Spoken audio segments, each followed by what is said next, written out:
do have delayed sound on. Oh, actually, it's not going to get anything from there. That would be interesting to know.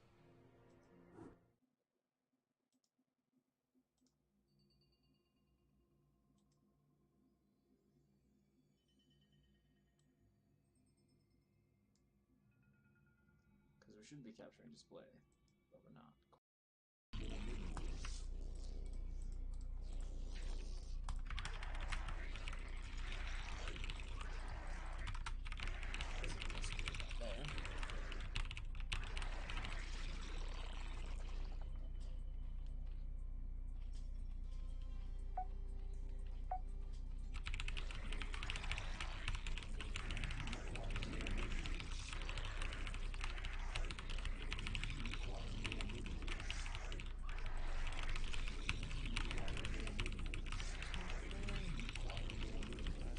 Screen there. Okay, well, I obviously hear sounds, so that part's good. That part's fine.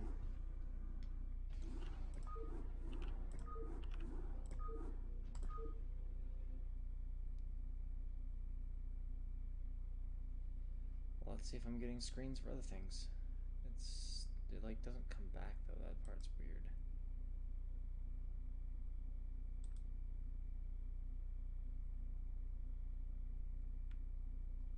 I don't know what the deal is there.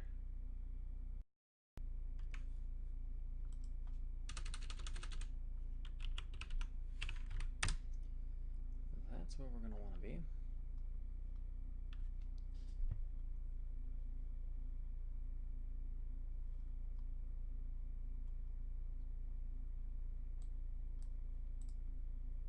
Which should give us a solid feed.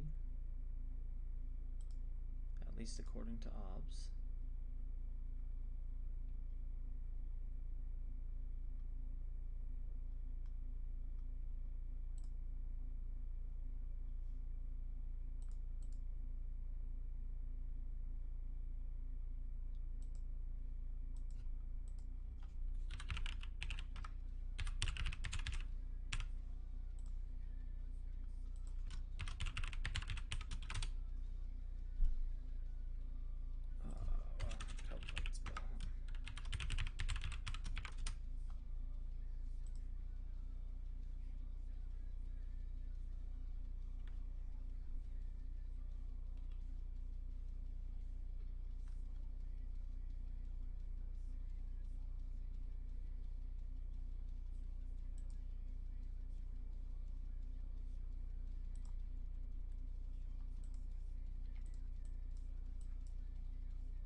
Alright, so that definitely appears to be working.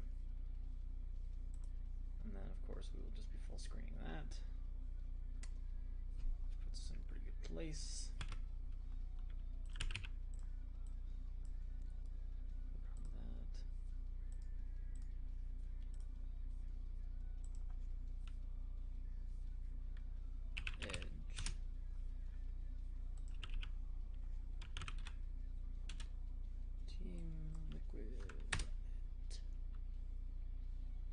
Associate a stream.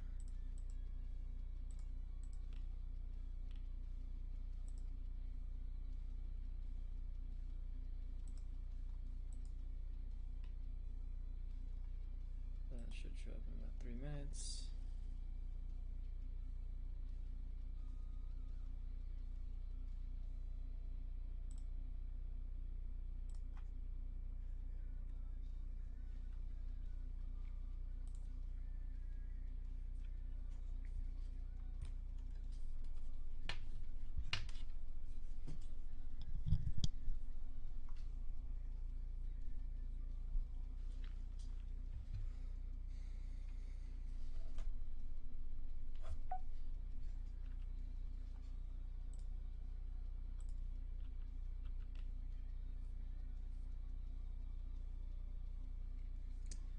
Alright, so now I guess the only thing we'll have to test is sound balance.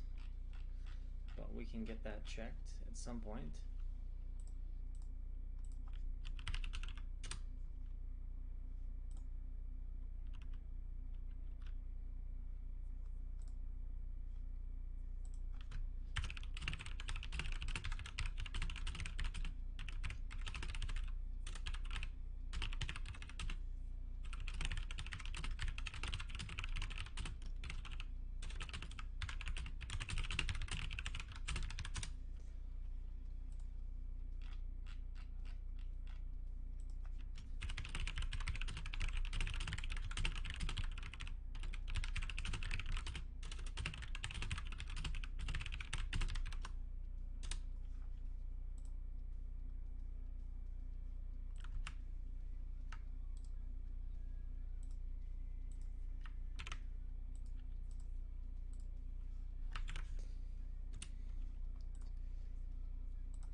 just gotta see how the balance is at, but we are almost ready to go. At least into the opening remarks and comments and such things.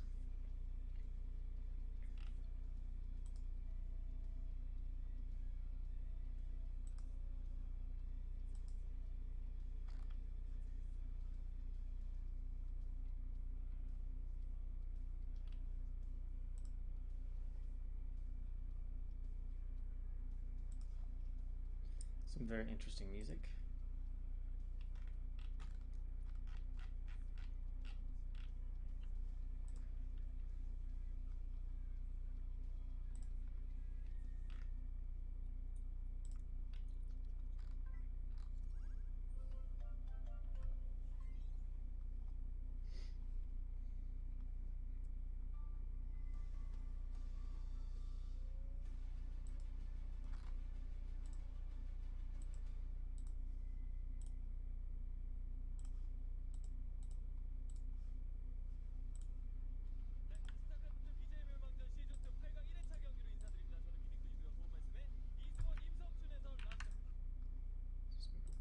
Quickly over to here, and then we're about ready.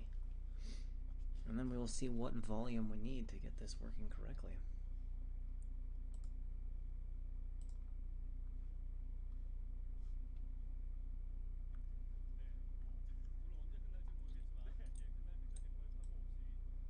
Well, I guess I can also control the volume from here. Hello, cadenza. Is this about right? Obviously, I need to be the predominant volume, but let's make sure we're not totally. We can get at least maybe a little game sound in there at an ideal balance.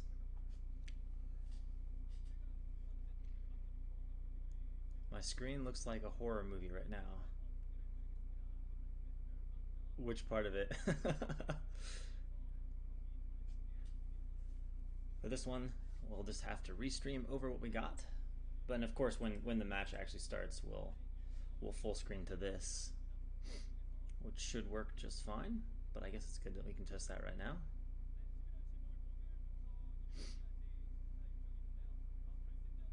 VIP cadenza.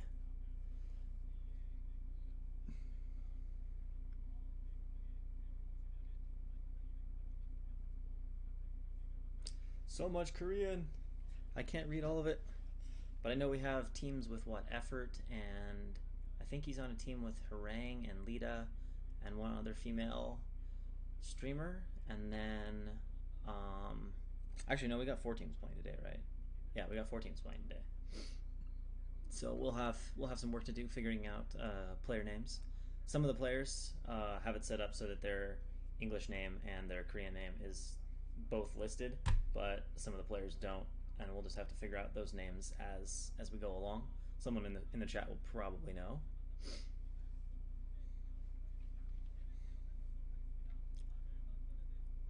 Unfortunately, I can't read a lot of Korean, so I can't translate any of this stuff for you guys. It's just what we have. If someone does get in the chat and starts translating Korean for me, I will relay what they say. But for now, it's all Korean to me. Yeah, I guess the way they do this is they have like different tiers. Queen tier, I'm assuming, is the female streamers. God and King tier, I'm assuming, is the best player. Joker tier is probably someone that's not as good. Don't know. Maybe more of a popular streamer. Although I don't know. Some teams all have like solid known players, so Joker tier might just be like a tier down. Can any say maps are Gladiator, Fighting Spirit, Spirit Fighting?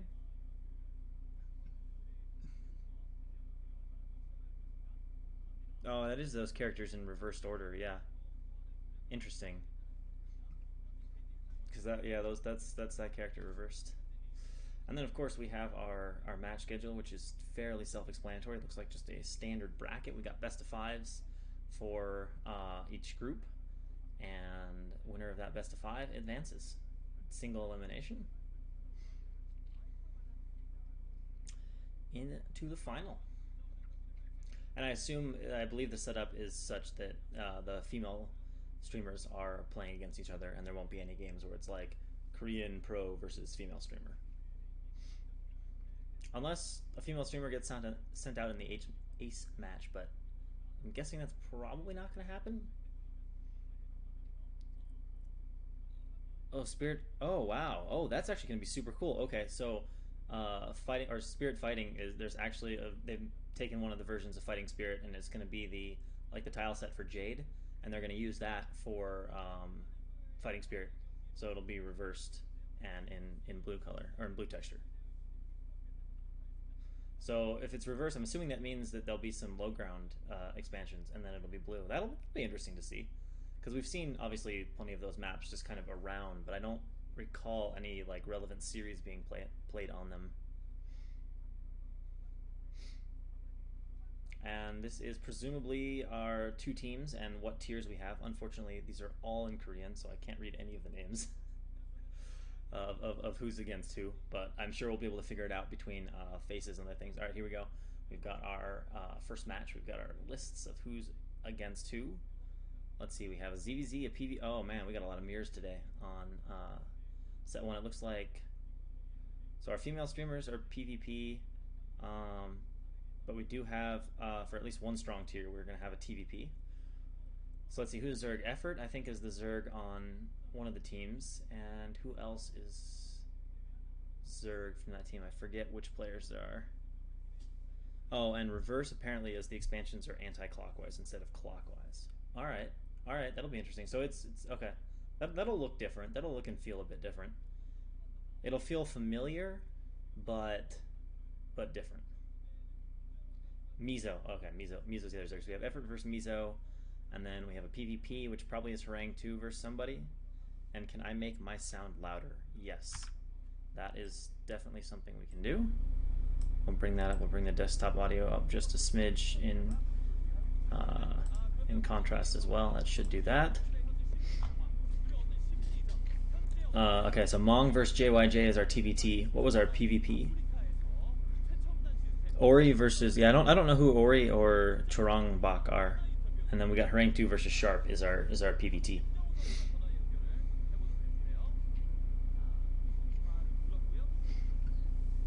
Mong, I haven't watched Mong play in too long. That'll be fun to watch. Alright, so sound seems a little bit better. The video's all messed up for you, huh? For me, it seems okay. At least my phone is displaying it what looks to be okay. As okay as it can be, I suppose. What does it look like for you, Cadenzi? Because on my phone, I just see the Korean stream, and I've got like my face over in the bottom right-hand corner.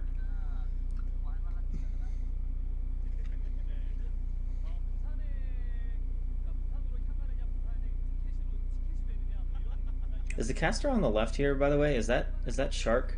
He looks really familiar. The middle and the right guy, I don't notice. Oh, Ori and Chongbok. Oh yeah, they're the female streamers. Forgot about that. And apparently, Kanenzi thinks they're two of the lesser strength players in the league. It doesn't look jittery for me, but maybe it will just a little bit as a result of being a restream. I mean, on my phone here, it seems to be displaying smooth. Let me take a closer look directly at it. Yeah, it actually seems smooth to me, huh?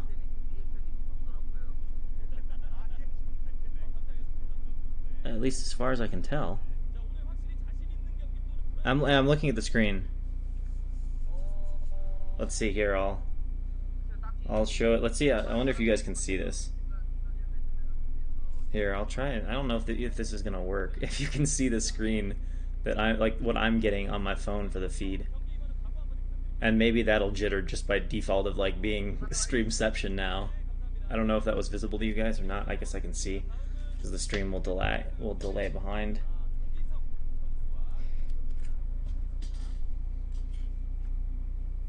Oh, that was like slightly off center. Shit. Lower the stream frames, like the FPS. I think it's set on 30, but I can check my OBS settings. Output, video. Yeah, we're on 30 FPS. I think any lower would probably not be good.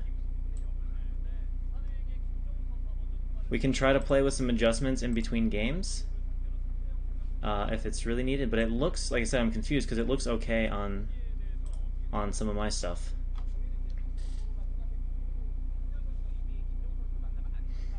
Frame rate's on 30.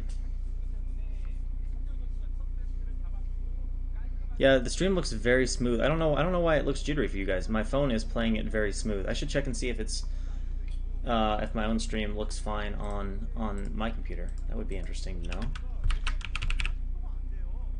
While we're getting set up.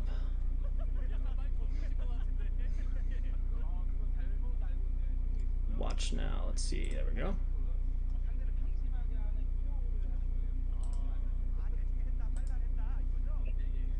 Let's see if I can capture this fast enough to see how it looks on the computer.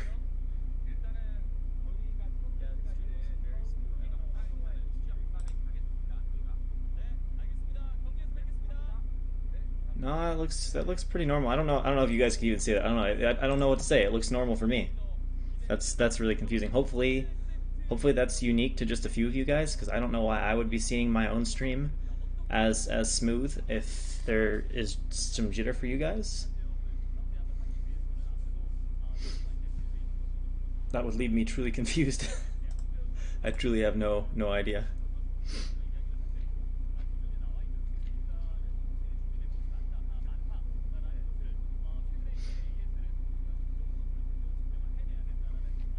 So let's see, does Cadenzi play this evening? Probably not, since you're in the chat, huh?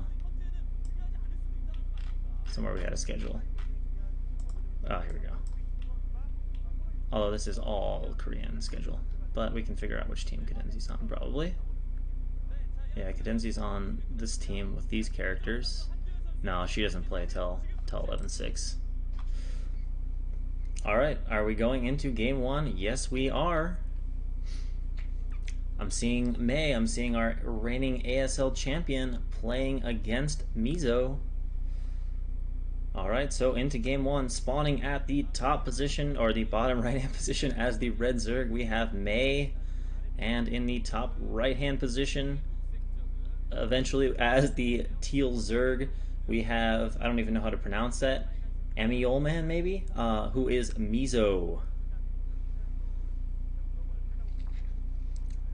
Mizo, of course, a common streamer as well on Africa. See him listed a lot on TL. I think he spends a lot of time playing. And Effort, I think, needs very little introduction.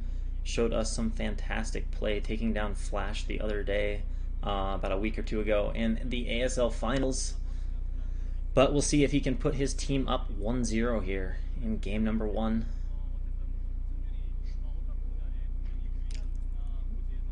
Obviously both players just droning up a little bit.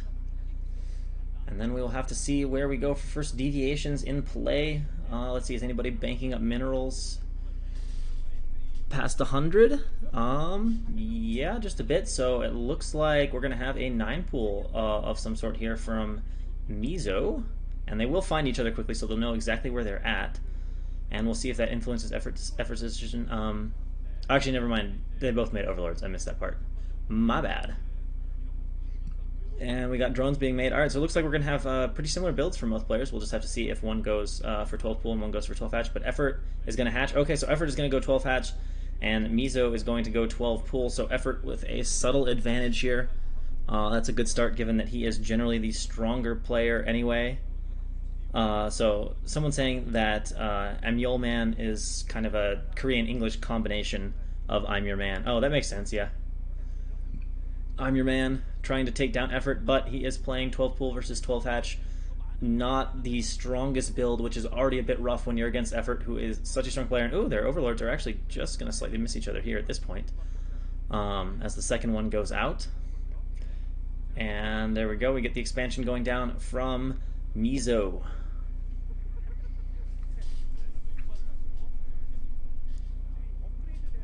I don't know why some people are experiencing jitter. Hopefully most of you guys aren't. I am not on my own stream, watching it on my phone. It's quite smooth, so hopefully that's not happening for most of you. And if it is, we can try to troubleshoot it after this game. But like I said, I'm confused by that. All right, so we got Lair on the way here for Mizo. Let's see, his Effort started his. Probably at this point, both players have their Lair on the way. Gas looks pretty low. Actually, no. Oh, Effort's still waiting on his pool to finish. All right, so Ling's out for Mizo here.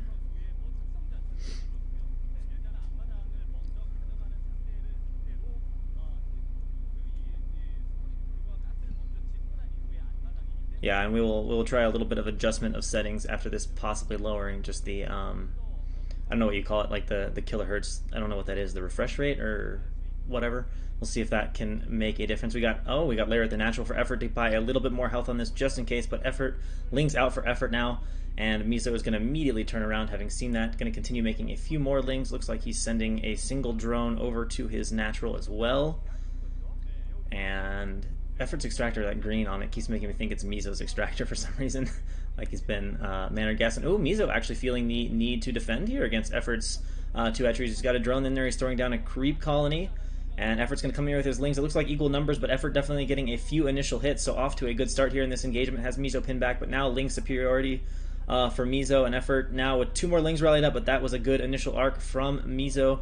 But then the rallying Lings swing the balance back to Effort, but the sunken about to be finished, so Effort not going to be able to do any damage to Mizo here at the moment. But of course the Spire now on the way for Effort. And Mizo losing a drone in the process off of what was already a more fragile economy, so this should be a pretty comfortable position here for Effort. Should be liking where he's at. Mizo still has a little way. Or is that Effort Spire? That's Effort Spire, right? Yeah. So Mizo just a little bit ahead here on his Spire. Effort continuing to make a few Lings. Looks like he's got double Overlords there at the base of Mizo. Checking both the main and watching the natural for anything slipping out, but Mizo with that sunken up just sitting back defending.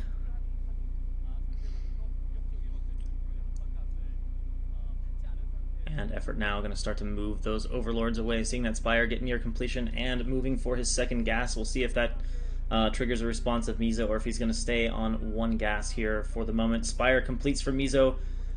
He's holding his money for a little bit. And there we go. Now we see the minerals dropping. Actually, his gas didn't drop that much. So, I don't know. But we've definitely got morphing and Effort coming in here with a bunch of Lings. We'll see if Mizo made Lings or if he made Muta. There we go. Now we're starting to see Mizo's gas drop just a little more. A few Scourge are out. We'll see where he takes those. Effort is trying to find a spot with the Lings, and now Effort running in. He does have a tremendous number of Lings trying to get set up in a good arc, and he is getting a pretty good initial engagement, picking off a few drones. He appears to have quite a bit here. Is Mizo going to fall? Drones are pulled. A couple Muta out right now, and it looks like Mizo might have just enough to hold on, but Effort might slip a few Lings into the main, and he's definitely getting some drone kills, and yes, indeed, a couple Lings do make it in, although at this point, just 1. Scourge out now, trying to hit the initial Muta of Effort, and Effort is going to have to fly around. He links up with his 4 Muta. Let's see if his micro is looking sharp. So far, not too bad getting off initial hit, but he does lose a Muta or 2 there to the Scourge, but at the same time, that buys Mizo just enough time to get out a few Muta of his own and get rid of that Ling in his base. But he has definitely taken some damage. He's still mining from his natural, though. They are both mining dual gases right now. Looks like Mizo squeezing in a drone there. And now both players just going to mass up a little bit, defended their bases. They don't know where the other player's at. There's no Overlords there, and neither of them have spores, so if they move out at the wrong time, the Mutas of the other player could definitely do quite a bit of damage to their own drone line. And Effort with, what, 4 Mutas here and a couple pairs of Scourge. Mizo has, I don't know, there's some number of Mutas in that stack, but we're not seeing the number. And Effort is going to go straight across the map, and again, he's going for that natural gas. And of course, if he shuts that down, that puts him at a huge advantage because then he's getting twice the gas rate of Mizo. And here we go, we have an engagement. Looks like a few initial Scourge connects from Effort, but who has the Muta advantage? I don't know. That's a lot of Scourge from Effort landing here, but I think Mizo has more Muta, and yes, he does. And Effort now on the back foot. Scourge coming in to reinforce, and Mizo's down to what looks like 2 or 3 Muta, but you can never tell 100% with these stacks. A little bit of micro here from Effort trying to juke the Scourge, and he sacrifices one of his own Scourge to reduce it, and both players retreating. We see the supplies still quite similar. No one with a clear upper hand. Mizo looked like he was getting the better of that Muta fight at one point, but he didn't seem to have a whole lot left over, as a lot of Effort Scourge connecting here. And we can see Effort only mining with, what, 6 or 7 drones there, plus his 2 on gas, 2 on gas. It actually looks very, very even for both players. And looks like Mizo's going to find this Overlord here. Is he going to pick it off, and will Effort try to defend it? Quite possibly, or maybe just get some Scourge to fly in. And in the meantime, Effort knows the location of Mizo's Muta, so he's going to fly in the natural here, and he's going to take this moment to pick off a few drones. Will he get out in time? Yes, he does. But Mizo is trying to intercept here. Effort sends a Scourge to delay them and splits off a Muta probably intentional, and 3 Lings sneaking in for effort. So now we're going to have some serious multitask going on. Can Mizo keep up with this? So far, it was a little bit slow to react, but he does pull to the natural where there is a sunken, and effort having his hands full, but it looks like effort, Mizo now has pulled away, and effort is more comfortable coming back to clean up those Lings, but 2 drones appear to go down, if I saw that right. And a few more Scourge popping here for effort. But yeah, it looks like Mizo lost 2 drones. Yeah, we can see only 5 left. So now effort is starting to inch his way ahead. 2 drones is more than inching in this kind of an eco situation.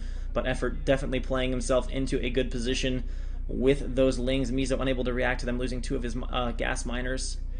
Looks like he's sending back a drone into his main. Mute account for effort at 4 plus some Scourge. Mizo, let's see, we're going to get a click on, are we going to get a click on his cloud? No, we're not. Lots and lots of Scourge for Mizo with the low income, picking off a Ling or 2 of effort. And is this a scouting Scourge? Probably. It looks like it was on attack move, though. It looks like it landed into the Overlord there on the minimap. And again, Mizo just hunting off those Lings, kind of hanging out his base. Effort with a pretty large cloud, going to pick off Mizo's Overlord here. And now effort looks like he's up to 6 Muta, a few Scourge. Still looks close on the Muta and Scourge numbers. I don't think effort has the definitive air advantage yet, but he definitely has an economy advantage for sure. A lot of Scourge out for Mizo, though, so let's see how effort handles this. Whoa, gotta be careful. If he eats a ton of those, it could still go poorly for him. And we're microing a bit. Scourge flying in everywhere. Effort doing his best to dodge them. The last few Scourge are landing, trying to pick off. Mizo gets a nice pick off on the Muta there, but look at that. Effort with another Ling snuck into the main. Drone almost goes down, but it is saved. But now it's the gas drones again. Mizo had a problem with this before. Is he going to lose another drone to this? He's trying to pull him just in time, but the Mutas will come back and pick off that single Ling of effort, maybe. Effort juking all over the place. And has this created an opening at the natural? Not quite. You can see effort was thinking about it, though, flying his Muta back up now, hanging out close to Mizo's base, and then retreating again with one of those scouting Scourges flying in here. Is he going to connect with an Overlord? Is he going to try to connect with a Muta? Yes, but not going to get that connection. Mizo on the ball there. And effort continuing to sneak out those few Lings, liking to run those in the fights, and so far it's worked out okay. Still in sort of this stalematey situation with neither player gaining the definitive air advantage yet. Effort, it feels like effort's going to eventually gain that, but he has not gained it yet. Mizo doing the best he can. And let's see, effort just checking out, using his Lings to look for Mutas, trying to understand where they're at every point in time. And now we have a few Scourge for Mizo, constantly being sent out. Both players doing such a good job keeping tabs. Effort tries to run some Lings in. Is he going to get a single drone kill? No, he will not. Muta are there. Mizo with a pretty quick reaction, but Mizo is going to lose another Overlord in the process. Probably the one that his Muta... No, not the one his Muta were hotkeyed with, it looks like. And again, we're not getting too many stack numbers here. We're not seeing upgrades from either player on the Mutalisks. Looks pretty even so far, except for the economy advantage of effort. Actually, it's starting to look like effort might have more Mutas, although it might just be a case of size of the stack. But let's see, effort diving in here again. Scourge are everywhere. Look how many Scourge, though, effort just picked off. That looks like a very good start, and a lot of Scourge connections. I think effort maybe is going to take it right here. More Scourge flying in. Is that going to be it for Mizo? That looked to go very well for effort. There's nothing left. Effort has finished off the Muta, and Mizo forced to type out. GG. Our reigning ASL champion takes game number 1. And there you have it now. Let's see if we can address possibly what's going on with the stream as far as that goes. Again, it looks smooth for me, which is confusing, but we'll see if we can change anything to make the entire experience nice and smooth.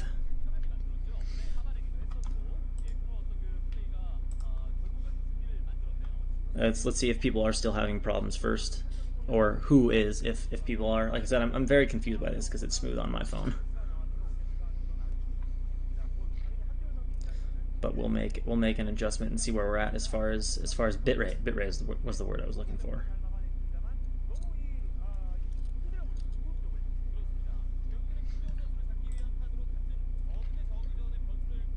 All right, some people are saying it's smooth for me.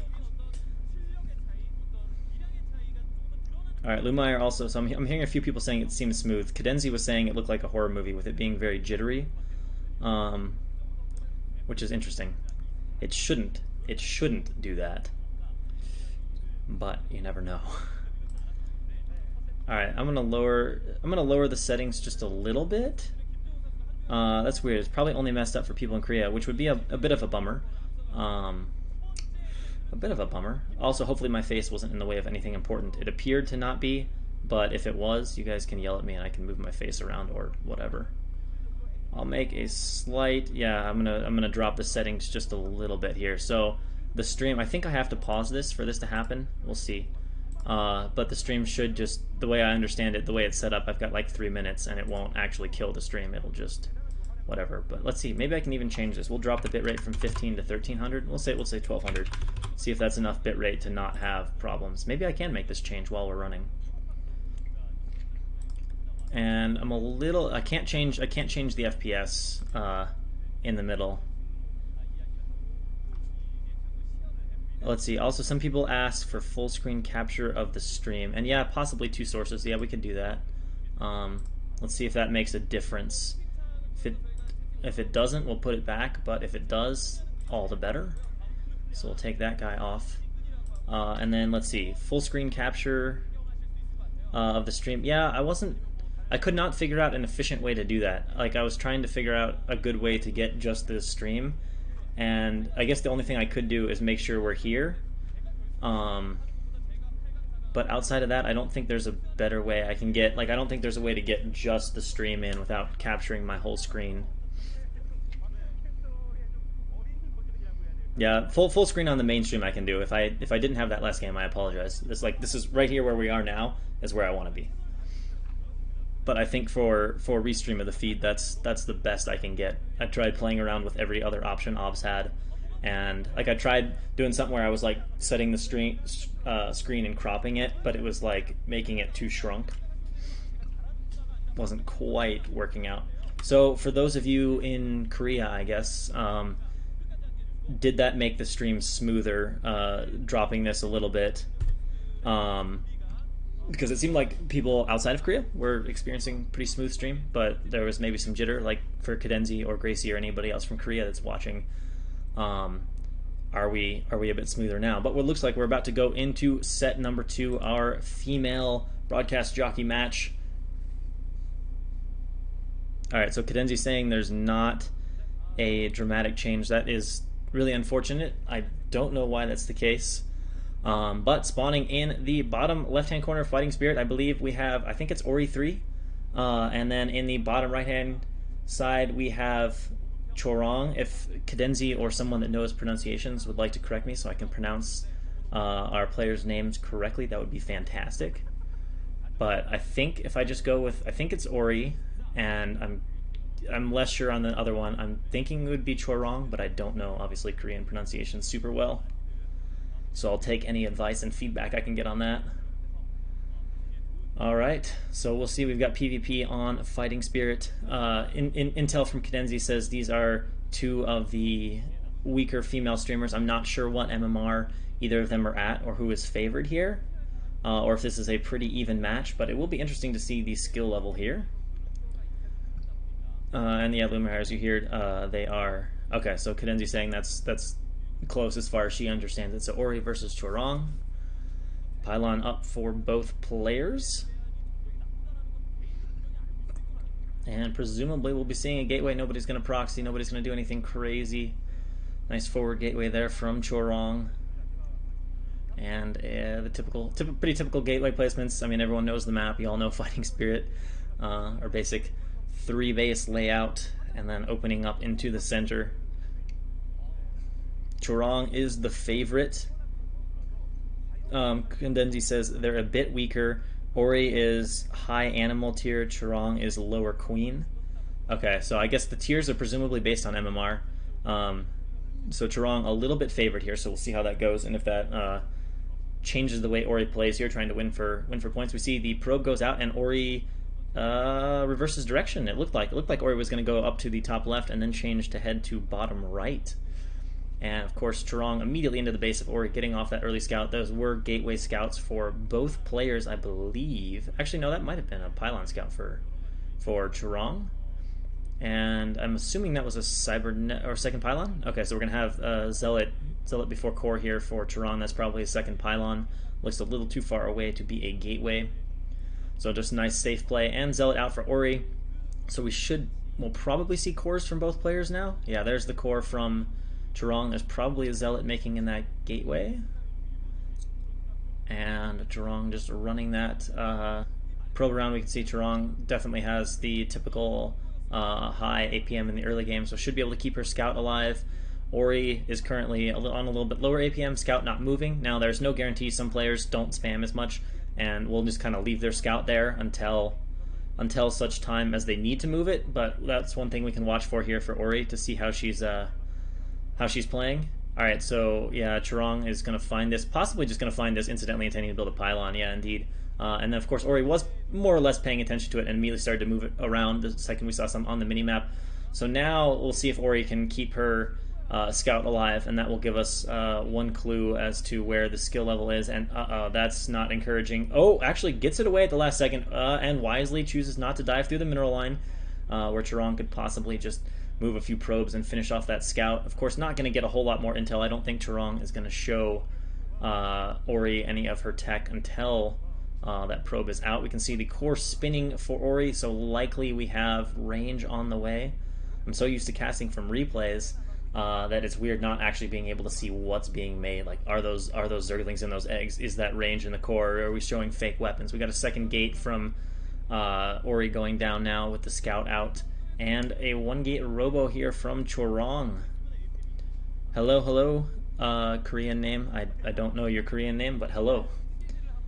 Yeah, and Lumeyer saying APM equals skill. Yes, de facto, we all know. There's a story of a famous player. Famous is probably the wrong word. Of a player I played one time. He was on a team of mine way back in the day, like D-Ranks Team League, and legit had almost 500 APM the entire game. We played a 10-minute game. I was like, he was tearing. He did a expansion, put up a bunker, and I had like 4 goons attacking his bunker, and it just like died. And he like didn't micro his Marines, and then the entire time I looked at his APM graph, and it was just like a steady 450 APM. So I think he was literally just sitting there like cycling hotkeys while his bunker died. And alright, this probe is probably going to get picked. Oh, actually, Chorong is going to sneak the probe away. Not bad, not bad. And Ori coming down here, looking like we're going to have a Nexus off of 2 gates. So 2-gate Expo here for Ori against the 1-gate Robo here from Chorong. Let's see, have we seen tech? At this point, I'm not sure. Got our core spinning. Yeah, that should make sense. We got range. We're going to have the probe coming back to the front of the base here for Chorong. Will she try to see if there's a Nexus, or is she just going to leave the probe at the front? No, she wants to see. And oh, Ori's a little out of position. So Chorong sees the pylon going up. I don't think went in far enough to see the Nexus, but enough to suspect it. And indeed, yeah, we can see it's going to be Obs first for Chorong, and then we should have an Obs popping out in just a second, and then going into Reaver, and probably, well, actually we'll have to see. Her Nexus is going to be, Chorong's Nexus is going to be pretty far behind, so we'll see if she opts to pressure with Reaver, or if she's going to go into an expansion. Yeah, we got a second gate, which would make more sense. I think it would, you know, just expanding would have kind of put her on the back foot. But now she's probably going to go 2 gates and come with a bit of a Reaver timing. I would guess double Reaver timing. 2 Reavers, quite a bit more amplified splash damage than just 1. And we'll see where the micro is. But Ori responding to this with an immediate 3rd gate. So there's going to be a lot of Dragoons, which I'll be interested to see then if Ori waits in her natural or tries to engage on open ground to get a little more surface area, or if she spreads out goons in the natural, tries to kind of flank from both sides of the bridge, or how she plays that. Maynard of Probes arrives, and I believe we're going to have, yep, there's Reaver number 1, so also Obs coming in the base, and Chorong is going to get an idea of how Ori is trying to play this. Now she's defending without Reavers, which is dicey, and it's one of the things that makes me think she might want to take this fight to the open ground, because if she just fights in her natural, actually going to a 4th gate, but if she just fights in her natural, your Dragoons kind of, you know, they get clumped up. There's not as much space. You can't really spread out as effectively to deal with Reaver, but you've got different ways you can play that. You know, you can take some of your half your army and move it up towards your 3rd base there, and try to come in from both sides, look for options. You can see now Chorong coming down the base. Notice there's a huge difference in expansion timing. So if Chorong isn't able to do much damage to Ori, it could be a little bit scary for her, but we'll see. And it looks like she's going to go with 1 Reaver. Or maybe not. Maybe not. Oh, actually, we're going to go Harass, maybe? Because she is loading 2 Zealots in the shuttle. That would not be as much of a attacking thing, usually. But, yeah, alright, she's moving out, so we'll see. Maybe she's going to have the Zealots in the shuttle and depending on how Charong is moving, because she has that obs, she'll just, oh, she's got speed shuttle. Okay, so there probably will be some harass. So she's going to probably threaten the front, and then also spin back to harass. And this is going to be a little bit scary for Ori, because Ori's going to want to send Dragoons back, but she's also worried about an attack. All right, she's got a few going back. It looks like she's aware of this, but that is, oh no, that looked like it was going to be a dangerous scare, but only gets one probe. And not as much damage so far as Charong wants, but of course she's got plenty of opportunities. She does have that speed shuttle. Now, I think at this point, I mean, obviously Charong can't attack. She hasn't made that second Reaver. Ori's gone pretty quick to 4 gates, which was a bit risky on her part. If there would have been DTs, she would have been in a hell of a lot of trouble, but there wasn't. So it's kind of panned off for her, and unless Charong gets some damage done, Ori is looking to be in a reasonably strong position here. Again, moving over nicely, covering, not covering, looking for an opening for the shuttle, and I hope all of her goons are not, all of her goons are in the natural. She's still afraid of the attack, so it's going to come down to reaction times. Absolutely no defense against the shuttle, and there's no spotting pylon, so this is perhaps a little bit of Charong not being as strong shown, and oh my god, that scarab, okay, doesn't turn into, again, the scarab it could have been, but still, there's 4 or 5 probes. Those are the kind of kills you need to start working your way back into the game, but this army from Ori is going to get a little bit scary, and wow, Ori's just going to go straight for a third base. Charong not paying attention, and those zealots kind of AFKing. Okay, there we go. She did go back and pick off the probe. I was going to say, it looked like she was not paying attention and wasn't going to kill off that probe. Transfer going back there for Ori, and actually Charong is doing a pretty good job keeping up in the supply, which makes me think that Ori, in response to this aggression, has either cut really hard or has missed probes as a result, because the supply shouldn't be that close, especially with 4-gate mass units from Ori. That usually supplies up a little bit faster. So far, I do like how Charong is playing this. She obviously would have been hoping for a really good Scarab connection. Hasn't had that yet, but she has picked up a few probes, and again, there's nothing left back here, and the reaction is, well, it's there, but oh man, that's, oh, so close always to getting the money shot, but not quite getting it. But again, just you know, chipping away at the probes, and now we're up to probably 8 or 10 probe kills, which is definitely slowing Ori down. And you can see Charong is working her way back into the game, and for the first time, Charong now holding a supply lead, working on 4 gates of her own, both players getting out their tech. We can see Archives almost done for Charong. Archives is finished up here from Ori, as we saw those Templars spawning. And I think both players are going to mass up for a while, and then we'll see. Judging from the gateway count, I'm kind of thinking both players are going to go expansion. Yeah, we can see the probes are very thin, and the Nexuses are not flashing for Ori. So this is possibly going to be moving Ori behind now. Is she going to try to go in there? Maybe top left of the minerals, there's an opening, but you're going to have to be feeling very gutsy. Oh, we're going to go for some Templar sass. Yeah, Observer clicking that, thinking, Templar. But not quite feeling that ballsy, that aggressive. We do get a probe at the front, though. So there's another kill to that Reaver. Actually, I need to check the kills on that Reaver next time they drop it. And we got, looks like some weapon upgrade that going, most likely. No upgrade for Ori yet. And Shuttle is going to do a little bit of scouting in the top base, check for those hidden bases, make sure we're not getting messed up by those. And it looks like a Zealot going to head out for Ori. Probably just going to sack the Zealot and see the army composition, what's in the natural of Charong. And supplies holding very close, but the gateway count of Charong is now rising, but it looks like Ori's put down a couple more gates as well, going to 7 gates. And a second forge from Ori. Is the first forge spinning? Okay. Alright, so Ori wants to get into the upgrade game. Now that's a lot to get. Double forges and 7 gates on 2 bases. So perhaps Ori's going to go for one big hurrah. As Charong expands to the 3rd base, not the close 3rd base, going to go to the middle, and I guess if Ori wants to pressure that, Charong is going to force a fight in the main, dropping off her single Reaver here. Going to pick off this... Wait, oh, that's just a Zealot attacking her spotter pylon. I was like, yeah, that'd be a weird place for Ori to have built a pylon. And obviously speed is done. Got quite a few Dragoons here for Charong. And the only thing that makes this army right now, or the only thing that makes me perhaps slightly scared for Charong, is the fact that there are 4 High Templar out for Ori. And in the right situations, you know, 4, 5, 6 really good storms can definitely turn the tide of a battle. Oh, and Charong has snuck a little manor pylon up there. Not manor pylon, that's the wrong word for that. But it's stuck a little pylon up there and going to be a bit annoying here for Ori, especially with the Reaver coming over. So Charong is going to force Ori to bring 4 or 5 Dragoons over here to handle this. Not going to let her just kill it off with a Zealot. There we go. Actually, but Ori seems perhaps a little reluctant to do so. And as that third base goes up, Charong just working on her economic advantage. Looks like supplies are still holding pretty equal. Ori, like I said, Ori does have perhaps a little bit scary army composition with those 7 gates and those Templar, but we do see some Templar now getting into the army for Charong. And oh, Ops turns comes at a nice time. Going to come over and kill off Ori's spotter Ops. So now Ori in the dark about Charong's positioning. She's either going to have to just sit back and stay in the dark or do something. And Ori is going up to 8 gates. So Ori is going to go for a big, I don't know, I guess you just call it a timing, and just try to run over Charong. But Charong is now starting to creep ahead in supplies and has, well, she's still on, no, she's on 7 gateways, it looks like. Looking at her gateway placement on the mini-map, I think I see 7 there.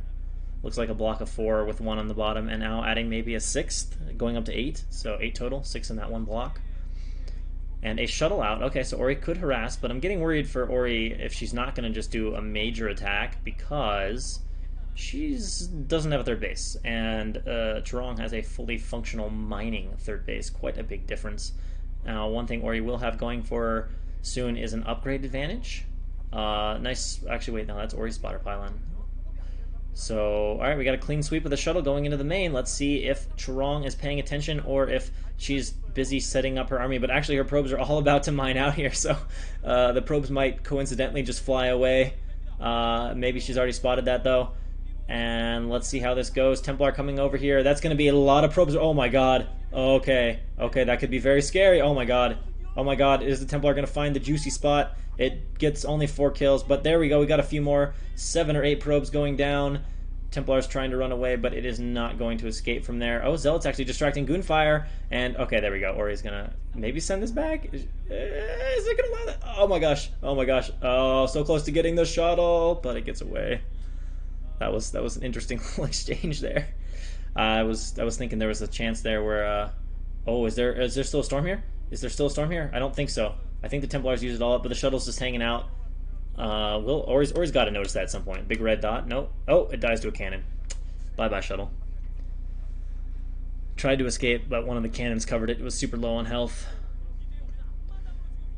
Alright, so Ori is still just... Oh, and then this is... Oh, man, this could... Okay, Ori's just moving out. I was about to get really worried for Ori, because Charong was moving out on the map. I mean, Ori is basically, at this point, relying on getting one really good engagement against Charong, and it looked like Ori was just going to let Charong take the bridge for free, which would have pretty much 100% killed her chance of having a good engagement. Now, looking at army size, I don't know.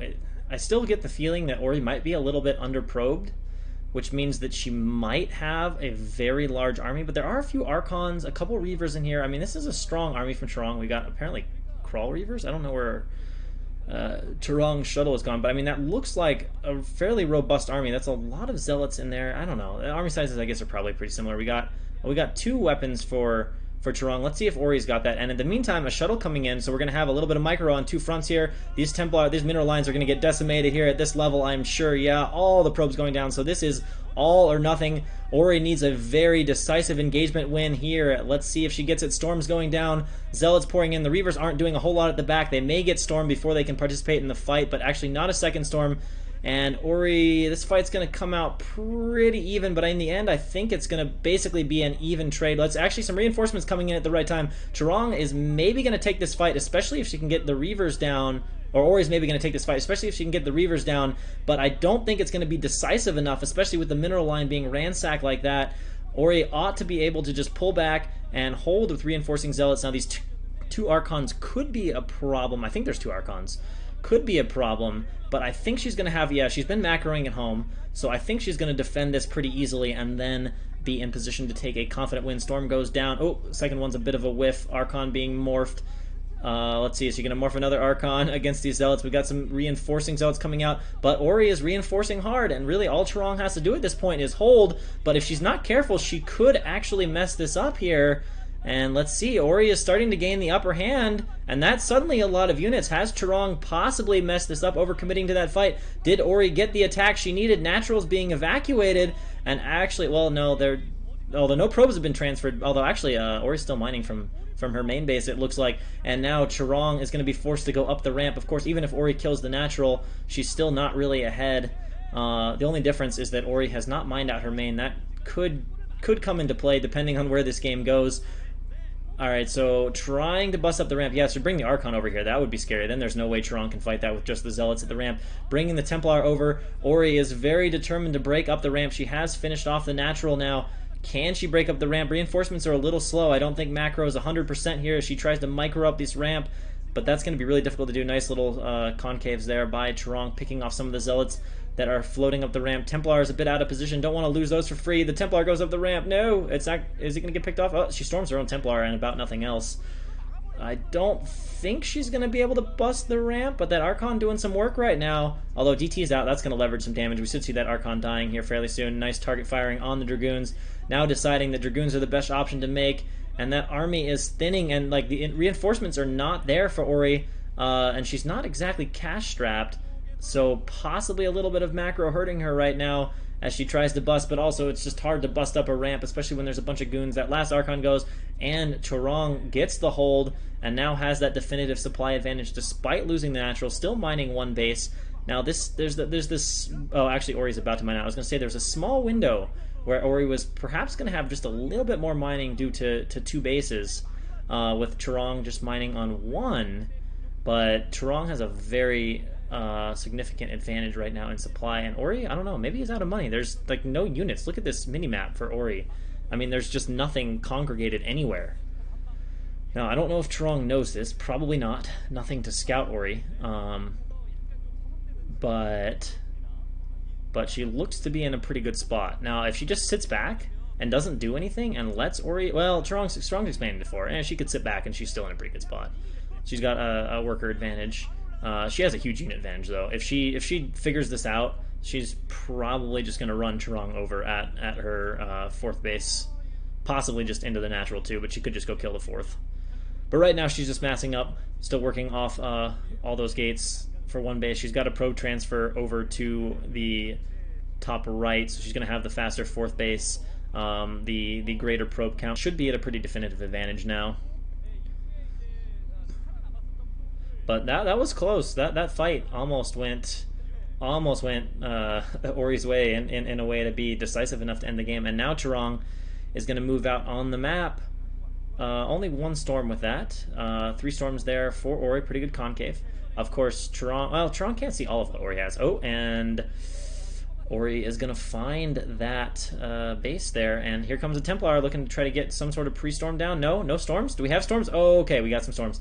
Alright, but there's not a lot of units. There's like 5 Dragoons and a Zealot. Is the natural going to be broken here? I don't think there's a lot of cannons to aid in the defense either, so it looks like Charong is just charging in here now, forcing morphs on those Archons, picking everything off. Not much left for Ori, and the money is so low, we're not going to have a stream of units flooding out for Ori to defend, and it looks like Charong about to break the natural, and with the breaking of the natural should be breaking Ori's will entirely. Massive no, that's just a probe transfer, but that's it for the natural, and yeah, there's no production, so yeah, this is it.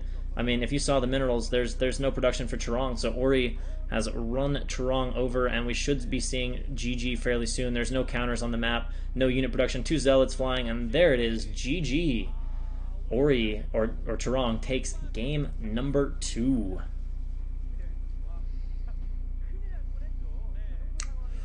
So what, does that put us 1-1 or at 2-0? I don't actually know.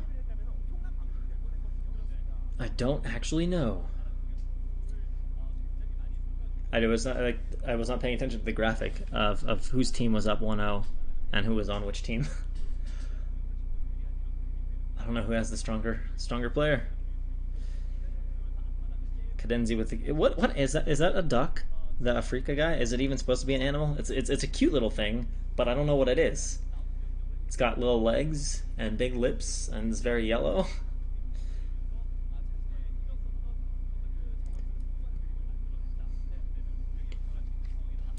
I guess the other thing too I technically have the power to do is I can switch like whether or not my face is here or not. Oh, that actually is going to change the whole thing, is it, for you guys? I didn't really want to do that. Paste a reference. Alright, so we got a couple minutes. Okay, so we are at 1-1. Zhuang was for our other team. I think for the next set of games, I will write down some of the Korean ahead of time and have a reference sheet so I know exactly who is who. We got one. Yeah, I figured it was a duck. It looked duck. Oh, Ori means duck. Okay, that's a cute name then. That's not bad. Not bad. So now we're gonna get everybody's favorite. Actually, TVT is a great matchup. I don't know why TVT gets so much hate, guys. It's a good matchup. I mean, you can have boring, like TVTs at low ranks. Honestly, are pretty painfully boring a lot of the times because everyone just sits there and no one knows how to attack, and it's just ultimate Turtle Fest Maxima. But at high level, like Korean level, it's a pretty good matchup. Very strategic, very thoughtful. Unfortunately, it's a matchup I don't know super well. Bit of a downside there, but man, it's a good matchup. Yeah, it's if you guys are wondering, it's Letta versus JYJ. JYJ, I don't know too much about him. Like, he wasn't a pro gamer that I remember. Maybe he was sort of B team or practice partner level, but he's definitely not anyone I remember like, oh yeah, JYJ in Pro League, he did this, this, and this. I just don't have much memory. So I was going to say Letta would be favored, but Letta has not been, like, I think he just returned, right? Because we haven't heard anything about Letta. We haven't seen games of Letta. I think he's pretty freshly back. So, yeah, JYJ, SKT1 apparently. B-Leaguer, practice partner. I would assume Lita would be the favorite unless Lita's still super rusty, which he very well might be. Kazenza saying JYJ strong enough to beat me. Yeah, I would imagine so. I mean, you know, a practice partner level, I would think it's still probably only 100 or 200 MMR less than like solid pro level. So I would think someone like JYJ would be like Korean 23, 2400 MMR.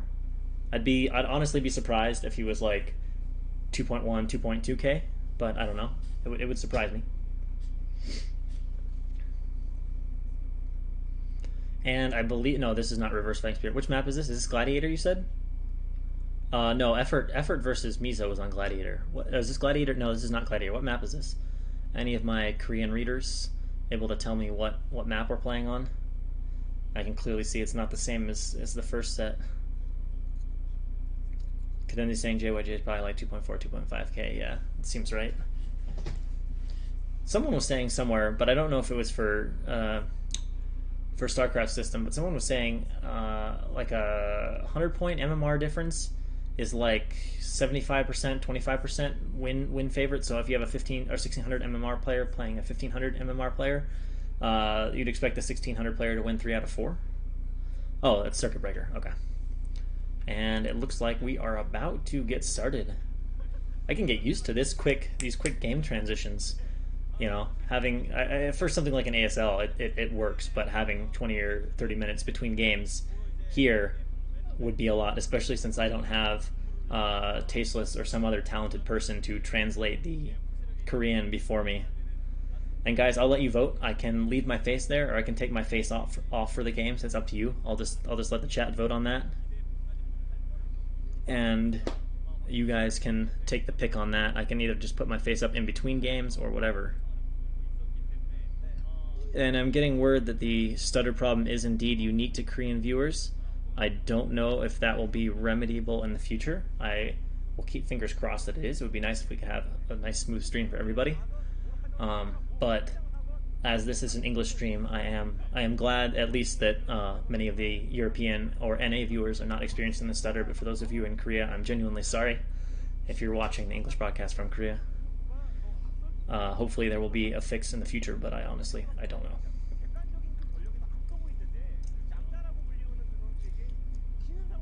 Yeah, so anyone in chat, if you want to type, do you prefer having the face in the cast or do you prefer just seeing the game? It does not matter to me. I can do whatever.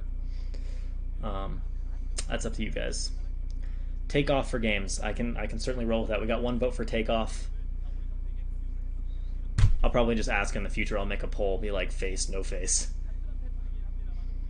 I mean, it's pretty standard, I guess, for games. You don't actually see the casters, so I'm assuming that's probably going to be the preferred option. But totally up to you guys. And actually, we're getting an update from Africa. there are some people taking a look at it, so maybe we will have a fix in the future, or possibly even today. We'll see. All right, so here we go into the game. Yeah, we've got a lot of people saying take off for games. That is kind of the standard, so indeed we will do just that.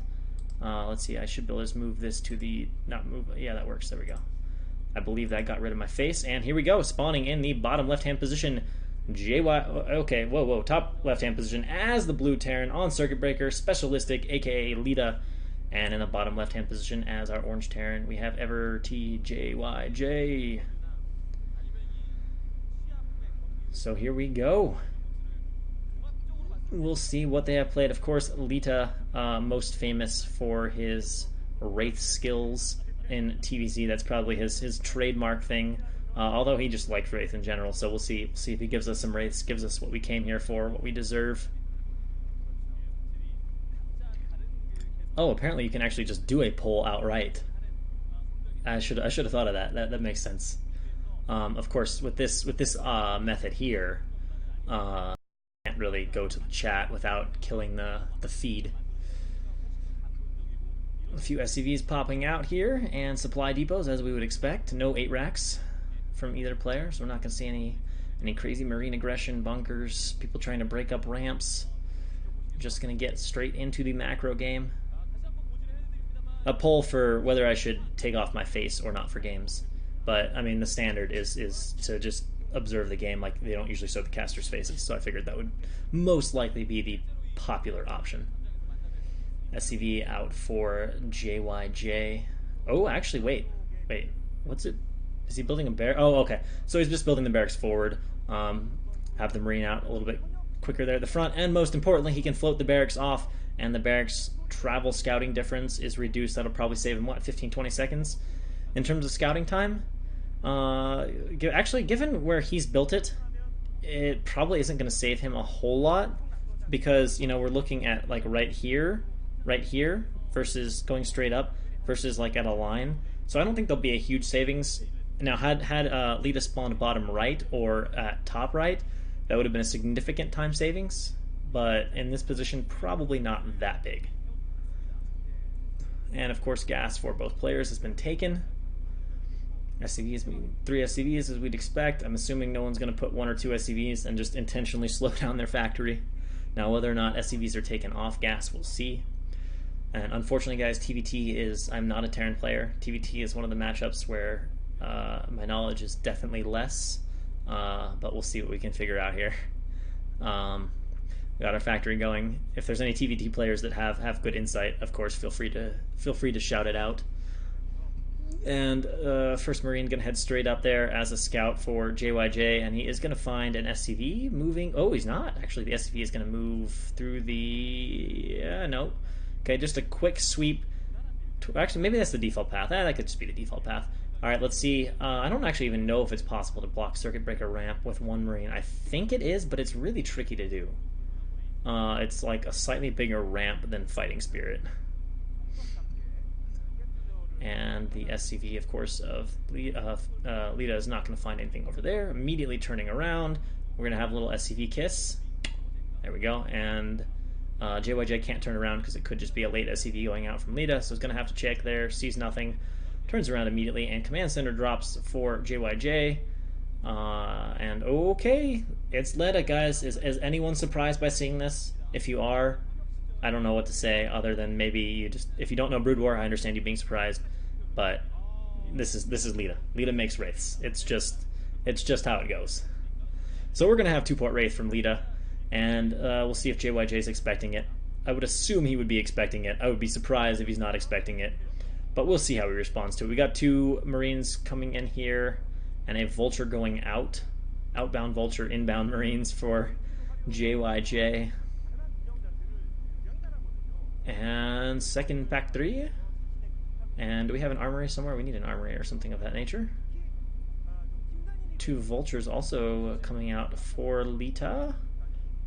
And I think he's trying to sneak them around. He's pathing them kind of interestingly. Possibly also just checking for incoming SCV, but I don't know. It looked like he was trying to be a bit sneaky. Coming around the further bridge. Alright, but there's 2 Vultures and 2 Marines here for JYJ, so these Vultures are going to do absolutely nothing. They do pick off 2 Marines pretty quickly, though. and they can't get the SCV building the command center, and then JYJ will dispatch of that vulture. So he gets what, 1 SCV kill? Can he get a second one? No. 1 SCV kill, 2 Marine kills. But now the first 2 Wraiths are out, and the Barracks sees him if he hadn't already. And of course the Armory already half done. I mean, it's Lita, you kind of have to expect it. The Academy going down to deal with the inevitable Cloak. Now a few SCVs are going to die. We'll see how many do die here. Actually that explains it. That makes those vultures a lot craftier here. And now JYJ or Lita has to deal with the vulture counter from JYJ, but a second vulture's out, SCV on the ramp, so pretty well handled from Lita, expecting that. And whoa, JYJ, what is going on here? You don't see this very often. That is presumably a massive mistake. That tank just, I think, got attacked and just, tried to run away because it was getting attacked, and it just rolled out onto the map, and, well, that is that for that tank. And 2 more vultures are being rallied up here. 3 more vultures are being rallied up from JYJ, but I don't know, JYJ does not look sharp in this game. To my eye, vultures derping around, getting stuck. I mean, it did buy him some time. Maybe he sent out the tank just to buy time to save the SCVs. There's a possibility of that. But now Lita with a tank on the ramp, so this is going nowhere for JYJ, and the Wraiths arriving here. They're only going to get 2 or 3 SCV kills, but I don't know. I don't know if it's worth it to sack a tank, if that was intentional, to sack a tank to save 5 or 6 SCVs from dying. I don't know. Those tanks decently valuable in TVT. Alright, so we got 3 Wraiths flying in. We're going to get a few more SCV kills here. Wraiths on hold position, maybe. Trying to stay away from those Goliaths. Oh, Barracks being landed to block or mess up the pathing of the Goliaths out of the base. I don't think you can you actually, you probably can't possibly block the ramp with just 1 building, right? Like, that Goliath can go around. Yeah. Okay. So yeah, that Barracks there just to disrupt Goliath pathing, allowing a few more SCVs to be picked up. Oh, scanners haven't been added yet, so we are going to continue to get a few more SCV kills, and actually this is becoming quite a few now. But he needs kills, because economically, 2 base versus 1, and now in the main base, there's the scan. Can he get out without taking too much damage? Looks like he can, because there's not a second scan, and Lita, of course, knows this. He's going to stay there and continue to pick off SCVs. It looks like he'll get another 4? Maybe? Whoa, missed micro there from Lita. Is he going to go for 1 more? No, he is. Yeah, he is. He's going to go for 1 more, but he doesn't want to risk it. That's a lot of Goliaths. If he overstays his welcome, a bunch of Goliaths would fall. Oh, and he does, and range is definitely done now. Those Goliaths starting to shoot halfway across the map as they do, and Lita with a few tanks up there on the high ground, getting his command center up. It looks like he has halted his Wraith production, and JYJ is going to move out. Hopefully he's brought enough scans. He's probably got 2 scans now, or close to 2 scans. Oh, yeah, I wasn't even thinking about that. The Rax definitely blocks the comsat. That makes a ton of sense. So yeah, just delaying the comsat, reducing the scans. Good call. That totally makes sense. All right, so gas going up here for Lita for specialistic, and we got a second factory, a little repair on the Wraiths, which of course may have some utility later on if JYJ loses his Goliaths, or if he isn't careful with his placement. Lita might be able to pick off a tank. 4 Wraiths, a little slow to pick off a tank, but you never know, depending on tank health and how things go. JYJ moving up here onto Lita's high ground. Lita already has a tank up here, but it looks like JYJ might have enough to break this position. But here's the danger with these Goliaths. And oh, there we go. Wraiths pick off a tank. Exactly what can happen. And now JYJ's army is just not even, yeah, it's not going to do anything. Wraith's going to counter from Lita. Any turrets up? Nope, no turrets. 1 Goliath left back, though. And probably has enough scans. Wraiths are actually headed straight to the main, though. So 4 Wraiths, going to check out what's going on, block the factory going down. And JYJ's hanging out in the middle of the map. Wraith's going to get a few more SCV kills, slowing that economy down of JYJ. And we can see that Lita actually has a pretty solid supply lead going on right now. Going to fly out those Wraiths. Oh, actually, the Goliath does get a kill on the 1, as that Wraith had taken some damage from the earlier engagement there on the high ground pod. And 4 factories coming down for Lita. A 3rd from JYJ, so we're going to have a bit of a production advantage for Lita. And Lita continues to sneak these Wraiths and find some nice holes, as JYJ has not built any turrets, has not left Goliaths back. And, you know, I mean, he's never getting a tremendous number of kills at any time, but as these Wraiths continue to get kills, I mean, that adds up. We're at 10, 12, 13, 14 SCV kills. The one nice thing for JYJ is that he is getting some map position right now. He definitely has more control of the map for TVT, and that tends to be a big deal. Sometimes TVTs, you can get a pretty good sense of who is positioned where in the game just by how much of the map they control. Now, it's a pretty tentative map control for JYJ, but you know, if this develops, Lita is going to be pretty boxed in. Now, he will still have access to several bases, but this can be expanded for JYJ. And of course, Lita just has a general army advantage. I mean, that's what, 4 or 5 tanks for JYJ, but Lita has 8 or 9. And the Ray is again just kind of hanging out there over the base of JYJ, or over the natural of JYJ, looking for opportunities to dive in. Lita going up to 6 factories. And he is moving his an army over to the other side. Is he going to try to flank from both sides? It looks like JYJ has some units moving over there as well, possibly to look for this, probably to look for this, in fact. Possibly to sneak around, but that would be a bit excessive. But having just one tank over here, that's flimsy. If Lita finds that, he'll just run that over. Alright, so let's see where Lita's headed here. We've got a starport going down. Some mines being laid, and he does indeed find this. Mines are laid, and Lita's going to be like, free tank, few free Goliaths here. The Vulture's a bit out in front, taking the initial tank shot, and yeah, Lita's going to clean that up just fine. And JYJ moves back into position pretty quickly. SCV pull here. Goliath's trying to get on top of the tanks, can't quite do it, but now Lita does have some position out on the map, and yeah, a little bit dangerous here for JYJ at this point, because it does look like Lita could flank him, could come down from the high ground pod and from the left, which would most likely finish off his army. Now Lita doesn't have to commit to that, but it's definitely a possibility. But right now he is more focused on those vultures, getting some mines down, getting some map control. Seems to have forgotten about the wraiths. They're just hanging out over the natural right now, mining up the whole map though, and I'm assuming those are going to start to be some vultures from JYJ. No, actually, judging from the movement speed, not vultures. And oh my god, there's not even a Goliath here. Okay, a few vultures popping out and a tank popping out at very good timing, and the wraiths come in. Now we've got a wraith vulture harass combo. I don't think this is going to result in a ton of kills, but I think we will continue to still get a few. We're at 4 or 5 already. Now there's a scan down. A Goliath here should eventually draw these wraiths away. Actually, Lita is sacking the wraiths. This is... Alright, well, is he going to lose the last one? No, one wraith gets away, but Lita gives up most of them. And now, map position-wise, I don't know. You can kind of see how it's in 2 places, but I'm worried for this line of 5 tanks that JYJ has here. I have a feeling that Lita is about to eat some tanks for free. Given the position of Lita's barracks, I think he's totally aware of those tanks. Maybe Lita's just going to go around entirely. Third base goes down for Lita. And it looks like he's going to move his entire army out around the right side there onto the high ground pod of the top right base.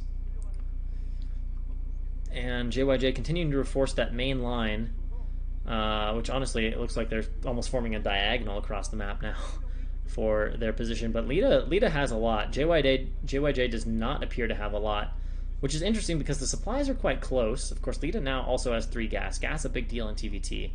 Tank production, that Goliath production, very dependent on gas. And we'll see, is Lita going to finally commit to something? Oh, Lita was trying to do a drop, but the Wraiths find it and shut down the dropship. But at the same time, JYJ's position looks like it's getting overrun. Some of those tanks starting to fall. Yeah, way too many tanks here in this spot from Lita. No reinforcements from JYJ. Okay, a few reinforcements there from JYJ at a good timing, but a little too late to save his tanks from getting picked off, and Lita gets some free tank kills there, and then immediately pulls his tanks back and sends his vultures out. Nice scouting of the map. Lita has some excellent map vision right now. And now if we look at the position for JYJ, it's starting to look a little bit cramped for JYJ, especially with that third base there from Lita. No huge supply advantage yet for Lita, but in terms of the position on the map, game looking fairly solid here for Lita. And of course, the fact that he has the third base is pretty good. JYJ with a lot of reinforcements. Where is he gonna go with this? Is he gonna try to bust up the high ground pod, or is he just gonna reinforce the spot? I don't think he wants to just reinforce this spot. I think he needs to establish position on the map here. And it looks like he's gonna run in, but of course, remember, there's a lot of tanks. There's probably close to a control group here. A few initial tanks setting up from Lita, a few tanks setting up from JYJ, but Lita definitely has the tank advantage, if you will, up here. I don't think he can attack into this, but he can definitely set up his own siege line. And is there a Goliath there? Yes, there are 2 Goliaths. Scan goes down, and actually Lita is going to try to break this. Nice zoom there from our Korean obs to give us full vision of the tank distance, and Lita reinforces that position on the map, so Lita has comfortable access to his bases. However, I don't know if JYJ gaze in now. JYJ's back to where he's got, realistically, he's got 2/3 of the map, but he does have this economy problem where Lita's had 3 gas and 3 base for a lot longer than he has, and we can see where the supplies have suddenly gone. So there's a good chance we're going to just see Lita be able to run JYJ over here, given the 3rd base timing. You know, with that expansion, Lita's been a little bit slower than JYJ in certain ways, you know, but looking at the units that appear to be out on the map, it feels like Lita has a lot more. Lita definitely has more tanks. And of course now he's getting 4 or 5 rays plus a Valkyrie added back in. Might be able to find a few of those open tanks on the left side before any Goliaths get over there. I mean, that is a very scary looking tank line, depending on the direction from which it's attacked. But with those rays, rays are going to stop the command center from being built. And now, yeah, immediately good reaction from JYJ, scrambling over to try to protect his tanks. But of course the vultures are not going to protect those, and at least 1 tank is going to fall. I think that's all that's going to fall. The Valkyrie is going to get chased off, but hey, 1 tank is 1 tank. And still only 2 bases from JYJ. Look at the tank count here from Lita, and he's going for the break. Vultures coming in to tank the initial shots. Tanks sieging up from Lita, and it looks like this position is going to get overrun. There are reinforcing vultures coming, but that's just way too many tanks from Lita, and he obliterates the position of JYJ over here on the right side of the map. And I think at this point Lita can just kind of A-move down and take control of the whole right-hand side of the map, leaving only that small cluster. Now the vultures are going to try to run in here right now and lay some great mines, but there's a lot of tank fire, and the vultures do get the 1 tank, but then have to pull back. And JYJ tentatively holding on to his sort of right side center position, but Lita is breaking that. And now again, with all those units being donated to the right side, Lita comes in for another tank snipe, and possibly 2 tank snipes on JYJ's top position here, and just slowly chipping away at it, breaking it down. And it just feels like we're moving towards this tipping point where Lita is going to be able to say, now you die. And JYJ has gotten mining up at that 3rd base, but he needs that position, and Lita is just inching him back, and there's so few tanks. I mean, Lita has I think Lita probably has close to 2 control groups. I don't see this being good for JYJ.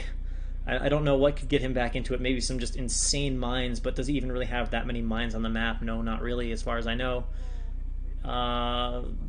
2 Goliaths moving forward, trying to kill the barracks, and now here comes the Wraith counter harass, and Lita's moving forward, and my god, that is a lot of tanks compared to JYJ, but of course, that's still 8 or so tanks sieged up. We'll see who takes this initial fight. Will Lita have enough tank fire? Actually, it looks pretty even now. Upgrades, we got 1-0. Does Lita have 2? That would be interesting to see. But right now, the Wraiths ransacking the 3rd, and there's just not enough units from JYJ to be in all places at all the times, and the position looks like it's getting broken. Lita completely out on the map. JYJ does have some reinforcing tanks, desperately trying to siege them up and hold at the 3rd. For the moment, he holds, but it's not a whole lot of tanks. And let's see, the barracks is going to obviously die. That is a ton of Wraith fire that's going to go down almost instantly. And Lita moves to take his 4th base, and there's just a few tanks keeping Lita, or keeping JYJ from losing his 3rd base right now. And if those tanks fall, that base will fall, and that will leave JYJ with almost no mining. Trying to space those out, get a bit more of a line. And Lita just has solid tank lines everywhere. Going to be moving these tanks around just a little bit. Looks like he's moving down on the map. Are we going to have a break here towards this bottom side? Indeed we are. Lita rushes in. Tanks moving forward. Goliath's picking everything off. He's going to just try to do this with a move. I don't know. That's a lot of concentrated tank fire, but he's on top of the tanks now. And Lita is going to take the victory down here at this bottom position. And that completely wipes JYJ's presence from the right side of the map, and that also exposes the bottom base. It looks like there might already be a vulture or 2 down there for Lita, shutting down an attempt at a 4th base. No, just mines. Never mind. Those have been there for a while. And of course we can see the supply advantage now for Lita is significant, to say the least. Macro slipping just a smidge, but from what I remember, from what I understand, Lita only just recently returned to playing.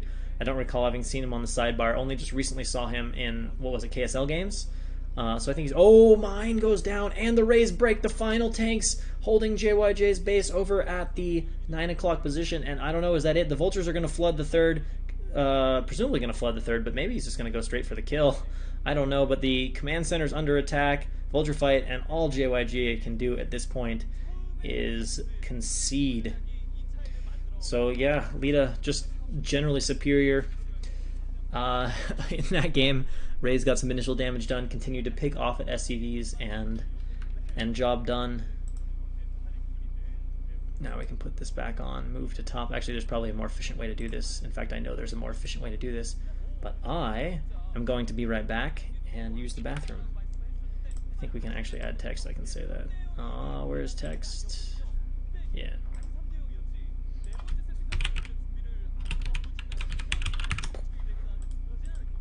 Let's put that on orange. There we go. Alright, I'll be right back, folks.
Yeah, I tried that, but I couldn't.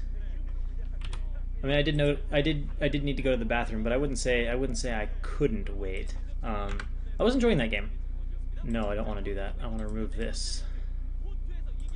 I really liked the way Lita played that game. That was pretty nice, in all honesty. It was just very patient, just kind of inching away. You know, he would use those rays, pick off a tank or two, and he chipped away and chipped away and chipped away. And then he had the definitive advantage. Order, move to top.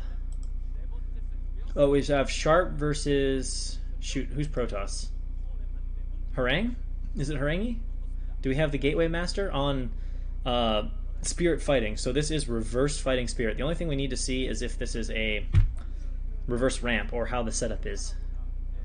You can see that Sharp obviously likes to location hotkey as 2 expansions. We can see his vision rapidly. He's cycling through those F2, F3, F4s there at the start. So yeah, we've got Harangue 2. Black bars. They're on top and bottom, but that's how the stream looks full screen. I don't think there's any way I can get around that I know of with OBS.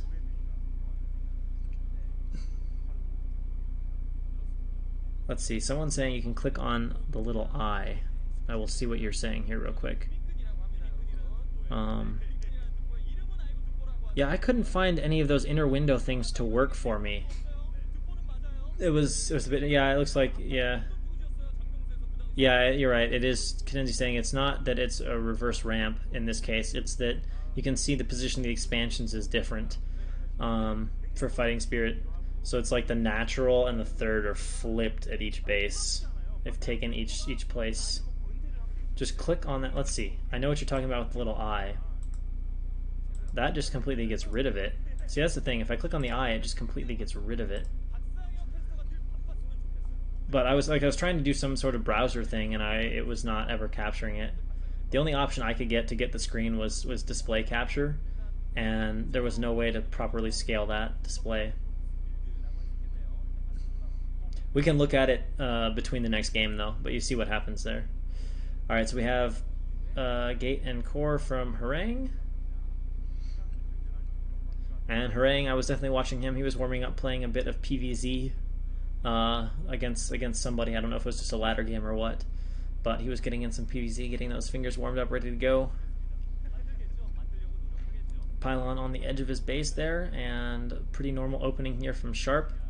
Sharp, a notable practice partner, and I don't know. I've heard some good rumblings about Sharp. I can't remember if they were specific to a certain matchup, if it was just to like TVT, or if Sharp in general is looking a bit, well, sharp. Oh, click on the eye next to my face to make my... Okay, never mind. I got you. Yeah, that is easier. Although the most elegant way to do it would be to just set up a hotkey, so I can just have two scenes and, like, you know, toggle the two scenes with a hotkey, and then it just... Shoot. Don't even have to pull up obs in the middle of the stream.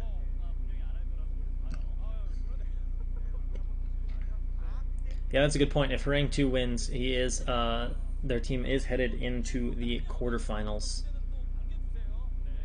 Alright, so we have the factory. We've got first Dragoon out from Harang, and he knows about the SCV. And let's see, 3 hits. Oh, 4 hits. 5 hits. Ramp mischance. Oh no! Oh, Harang. Okay, SCV gets in. Gets a scout off. Doesn't see anything unusual though. Just use a spinning core and a gate. Harang finally picks it off. I'm sure not thrilled that SCV got in, but that happens sometimes. We've got our command center going down here. Oh, actually, wait. In base command center from Sharp. That is interesting. That is interesting. Oh man, this fighting spirit's like, visually this is messing with me. I sort of know this is supposed to be fighting spirit, and I'm just like, these ramps are in the wrong place. This is weird. This is weird. It's hurting my brain. I can't handle it.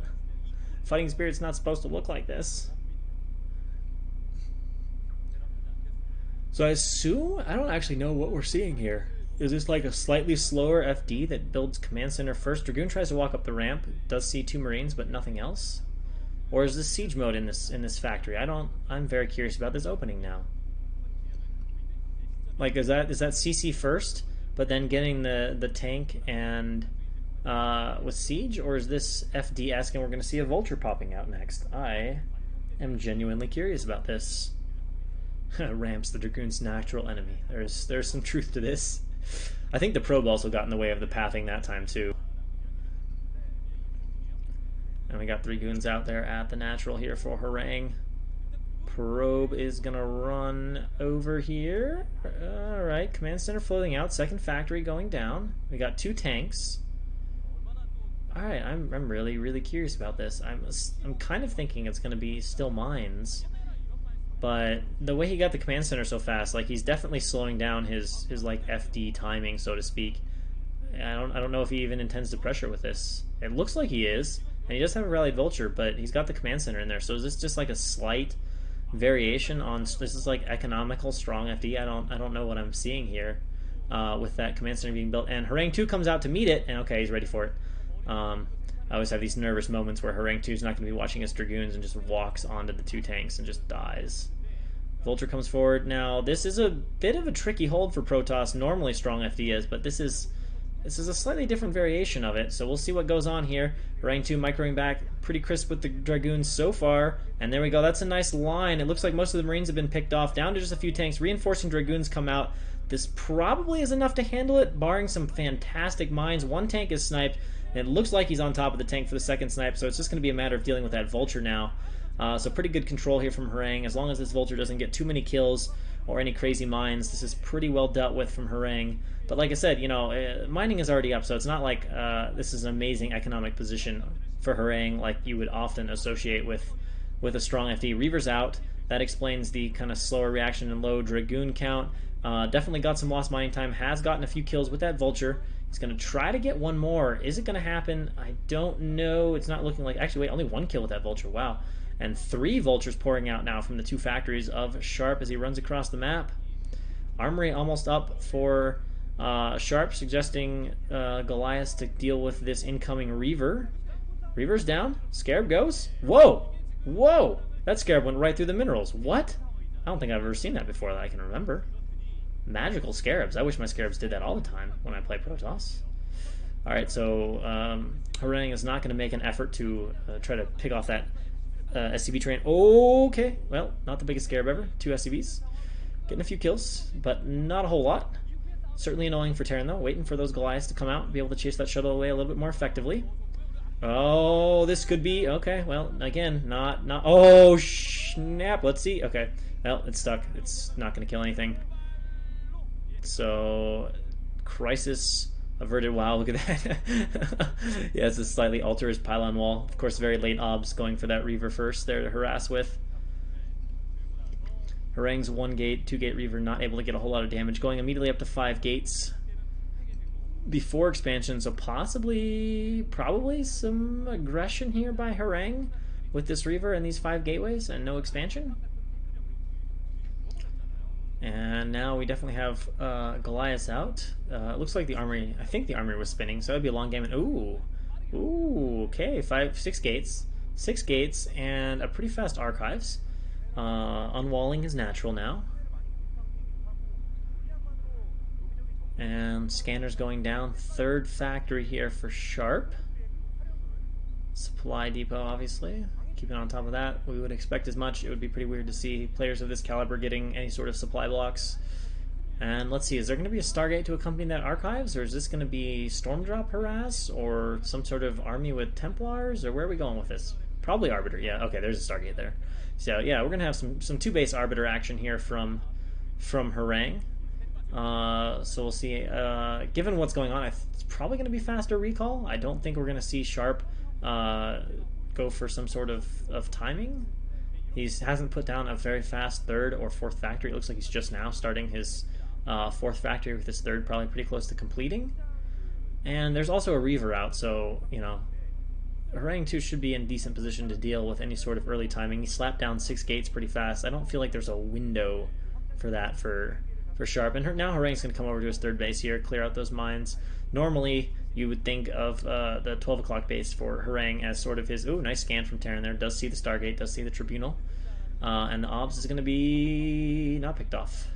So Harangue 2 does get to save that. But yeah, normally that 12 o'clock expansion would be the place for Harangue, but not in PvT, because that would be right next to Terran. Simple, short, easy push distance. Creeps right over to your 3rd base. Bam, no 3rd base. And life is unfortunate for you as Protoss if you do that. Let's see, Command Center goes down here for Sharp. And a few Vultures sneaking out across the map. Of course, I don't even know if it's fair to call them sneaking out across the map. It's not like, oh, there's an army from Harangue all over the place. We got a DT that now DTs can be said to be sneaking across the map fairly. There's the Command Center for Sharp. So yeah, no timings. Pretty fast science facility. That's a pretty common response these days. Protoss goes for fast arbiters. Terran says, okay, well, I'll go fast tank and get fast science vessels too, and just EMP any of your early recall attempts. Sometimes Terrans will try to timing, and then you get some cute defenses where Protoss tries to really utilize their cloak effectively, burn the scans, find weak points, sack individual zealots under cloak to clear mines. So, some cool ways to deal with that. But that's not what we're going to see this game. This game we're going to see the vessels coming out quickly and trying to stay on top of those EMPs. Goons moving out on the map now for Harangue 2. Going to start clearing some of those mines, starting to feel a little bit more comfortable escorting those probes over towards the 3rd base. And let's see. Looks like +1 is done for Sharp, and actually maybe Sharp is going to make a little bit of an attack here on the map. Definitely taking his army out in the front, or maybe just looking for obs, but usually you don't bring all the tanks with you when you just look for the obs. And oh, okay, Vulture's fine. 2 kills, 3 kills, 4 kills, 5 kills. Can we get 6? Can we get 6? 6 kills. 6 probes going down there, not bad, not bad. Probe for a Vulture is not the worst trade, especially if you've already used the mines on the Vulture. You know, different ways to think of Vultures, but one way to think of the Vultures is you pay 25 minerals per mine, and then the actual Vulture is free. So if you look at it under that paradigm, obviously that is a beautiful trade mineral-wise. And Harangue 2 just getting rid of all the mines at the front, trying to shut down as much vision as possible. And it looks like Harangue 2 does have some goons on the map here to divert these Vultures. He has the pylon wall at the bottom part of his 3rd. Vessel out right now trying to snipe that obs. Can't get it, but the 3rd base is landing. Oh, DT's over here. Okay, that could be cute. Although it looks like Harangue Sharp is onto this, and he's moving the vessel over here. So the DT was smart but very well handled here. And Oge gets picked off. Vessel fast enough to keep up. Vulture's more than fast enough to keep up. No, I actually did not catch the BlizzCon games, unfortunately. Someone was saying they weren't that great, but I don't know. And oh my god, Harang 2, that's just like orgasmic gateway production. It's just Harang 2's thing. But like, if you guys play Protoss and you need to learn if you want to learn how to have nice buildings that like optimize your base and look aesthetic as hell, watch Harang 2 stream. Like, I'm just gonna plug his stream, like, and his reps. I mean, gateways. Harang 2 is your source for gateway information. It just builds the most beautiful bases of all time. Alright, he's kind of like the anti-Flash in that sense. Flash builds very non-aesthetic bases. Tends to just throw depots everywhere. But hey, you can't argue with the results, that's for sure. Alright, so Harang 2 now collecting all of his goons in the middle. Supplies getting towards max for both players here. Looks like we're at about 13 minutes, so not super fast economies for both players, but that makes sense because we had a 2-base Vessel from Terran and a 2-base Arbiter from Protoss, which are not the fastest growing builds. You know, in a very macro-y game, you can have max by like probably 12 minutes, maybe even a smidge faster. But this is a very different style of game. No upgrades yet for Harang. Obviously, there's the Arbiter with the recall. So it's this fast first recall that can be particularly threatening, but it looks like Sharp is all over this. Let's see if he can land the EMP. Boom, nails the... Oh, no! Oh, no, one of those moments. Oh, my God, Terran's nightmare. There's a lot of Vultures there, though. But Protoss is going to try to break the depots, but I think those Vultures are going to clear out these Zealots pretty quickly. Maybe Sharp needs to bring a few more tanks, especially now that those Zealots are in the mineral line. He needs to run the SCVs, or else the tank fire is just going to kill all the SCVs. The Zealot count dwindling, and this looks to be relatively held here from Sharp, but it has done some damage for Harang, and Harang is actually going to continue to try to bust up here. Getting the Vessel is quite nice, but he's going to lose the rest of his Dragoons for it, and then be forced down the ramp. So Harang 2 takes some significant losses, but he does get a few tanks, quite a few Vultures, and some SCVs. I can't 100% decide if that was worth it for him, but it definitely wasn't a total dud of a recall. I mean, that is not a heavily mining base at this point. And Harang 2 nicely positioned with those goons, totally denying the Vultures. Actually, wait, is there still an opening, though, at that third base? Harang probably has some cannons there now, but it doesn't look like Sharp is going to try to run in there. But there's not a pylon wall on the other side of that third base, and a small probe transfer looks like going over to that third base. Now Harang 2 with his 2-0 out, Terran working on probably 3-2 at this point. Yeah, working on his 3-2, so good upgrades as always. And the Dragoons moving across the map, as well as Harang bringing the rest of his army out. Okay, Obs being sniped there with that Vessel. Nice repair, keeping that guy at full health. That's important. We've got another Arbiter in the mix, and that is a very Manor Forge, but he's almost mined out, so it doesn't matter at this point. And now Sharp out on the map, and Harang 2 probably just going to connect everything, clear off those mines at the bottom, and be able to walk more or less freely across the map. Such an important thing to do. That's one thing that you can definitely often use to gauge how good a Terran is when you're watching TVP, is how consistently are they mining up the map. You know, if you watch lower level TVTs, when there's action, things going on, almost no mines get laid. It becomes completely forgotten unless the Terran's just hardcore turtling. But good Terrans almost always laying mines, and oh no, oh my god, Sharp is really walking into this with unsieged tanks. He's got to pull back like crazy. I hope he has a good army. This is the potential for a good engagement. There's not a lot of Zealots left over from Harang here, but then again, there doesn't seem to be a lot of units in general from Sharp. Now that was a very dud Arbiter, let's be honest there. Harang is pushing forward though, and is this going to be an overextension? He needs a big Zealot reinforcement for this. No, Harang 2 is overextending like crazy right now. I can't help but think maybe he can break this, but oh man, Harang 2 left with just 5 Dragoons. This often goes bad. Now Sharp doesn't have a lot either, but we'll see where this goes. Harang 2 is getting up a pretty solid economy behind this though. We can see he's expanding all over the place. Let's see how the reinforcements here are for Sharp. There's an Arbiter out, and remember, that's the other thing for Harang 2. He just lost his Arbiter. It did not get off of stasis. It just kind of went and attacked Goliath and lost that fight badly. I don't think he's going to get run over here, but it takes a while to re-macro, especially when you lose all your goons. You know, having to macro a few rounds of goons is very slow out of gateways when you're getting pushed like this from the Terran. So first thing Sharp's going to do is force Harang away from this top base and move to secure his fourth, but it's not a very secured fourth, and we can see Harang 2 is swinging around the bottom part of the map with a few Dragoons and an Obs, so not bad. He's going to be able to get over to this base. Oh, actually he's going to definitely force a cancel on that command center. Wow. Sharp right on top of that.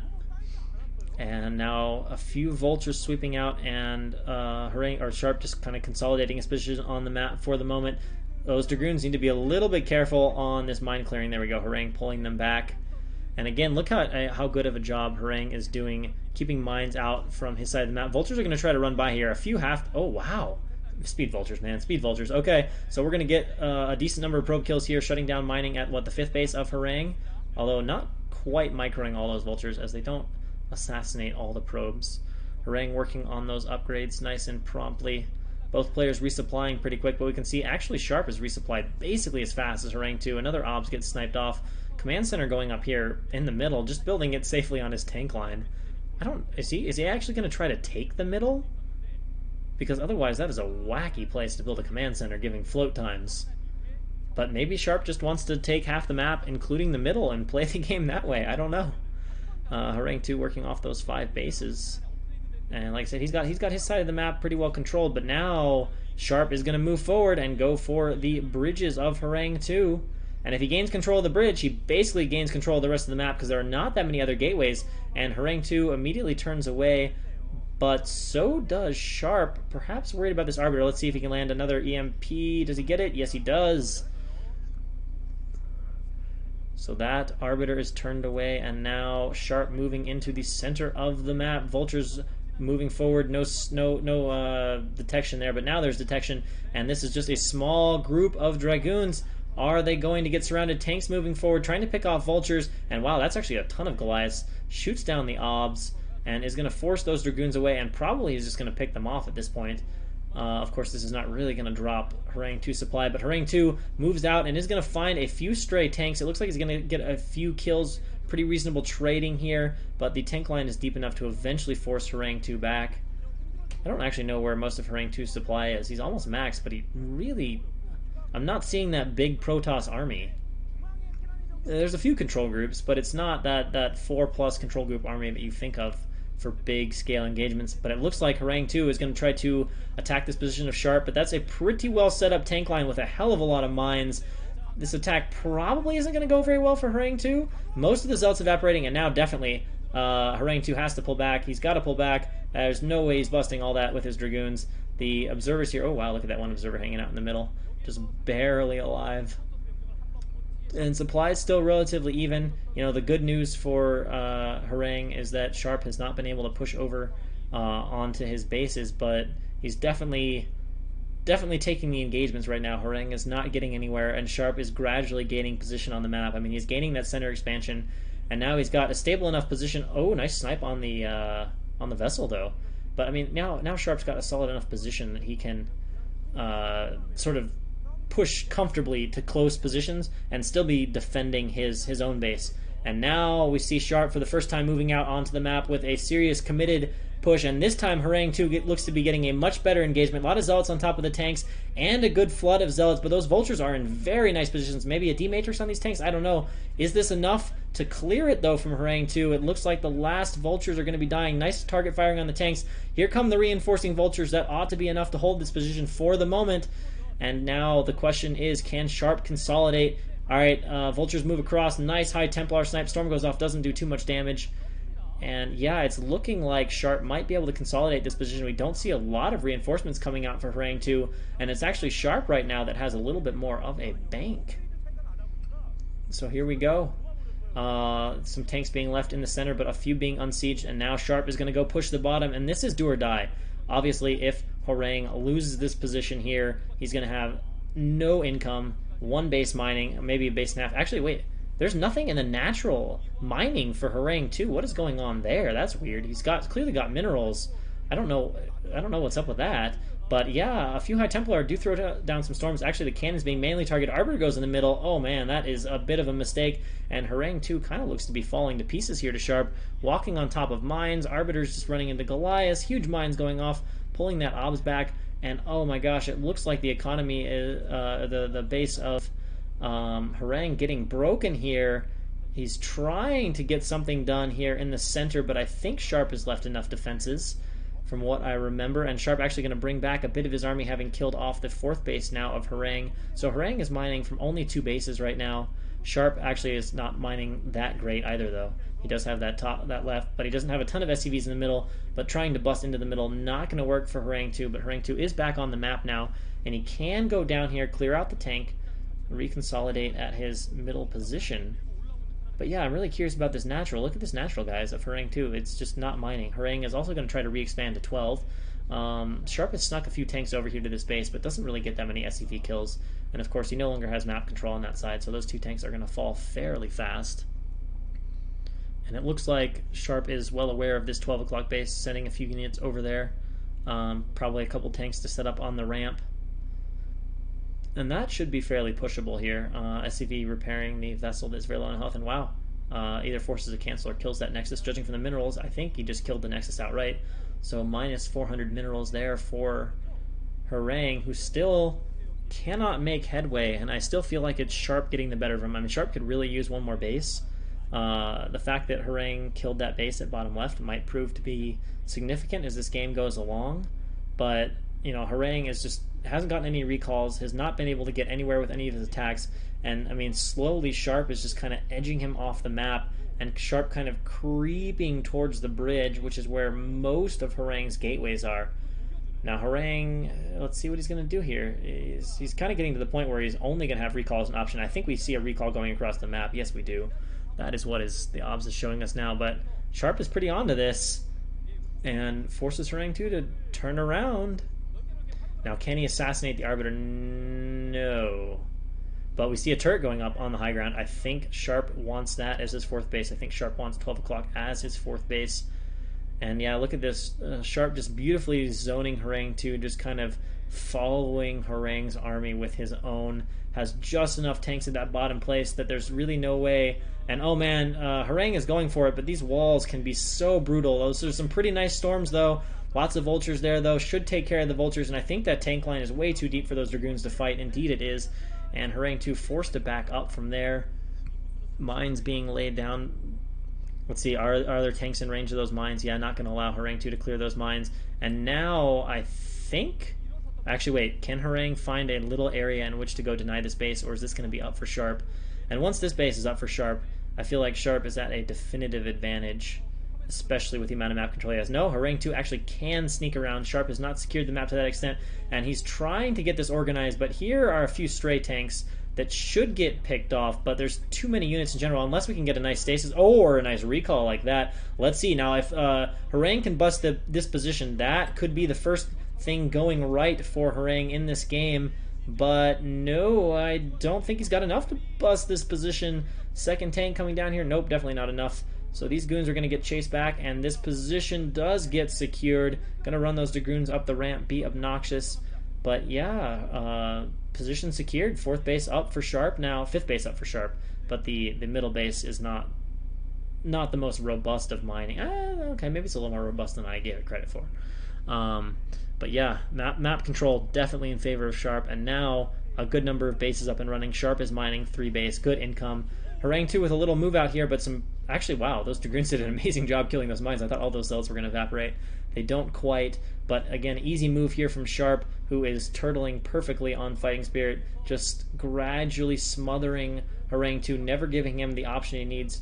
Some storms going away, trying to protect against high Templar snipes. There are a few goons there, and oh wow! In the meantime, Sharp has snuck a few tanks down here and has shut down Harang's mining. I think this is getting pretty close to last gas for Harang. There don't seem to be any units on the map, so at this point, there's nothing to stop Harang from pushing into his final mining base. Nice little recall there. Will clean this up, but that's about it as far as options. He does save the Nexus, so he will mine from there a little bit longer, and Sharp breaking the original 3rd base, but hey, there's no mining there. And still the natural of Harang 2 is unmined, and GG. GG. So Harang 2 is not able to close it out for his team, and we will go to the ace match. So yeah, let's test this feature. Move to top, and then that is beautiful. All right, cool. So yeah, I don't know how to feel about that one. That is quite fascinating, to be honest. Um, the fact that Harang 2 wasn't seemingly mining his natural is baffling. Like, he was giving up eco the whole game. I really want to know what went on there. Did he never go to his natural? It's possible. It's possible that he never went there. His rallies are just outside of it.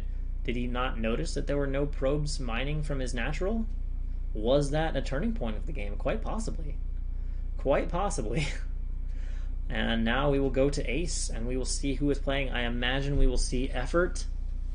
Who will they send, though? Effort versus Sharp? Probably? I feel like Harang is probably not going to be... Oh, no, Harang is not the protest. They got Sharp and JYJ. Yeah, I would think we would see Sharp. Maybe they would try Mizo again, but and just hope for ZVZ volatility. But I'm gonna predict Sharp. It's obviously not going to be their female Protoss if they're trying to win this. Yeah, I would guess Sharp. I would guess Sharp. But we will see here who they opt to send.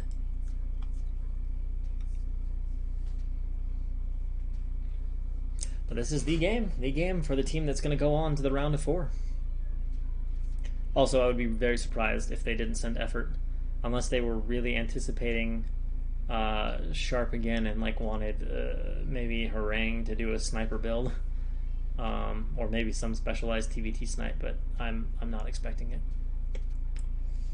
What do you guys think? Anybody want to make predictions? Who's coming out for Ace? If you got predictions, make them now. I say it's Effort versus Sharp.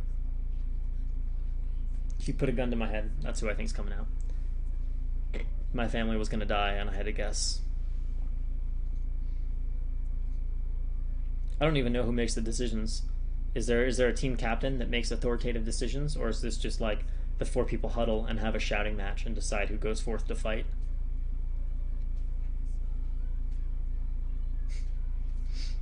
Or you could have the painful version, or the opposite team chooses the ace player for the other team. But that would be kind of weird. You get these like anticlimactic weird ace matches with like both of the weakest players coming out for both squads.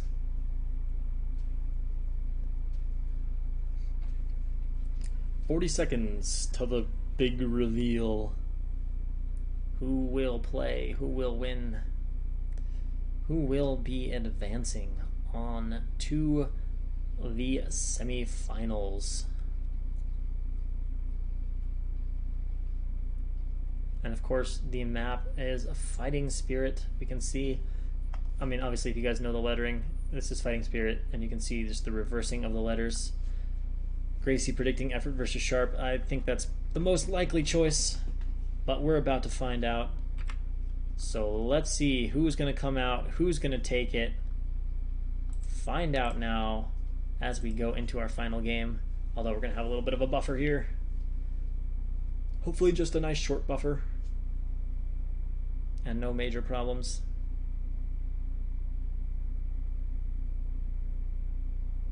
Oh man, we got a big buffer. Unbuffer stream, or else I'm gonna have to stop you and hope you start back up again quick.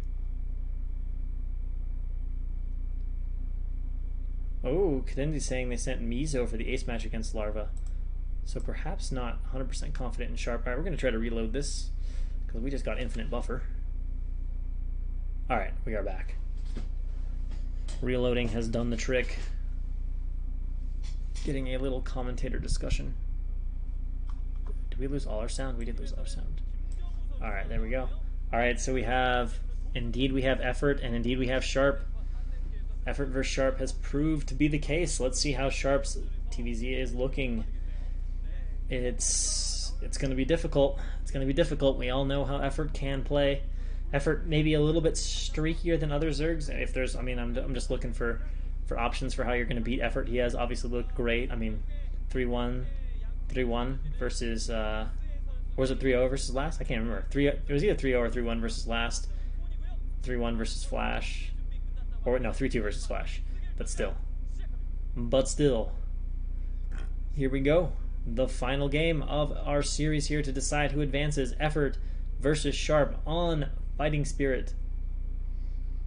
Let us begin. 0. And we begin in the bottom left-hand corner as the Teal Zerg. We have Effort. And in the top left-hand corner as our White Terran, we have Sharp. And a lot of people are hyped, and indeed I am hyped too. It is TVZ, a great Brood War matchup against two pretty solid players. Again, Sharp, everything I hear is Sharp is highly regarded as a very solid practice partner. He has not started getting results of his own yet, really, in major leagues, but the fact that he's highly regarded as a practice partner suggests that he has good results.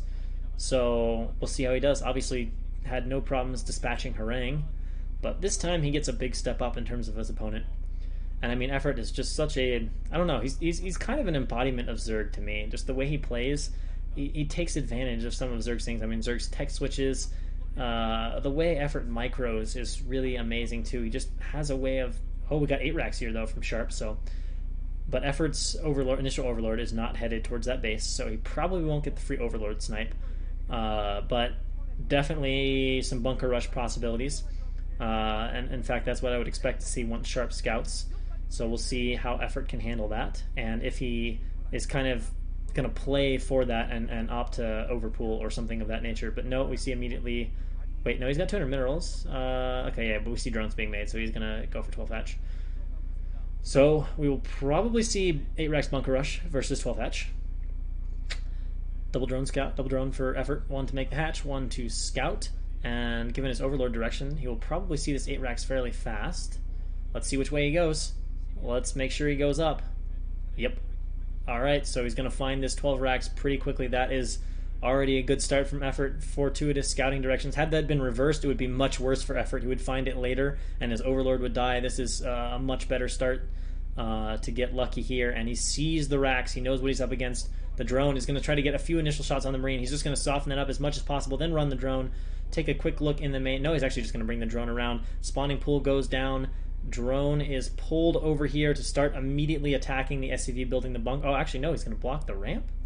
Alright, well, bunker goes down from a distance. That is not in range of the hatchery. There's the drone pull from Effort.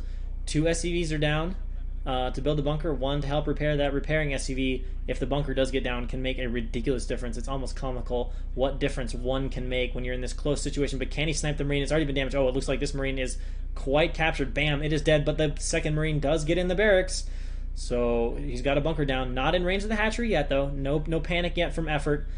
He's going to go out. He's going to try to get out on the map, surround the incoming Marines, forcing a retreat from Sharp. He would need 2 or 3 to engage this carefully. Effort going in for the surround on the drones, but can the Marine slip by? No, beautiful surround from Effort. Catches the Marine, blocks that, and it looks like he's probably bought enough time. Sharp is having to retreat. I think Effort has held this bunker rush quite comfortably. Sharp not reinforcing this one Marine. Takes a quick look in here. Sees the eggs morphing. Drones are going to run by. Can he snipe a drone? Can he target fire a drone? No, he cannot. All the drones appear to make it back. Actually, there are 4 drones waiting here from Effort, just in case another Marine is sent up. But Lings will be popping momentarily, and then he can surround and kill this bunker. And actually, Effort is going to send these 4... What is Effort going to do with these 4 drones? At first, I thought he was maybe just going to wait for the Lings to pop and do something crazy. But let's see. I don't know. He's setting them up. I think he's going to go in on the bunker, use the 4 drones to help attack. Sharp will probably target fire drones, but yeah, look at that. Effort using the drones to kind of bait the target firing. Oh, nice switch from Sharp, though, who pulls the Marine to actually get 1 drone, and he's going to try to get in with the Marine Scout, but I think Effort will block that at the... Oh, no, actually. All right, well, Marine Scout, Effort allows that to happen, says, all right, you can see that I'm just taking my gas now. I'm not going to commit more than 1 Ling to dealing with that. And yeah, so that's nice. Holding the 8 racks with the 12 hatch, good hold from Effort. Now he did lose a couple drones in the process, but of course 8 racks, you know, a little bit of hit to your economy. Sharp with enough Marines here to keep Effort out. Finally, that Marine goes down. 3rd hatch up from Effort, and it looks like we're going to transition into something resembling standard play here. Oh, that's a good point. I should know that. That was a bit, yeah. Saying you could target fire with the bunker, yeah, that was... that's a bit painful. I should know better than that. But yeah. Oh well. Alright, so 100 gas and... Oh, do we have lair? Yeah, presumably we have lair. Possible Ling speed first, but I would assume lair. Okay, Ling's just dancing around. Again, that's one area where effort is so good. Is just the way he kind of baits things, moves around, finds those little weak points in Terran's defenses, or creates weak points by drawing Terran away with little groups of Lings. Yep, we got lair. And Sharp, again, just continuing to poke away, forcing effort, not letting effort see what else is going on. And of course, the other part of effort's Ling pokes are just to see how many Marines appear to be massing, are there medics, and trying to sniff out what sort of build Sharp is going for. And of course, Sharp does get an SCV in the base, so he's going to see that lair timing. He's going to know exactly what's going on, going to see that there's no Hydralisk Den being made as far as I can see. And we're just going to go straight into Muta. First medic is out, so what was that? Yeah, we got 2 racks and our academy. Now, is that a factory up there in the top left, or is that just some depots? I don't know, our obs is not going to click on that for us, but we are going to get the Spire going down for effort. I just want to see a little bit more of Sharp's build. Effort will need a couple Sunkens here. It looks like he has 2 or maybe 3 going up right now. And there's classic effort. Bam! 4 Zerglings going to come running on by. 1 Marine on the ram for Sharp. That is a pretty good reaction. It was not enough. So not only does Sharp lose mining time, those SCVs basically do absolutely nothing against those Lings. Fractionally late. We do have 3 Sunkens at home. Should be enough to defend for effort. Every once in a while that gets weird, but these Lings in the main are going to be really annoying.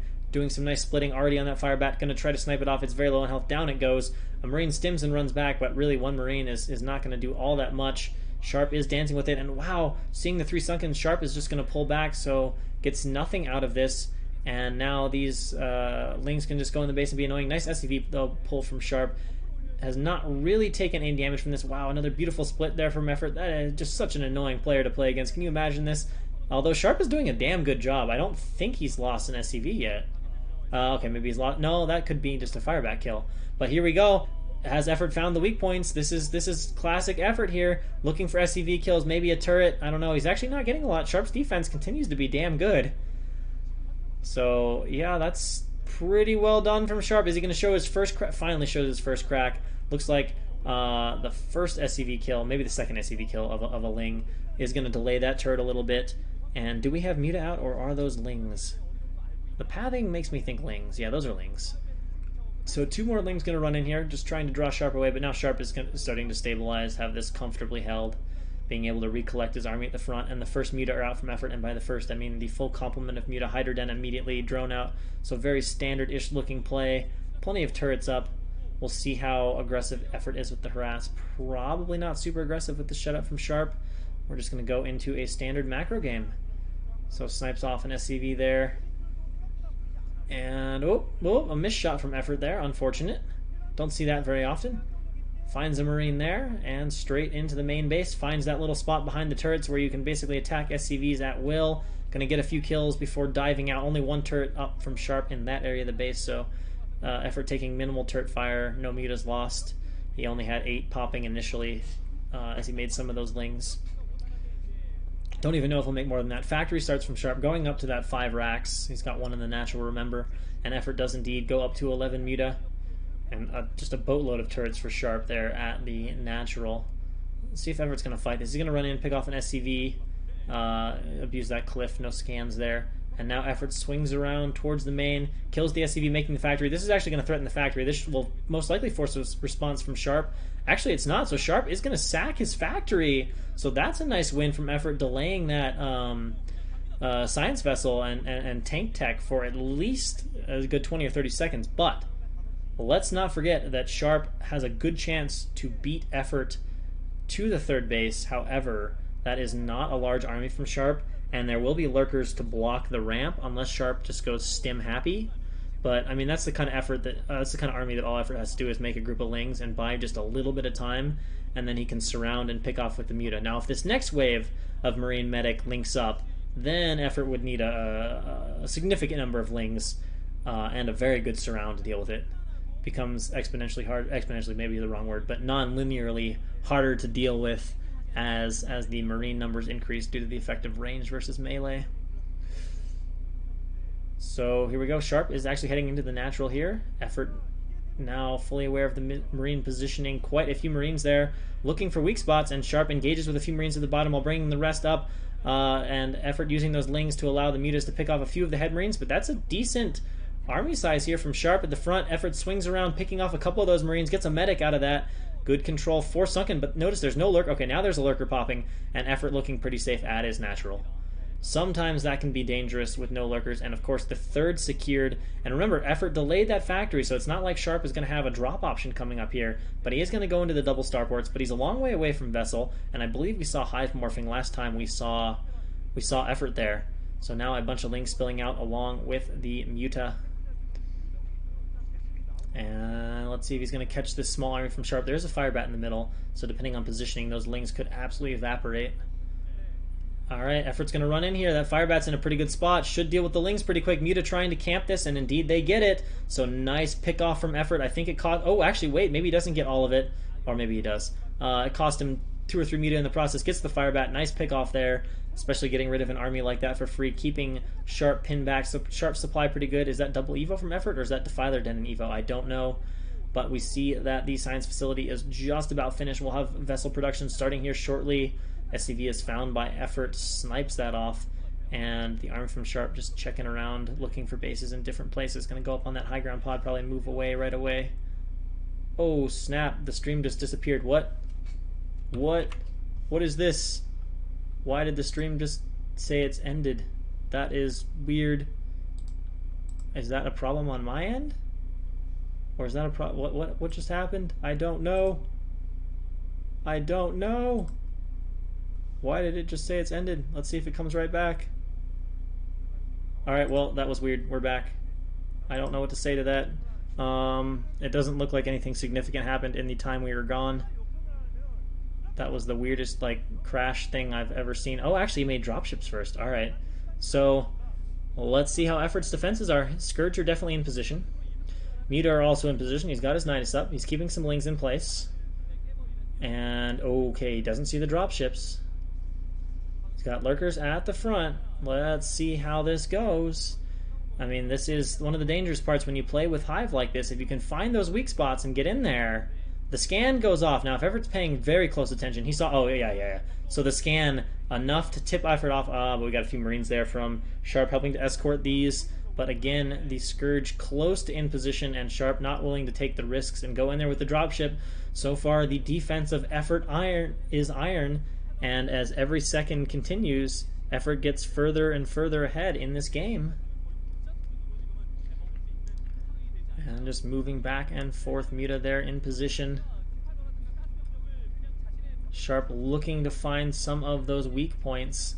Now Defiler's out for Effort to add to the defense. Still a little bit low on units, but with that Defiler there, he ought to be able to handle this drop unless there's a very good snipe. Drop's going down. We'll see if there's a swarm. Muta coming over to assist with this, and I think this will be defended pretty comfortably. There's the swarm, nicely covering the mineral line, so no damage. But we've got a second dropship. We've got dropships all over the place. Sharp is going to go into this 2-base, very aggressive drop play. Effort a little slow to react there, but does get the swarms up. Surrounds it. Drop is cleaned up at the top base, trying to snipe off the dropship over there. Action all over the place. So hard to deal with as Zerg, hard to do as Terran. And let's see, Effort a little sluggish with those burrows. Again, it's just a lot to keep up with, but the lurkers getting burrowed are doing their job. Neither player 100% able to keep up with the multitask required. A little bit of sloppy moments, but Effort is definitely doing a better job of this, completely shutting down these drops of Sharp. They're really not doing a lot of damage yet. Only very minor drone kills. And no other real losses for Effort. I don't think a lurker's been sniped. Although here, maybe these 2 Marines are going to get a little bit done in the midst of the chaos. 4 or 5 drone kills. The first good damage Sharp has gotten done. That does not look like Sharp is going to break that. That just looks like an iron wall. Lurkers get barrowed, and those drops are cleaned up. The problem for Sharp is he's making dropships on 2 bases. So as this tech grows from Effort, there's not many options. I mean, look at the size of Sharp's army here. Look at what he's got. There's not a lot. Like, now Sharp doesn't have much option to be aggressive. He just has to take his 3rd base. Probably vultures with mines soon, I would hope. I don't feel like he's going to have the production or the whatever to the vessel count to stop defilers, to stop things like that getting to his bases. I feel like he's really going to need mines if he's going to try to last any longer. Effort consuming, looking like he's ready to get that army off the doorstep. Those 2 vessels there. Plague goes down, hits them. Now they only need 1 Scourge each. Effort doing a beautiful job so far. Someone saying Zeggy, like Zerg. How do you actually pronounce that? I've always just said it's Seggy, but I could see a million pronunciations, and I could see that being just horribly wrong. Also, where does that term come from? Like, where did the term Seggy originate from? All right, so he's trying to go up the ramp here. Have these lurkers been irradiated? I don't think so. So I think Effort still has plenty of defense on the ramp there. And the vessel count is growing for Sharp, but it is all badly plagued.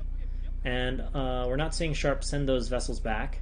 Hatchery's going off for Effort, and Effort just continuing to grow. Oh, we got some Muta, and there's the bounce. Bam, the vessels are gone immediately. Just wiped off the face of the map. And now what does Sharp have? He probably has 2 vessels macro back at home, but still no energy, no irradiates, a hell of a lot of barracks. Looks like he's just going to try to play this out SK Terran style, and he is expanding hard behind this.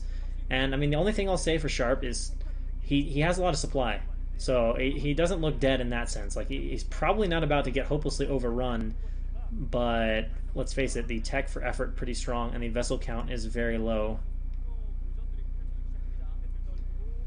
Alright, vessels move back in. We're going to get an irradiate on that Defiler, I assume. Oh, there's actually 2 Defilers. Another Plague goes down. Only gets 1, though. Nice little split, incidentally or not, from Sharp. But, oh, can he pull the vessels back in time? Yes, he can.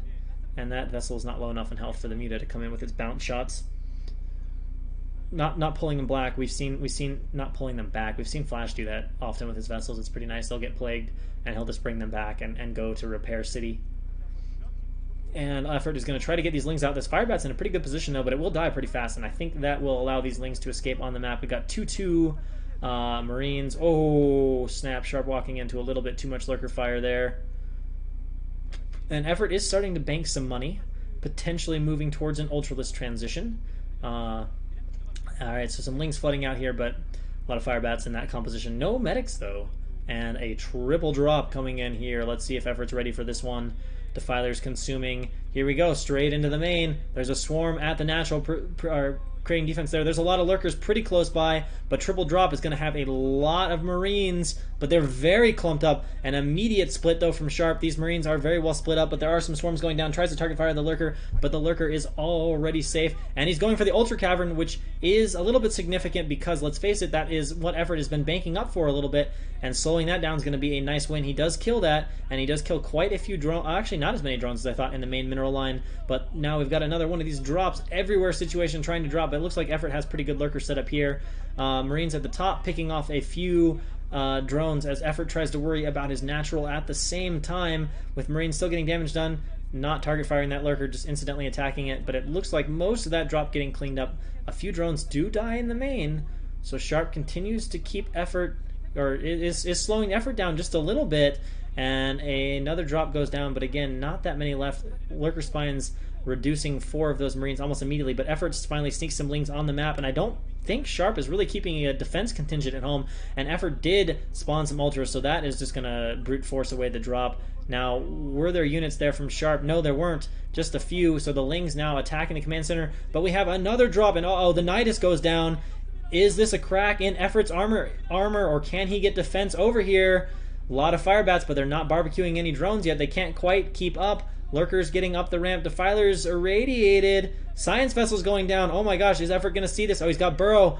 Effort is on top of his game, but still hard to defend against these drops. Now, if he can get a few Ultras over here and just brute force it down, drones hatching at perhaps an inopportune moment, and he does sort of snipe the base. Now, okay, so he does get the Ultras over here, so he is going to eventually brute force this army down, but I do feel like Sharp has finally dealt some damage to Effort, killing that hatchery, getting some drones, but at the same time, let's keep in mind, Effort did shut down the 4th base of Sharp, so this game is, I feel like it's still not bad for Effort. It seems like he's still mining okay, and he has rebuilt his Ultra Den and stuff, but he still feels just a smidge fragile.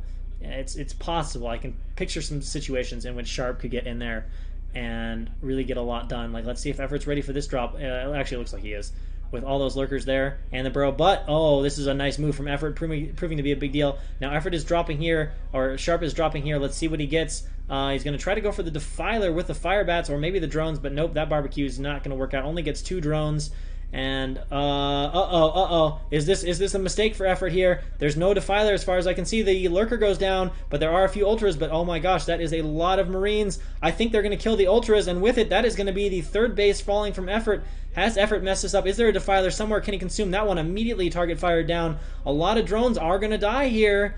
And the fourth base of effort is broken. Scourge coming in, not very well controlled either. Now, a few Ultralists are popping out, but I don't think that's enough to deal with all of these Marines. Will effort be able to hold on here? He absolutely has to hold on to this base. The fact that he shut down the third for Sharp, though, is a big deal. And yes, there are enough Marines to clean that up, and that is going to just about do it. Actually, there's still a little bit of white left in effort's base. Hopefully those are just medics. But now Sharp getting down here, trying to find all these drones. Effort is making only 2 things in his hatcheries here. I think effort has lost his bottom base. So now we're going to go into a very low eco state. I mean, he has shut down Sharp, Smining at top and at right, so he's not out of this game. But both players have definitely found weak points of each other, and everything going down at this base here for effort. And it looks like effort's moving a lot of units over here. He's going to try to break the front. If he breaks the front, it's going to go good. But man, that's a lot of vessels. I think there's going to be enough irradiate to take care of this, but let's see what happens. Can he get a swarm down in the natural? If he can break the natural, then Sharp is done mining. And perhaps effort can get his way back in from there. But let's see. Bunker's obviously going to fall down. Scourge trying to fly in, but there's a pretty good turret coverage here. He's going to opt to sack a few of those Scourge to kill the dropship, but it looks like Sharp is trying to establish his position there. Vessels are not out on the map, can't really go out on the map. Sharp is withholding production. That is interesting to see. He's got 1,000 minerals, but he was not macroing from any of his barracks. Now he's gone back, obviously, and macroed a little bit. Ultra going down there, but Sharp is now mining out, and that's it for money for Sharp, while his effort is mining. So is this going to swing back to effort's favor? Sharp is still going to have a lot of vessels, though, a lot of irradiates to play with. But effort continuing to bring up lurkers, still has that defiler left alive, and forces the lift from Sharp. And Sharp moving down with his army. It looks like he's going to drop into the main or natural of effort. And let's face it, effort is putting everything into his production up top. Very low eco, very tense situation here. And let's just see, this drop is going to have a lot to say how this game goes. If this drop gets 100% shut down, then I don't know. I feel like it still is going to be pretty good for effort. But actually, wait, is he not going to commit to dropping? I don't know. Ultra's still up at the top base, still checking. Remember, no mining from Sharp. So time is on effort's side right now because effort is mining. Time is very against Sharp. Any moment that goes by, effort just grows and grows and grows just a little bit, gets out a few more of those units that he needs. Still has some ultras on the map. Alright, so he's found this set of 2 dropships. Sharp comes down, waiting for radiate. Scourge coming in. Good reaction on the vessels. Pretty good control from Sharp there. Loses the fire bat, but cleans up otherwise. Effort scourging one of the dropships. Good start. Still a second dropship around. And the supply is gradually closing back up again. But let's face it, there's like nothing left at the natural. There's no mining for Sharp. Sharp refloating out that command center. Consume on a few defilers. And so many different ways the game could go. This game has been flipped on its head from a macro game to a low eco scrap fest in the blink of an eye. And vessels are headed down. It looks like he wants to go for the irradiates at all costs. Effort sending Scourge up, but those get assassinated. And he wants the irradiates on the ultras, on the defilers. He gets everything. He has a lot of those vessels. Actually, he doesn't quite get everything. He's actually trying to mine from the middle minerals. Great Scourge from effort. Of course, there was no defense for those vessels, so almost bound to connect. And these vessels might become a major issue. Look at that gas bank from Sharp. He can make a lot of vessels and really be a thorn in his side. And now Sharp establishes mining at the 9 o'clock base, and effort must shut this down, although effort is re-expanding to the bottom. Now he gets ultras in there for the moment, trying to catch the army, but without defiler support, those ultras are going to die pretty fast. And let's see if Sharp can get over here and defend this. It's just Lings. It looks like he can. So he defends this. Does effort have anything else at this point? It's starting to look like this might be Sharp's game. I mean, he just doesn't have much. He's got ultras and a few Lings and all these vessels. I'm starting to think this is Sharp's game. I don't see how effort can possibly shut this down without defilers. And against that vessel count, you know, could he even get a defiler over there? Probably not. So it looks like the base trade, unusually, is going to go in Terran's favor and not Zerg's favor. Sharp easily defending this base with the ramp with no defilers in there. And Effort running out of options now. He is getting his third base back up, so we're keeping a one base to one base. We see a few Lings running to the natural, but I think they're just getting barbecued. And alright, we got one defiler, but yeah, those vessels are all over. Can it get a swarm down? No, but it can get a plague down, but unable to get a swarm down in a key point. And now Sharp has units moving across the map towards that base of Effort. Effort doing what he can, but such low amounts of money. Wow, just look at that little one-patch Nidus all by itself, all lonely. Ultra trying to pick this off, trying to go straight for the Marines. Let's see here. Actually, Effort's going to force him back for the moment. A few Lings getting caught on that wall, trying to surround the fire bats, do what he can, and a nice shutdown there. Effort holds on to his third base a bit longer, although look at that. Now Effort has Burrow, though. Let's remember that. Effort does have Burrow. Probably going to radiate the Defiler, and then probably going to go for Eraser. Oh, nice use of the Nidus. Runs the Defiler away. And there we go. Here we go for Eraser. Burrow's got to go down and shuts down mining there. Wow, Effort just cancels everything being made at that base. Probably that's very interesting. I wonder if he was like making ultras or something and just canceled it because he didn't want them to get like auto irradiated. Interesting cancel. And the bunker is going to go down. Whoa! What? Wow! This swarm is enough to force a complete evacuation from Sharp, and that's a big deal. Vulture. I don't know where the fuck that vulture came from. What? Where did he Sharp just start making vultures? Man, Effort is playing his way back in this game, making his low supply work for him. I don't understand how this is happening. I still feel like Sharp's in a good spot. That command center, holy shit, that was low on health. I think we missed how that happened. Oh man, this is wild.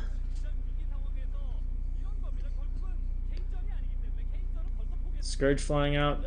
Marines pick them off. I still have no idea where this game is headed. The supply is still not in Effort's favor, but oh my gosh, Sharp has made it over to this base. Are there units for Effort ready to be Nidused? He absolutely needs this. He has to hold on to this third base, I think. There's one Ultralisk. Is it enough? No, it's not. There's got to be a Defiler here with this, at the very least. He is blocking the ramp, though, pretty nicely. Maybe I lied. Maybe it is somehow enough. There's a Lurker here. There's two Lurkers. They're not at the ramp, though, and nice D-Matrix on that Marine, keeping it alive. Lurker's Burrow. Ling's cleaning it up, and wow, did Effort hold? Somehow he does. There's not enough irradiates on the vessels to get rid of that, but Sharp, again, keep in mind, Sharp still has a mining base. Sharp still has a mining base. Effort is just doing work right now, to say the least. He's trying to get in here with just like these couple units, and every time he gets a couple units in, but every time a couple units come over, a couple units do damage. That is a Firebat bunker, though, and I think we saw in another Effort game the power of a Firebat bunker. Oh, but the bunker dies due to the Lurker spines! So he gets down the bunker and some of the units in the bunker. And we still on this one base versus one base. Effort is trying, but now there are mines out. Oh man, doing a beautiful job dragging those mines. A few Scourge coming in looking for vessels. They're getting a few connects. They're going to get a third vessel, and he kills the Vulture. Is he going to get rid of all the mining? The SCVs mess up the pathing, but not just enough for these Marines to hold. No medic there. Bunker being rebuilt. Sharp holding on to this position. But now Effort sort of has a stable position at the bottom, especially with that Nidus, although Sharp sending units across. Does Effort have enough to keep it alive? He's focusing his efforts on that center base. A very early pre-irradiate on those vessels about to fly in. He's going to go for the Eraser on the third base. Plague goes down. Swarm goes down. That means the bunker is going to die for sure. Link surround on that bunker. And that goes down, but there are still Marines at the top protecting the SCVs. And Effort pretty quick on the reactions. Always alert. Such a strong player. Doesn't miss anything going on. And there's one Ultra. Will that Ultralist be the deciding factor? Sharp supply is dropping. Is Effort going to pull this off? Oh my gosh, it looks like he has, because there's not medics here. He has to retreat. The Ultra is being irradiated, but that extra irradiate damage is going to do a lot, and it repels the Marine group, and Sharp is forced to evacuate. That is all of Sharp's mining. Has Effort done it? It looks like maybe, just maybe he has. There's not much left from Sharp, and there's no mining, whereas Effort is mining. A few Firebats are coming out that will push Effort back for the moment, but Effort has done what he has to do. He shut down the mining, trying to get an irradiate or Scourge, and he gets a vessel. Ling's just getting stray kills now, and Effort can keep making Lings for quite a while. One good Plague, and that's going to be about it. Sharp sending the vessels across the map. Oh my gosh, I think somehow Effort has done it just so good in these situations, it just blows me away. Sharp appeared to have an incredible advantage there for a while. He had a third base established. Effort was barely mining, but somehow these small groups from Effort have gotten it done. Sharp's going to try to reestablish one more time. 26 to 34 supply. What am I watching? Effort is just dancing these lings around, looking for an opportunity. This is not done yet, but again, we're back into a situation where every moment of time that goes by is bad for Sharp. Effort mining, Sharp not mining. Effort picks off the Vulture. He's got just enough Marines, just enough medics to establish this base again and resume mining. And where does Sharp go from here? An Ultra runs into the middle. I don't know. That's pretty risky from that Ultra to just run in here. I don't think that was a good fight, but the Lings do come in, and they go for a surround, and they do get a few, but the Firebats are there. Roast the Lings pretty quickly, giving up that Ultra. A few meter out. He has plagued them. Beautiful bounce damage. That will take care of the vessels, and then immediately retreats just those Lings to soak a little Marine damage, so those Meta could get in there. So few SCVs left from Sharp, and now here comes the Force to the bottom position. Notice the Overlord, though, of Effort perfectly positioned. He sees it. He knows about it. He is ready with Lings, but keep in mind, two Firebats here. A few stray Lings sneaking in from Effort. There's a Defiler, though. Let's see what he goes for. Does he go for Plague? Does he go for Plague and Swarm? He's definitely consuming those. Does he have any other units? If he gets one Ultra here, this will 100% be broken. He gets a great Plague, but everything goes behind the mineral, so we're going to have a drone barbecue. But the Plague is down, so these guys so low in health, and it's just Marines now, and that is cleaned up. 6 supply. I repeat, 6 supply from Sharp. Effort has done it. An incredible win from, I don't even know how he got it from that position, but obviously this is over. 4 supply. 4 supply from Sharp. What a game. GG. Effort's team advances to the semifinals with a very clutch, sort of come-from-behind-esque win from Effort. Fantastic last game. We went from 133 supply to 4 supply at the end. And it was legitimately 15 to 20 supply, and both players were in it. It wasn't like one player refusing to type GG. It was tense to the end. Beautiful, beautiful low econ game. Man, Effort is such a joy, guys. Like, seriously, what a joy. There's a reason I'm a fan. That kind of stuff, just, oh my gosh, what a treat. And now we wait for our next match as we just sit back and say, wow. I mean, Effort did make some, I would say he made some mistakes to let Sharp back into that, to go from 4-base Hive against 2-base Sharp with like no vessels, to let Sharp back into that was, I don't know. It was not the best decisions, not the best outcomes for Effort. But then to take that situation he found himself in and close it out was impressive. I am so glad I got to see that series. Wonderful. Wonderful. Alright, so who do we have playing next in terms of teams? Where am I looking? I know I had this up somewhere. Somewhere. I don't know where. Oh well, we can probably pull it up here. Or no, actually no, that just has the team names. No, Cadenzi linked it somewhere. But I can't find it right now. Actually no, I know where it is. It's on the default channel page. There we go. Alright, so there we go. This is what we wanted to see. Our other match of the night. So we have Best Light. And then 2 people, we've got Firebat Heroes team. Let's see who else is on these teams. We can use this to also help us ascertain. So we have Best Light Hyuk, and I guess Do Bong Soon is the female streamer. Jato de Bag, I have no idea what that means. Against the team with Firebat Hero. So Best Light Hyuk and our female streamer Do Bong Soon. God, I'm probably butchering that pronunciation. I'm so sorry. Against the team with, where is Firebat Hero? I'm apparently blind as a bat. I don't see Firebat Hero. I see FB. Oh, there we go. Larva. Oh yes, Larva's back. Yes, Larva, Mong, Firebat Hero, and Kong Dubu. We got about 10 minutes of time. Best Light Hyuk Bong Sung. So we have the ultimate macro toss, the master of TVZ, Hyuk the Hyuker, and Bong Soon against Firebat Hero's team. Firebat Hero, Larva, was it Mong? Firebat Hero, Larva, Mong, yeah, and our female BJ, Cadenzi. You want to break down our female streamers? Bong Zung is very good at GVP. So is Kong Dabu a Protoss. If so, then that gives us a lot of intel. We could probably just look her up on. No, actually, no. They use different names. These aren't their names in game. Okay, so apparently Kong Dabu is probably a Protoss, since we're talking about ZVP. So that would put Dobong Soon as a bit of a favorite. According to Kenan Zeus, who says they're both kind of in the middle of Queen tier. Can you explain the tiers? Is that just MMR based, or how are we deciding these tiers? Pretty similar level, but I guess a bit of a specialist. I don't know how the tiers are actually decided.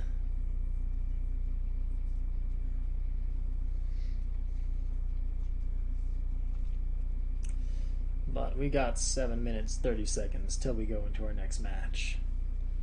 Oh, it's based on spawn games. Okay, okay. So sort of result based.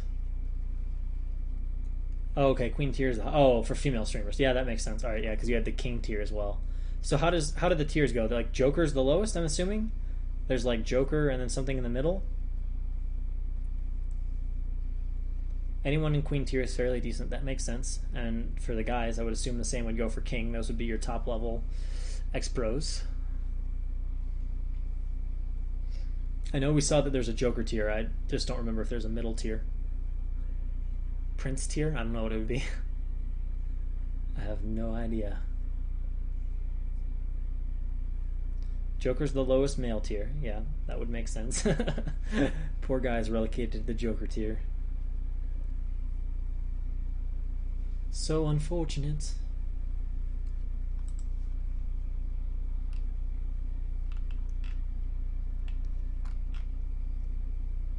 Male's like, oh God, yeah. Okay, there's God tier. Yeah, God King Joker. That seems right, because I do remember there being something about a God tier. Does the female side have a Joker tier? Let's see if anyone said anything about that effort game. That effort game was so good. Oh, someone's saying the stream is not on the sidebar. What? Well, we can remedy that in the meantime. That's supposed to be there. Except the logout feature on TL doesn't work. I click logout and it's just like, psych. All right, we can, I think, do this from an alternate browser though. I swear that was listed. I don't know why it disappeared. Well, here we go. From a different browser. Oh wait, did it override my logout? Fuck. God dang it. I literally can't log out of TL. Literally can't log out of TL. Hopefully I'm not logged in over here. Actually, I know a way I can log out if I have to. I can go clear my cookies. Alright. Online, please. I know I put this up earlier. I don't know why it went away. Well, let's wait for it to appear. Amoeba?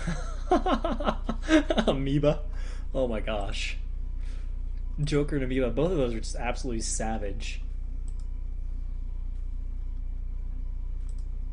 I don't know why it says 0 viewers, because it's definitely not 0 viewers. Unless the stream is somehow not associated correctly. Looks like it's associated correctly.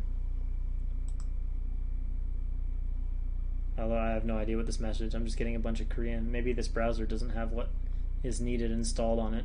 But it looks like the stream is associated now.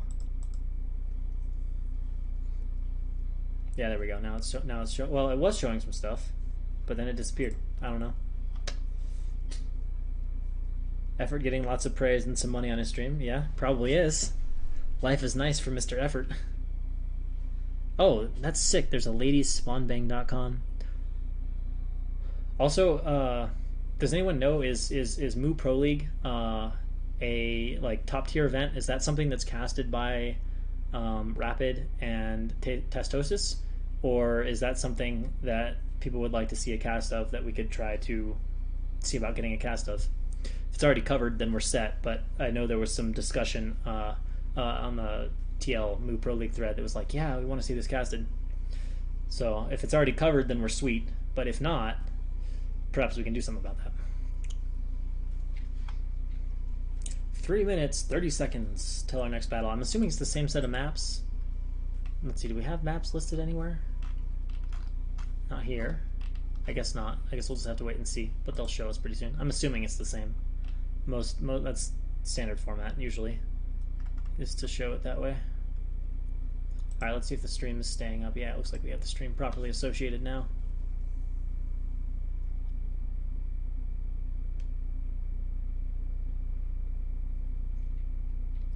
As we get closer and closer to our next match. Let's see, Season 2.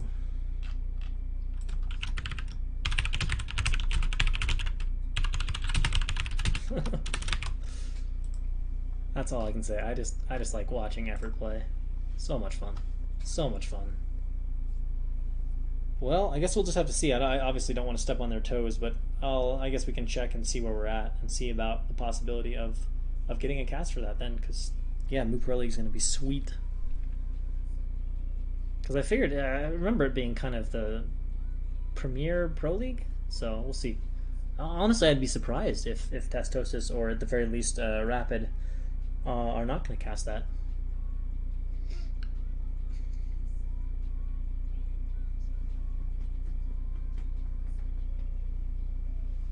Two minutes left to go before we get into our introductions. So I guess I'm going to take this opportunity to do a bathroom break. Add text. Now that I know about that useful little trick.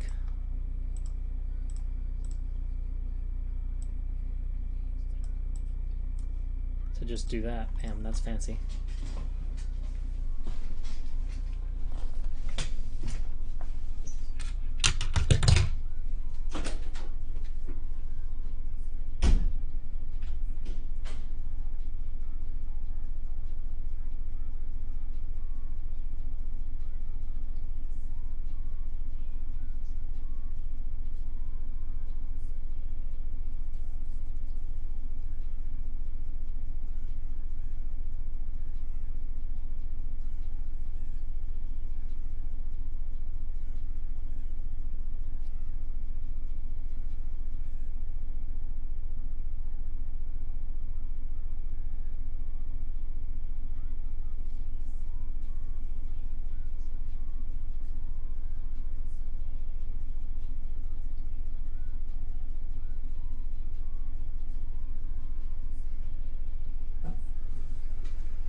And back. Goodbye, text. Goodbye.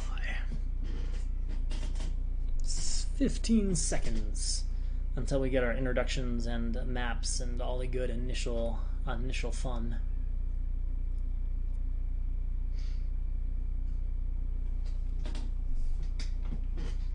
Two, 1, 0. Oh yeah, does Cadenzi, do you or anyone else know if it's possible to like edit your VODs on Africa? I didn't see a way to, but I was trying to see if you could like split them or edit them or cut sections or do those kind of things. I could not figure out how to do that. So we can full screen this now. And we'll get our introductions. Also, who are our three casters? The guy on the left feels very familiar, but I have no idea. The middle guy and the right guy give me no recommendations. Okay, so yeah, males is God, King, Joker, presumably, and then female has Queen, something, and Amoeba. But it looks like the female BJ is we only featured Queen tier in this league. Also, wait, if that's the order, why on earth was Sharp Joker? Is Sharp really Joker tier? That's very surprising. Oh no, Harang, never mind. No, Harang did play Sharp in the third match.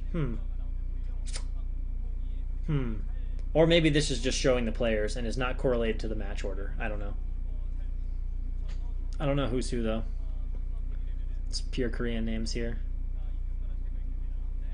You can download them. They come in 1 hour at a time. Can you export them? Okay, Sharp is God tier, but it can be King. Oh, okay. Alright, so we have a TVT, a ZVP, a ZVT, and a ZVP. Alright, so I think the ZVP is our female game. And then let's take a look at our other games and try to figure out who we have playing. What is best name? I can't do it that way. You can probably figure it out from our list of who's playing, though, of who's on which team. So let's see, best, light, Hyuk. Actually, no, there's 2 Terrans on each team. We can't tell. We'll just have to rely on visual cues or cadenzi. And same for set 4.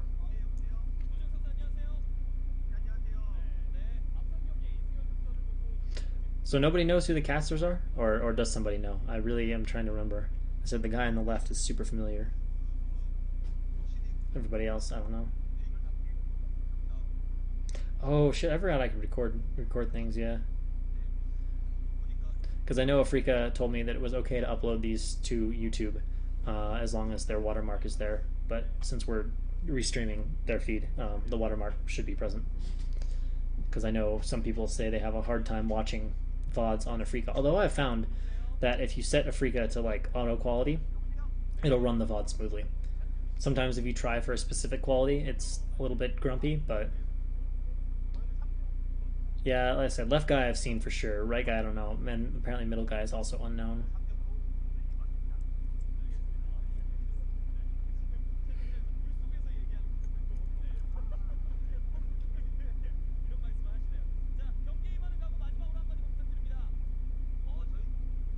Looks like player interviews probably, right? I don't actually know how loud this is for you guys. I can switch it with my mic to make it very loud in my ear. But for you guys, I have no idea if it's loud or not.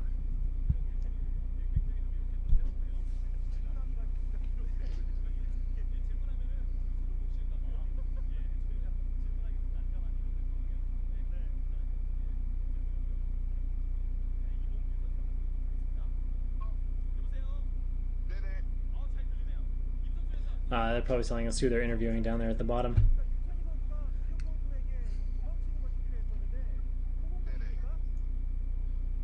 But I don't know who. I don't know the names. Firebet Hero, I'm sure, is a good interview. He's just a funny guy.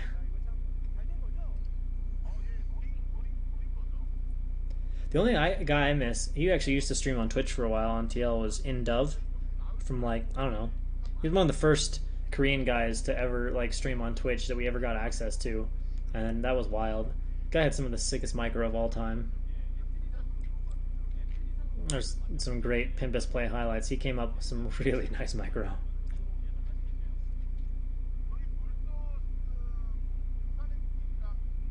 Sorry guys, no Korean. I can't translate for you. I need to go make a Korean friend, I guess, and have him come sit in with me here at 5 in the morning.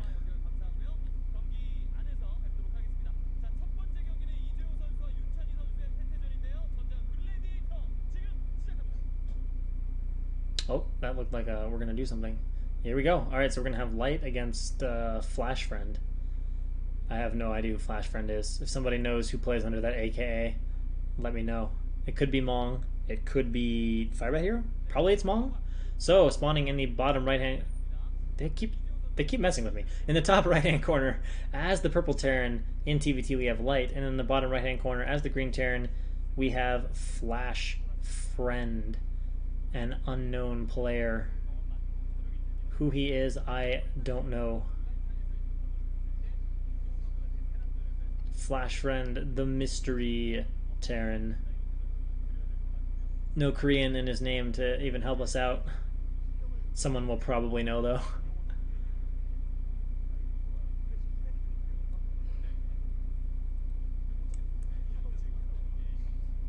And this is our reverse fighting spirit. Oh, so our maps are a little bit different this time. Last time we started out on... Oh, wait, no, this could be Gladiator. But is it? Yeah, it is Gladiator. Never mind. Reverse fighting spirit. Alright, so depot... no surprises there. Usual depot positioning. If you're new, don't know this, you place the depot there. Your SCV pops to the right of the depot instead of right where the flashing door of the command center is. And so a slightly shorter trip to the minerals, and you optimize your mining just that little bit. But hey, it's Brood War. especially in early game. Sometimes those little differences can add up, so it's not a bad place if you're new and wondering, where can I put a depot that makes sense? That's not a bad spot for it. Oh yeah, let's kill my face too. Whoa. Bam, there we go.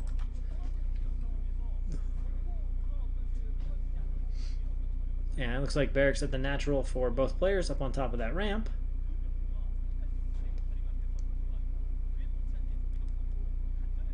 Oh, no gas from our green Terran from Mong. Okay, so we do know it's Mong. I was guessing it would probably be Mong.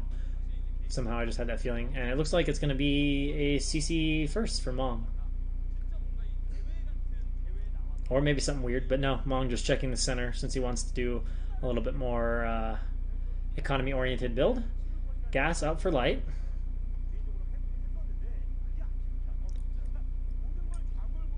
And just waiting to see where we go from here. Of course, Mong not going to find anybody. Got just enough minerals. There we go. CC goes down on 15 as is typical. And then we should see that gas going down. And light getting just enough gas for a factory, and then immediately pulling 2 of the SCVs off of his gas. And Mong grabs gas of his own. And in comes the scouting SCV looking for the base here. Command center goes up, and first Marine out across the way. Gonna do a little bit of harass, but there will of course be a Marine out for Flash Friend for Mong by the time Light's Marine gets down there.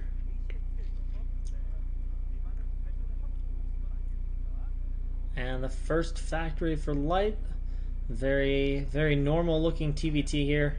No real idea of how each player wants to play. Scouting SCV comes in here for Mong, and let's see, immediate pullback from Mong. Good reactions, but Light's like, hey, this guy's already got a Marine. He's got another one closer about to pop. I'm just going to back up.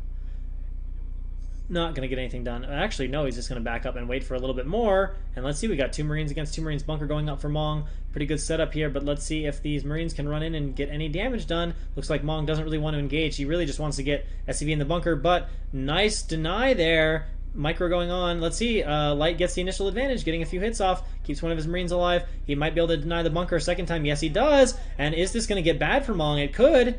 He's scared him away, and he's got position over the racks. Definitely going to force an SCV pull and be disruptive. Remember, nothing is building the command center right now either. He's going to try to finish that bunker, and I think he can get a Marine in. There we go. Gets the Marine in. Held, but damage is done, and a proxy forward starport from Light to follow up with this command center. Barracks floats off. That's good that the Barracks is going to commit to floating. Actually, no, it's not good because the Barracks is going to move back. He's not going to know what is coming. And going to hide it back there in the natural. Starport on the way. And probably a Vulture well. So might be a drop, might be a Wraith. Probably is going to be a drop. Actually, wait, did he add a... Yeah, no, you need a command center anyway. You need a tower either way. Oh, starport though for Mong up.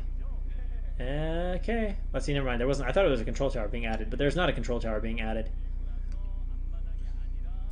So we're gonna have a Wraith here from Light and a tank. 1-1-1 style play here.